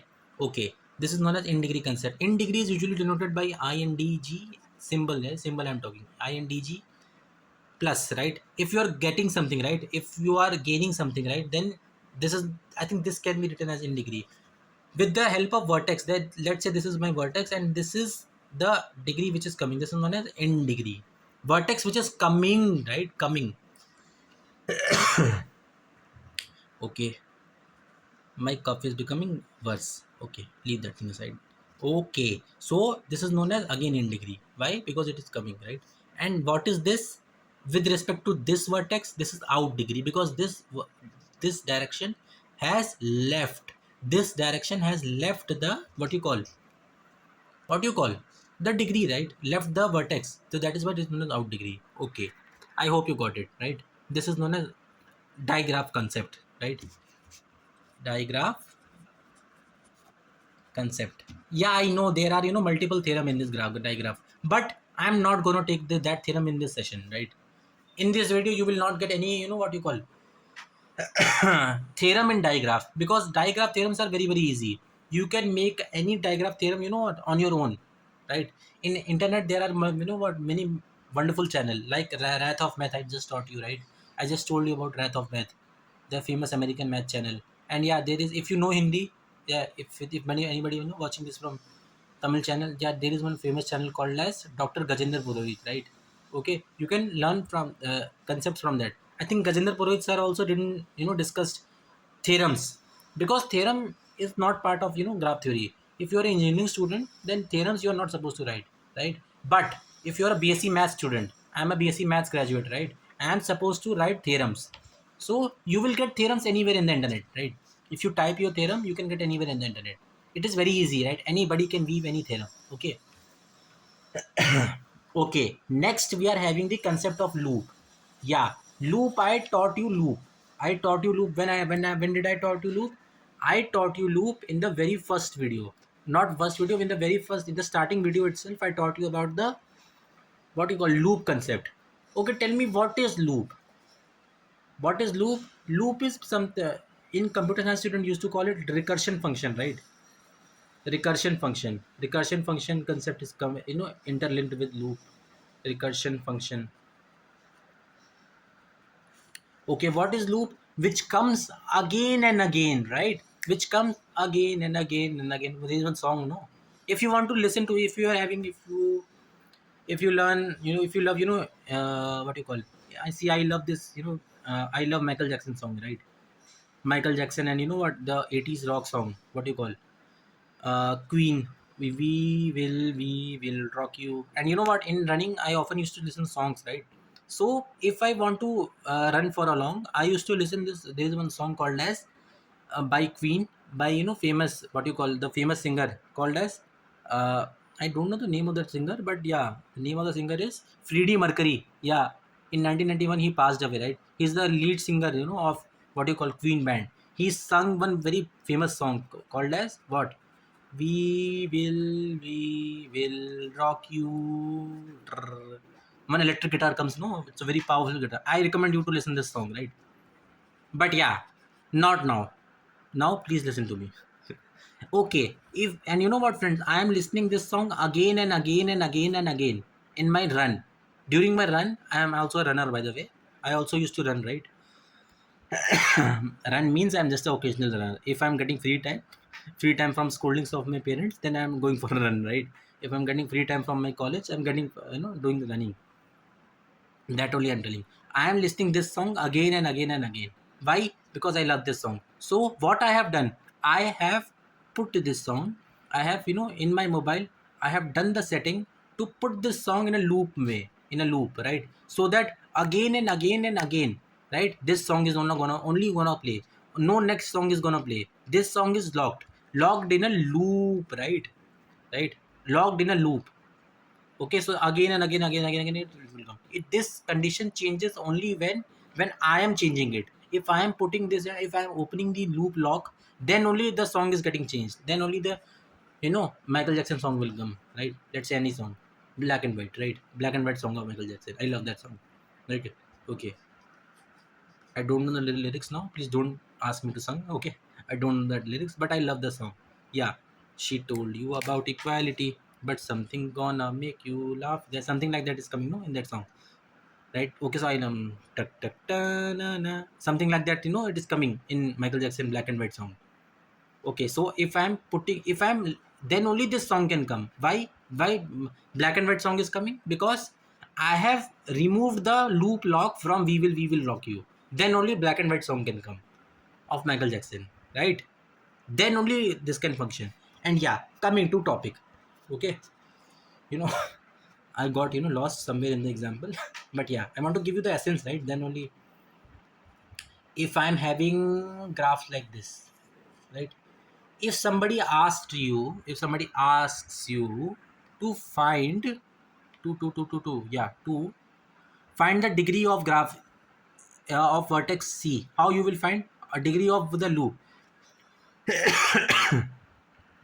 Sorry for, what, I have this, chili drink. Because of that, I'm coughing a lot. Degree of C, anybody asks you to find the degree of C, how you will find? C is what? C is loop. So this is, what, this is the result. Always remember, the degree of loop is what? 2.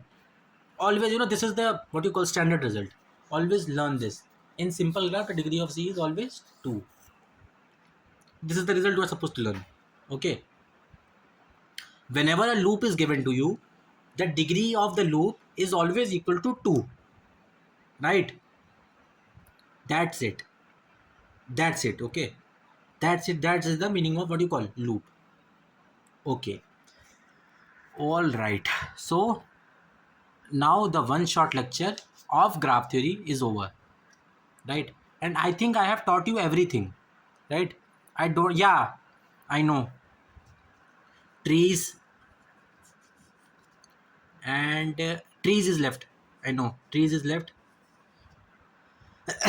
Yeah, trees left. And yeah, I think tree is only left. Yeah, one more topic is left, that is one, the automorphism of graph G, right? Okay, yeah. See, automorphism. See, in automorphism, you will not get any content in YouTube. I can tell. Okay, so let me teach you automorphism next. Then after automorphism, we will call off this lecture. Our lecture gets over, right? Our one-shot lecture of graph theory is over. If you are following my lecture till here, till before automorphism, then yeah, you're on a right track, right?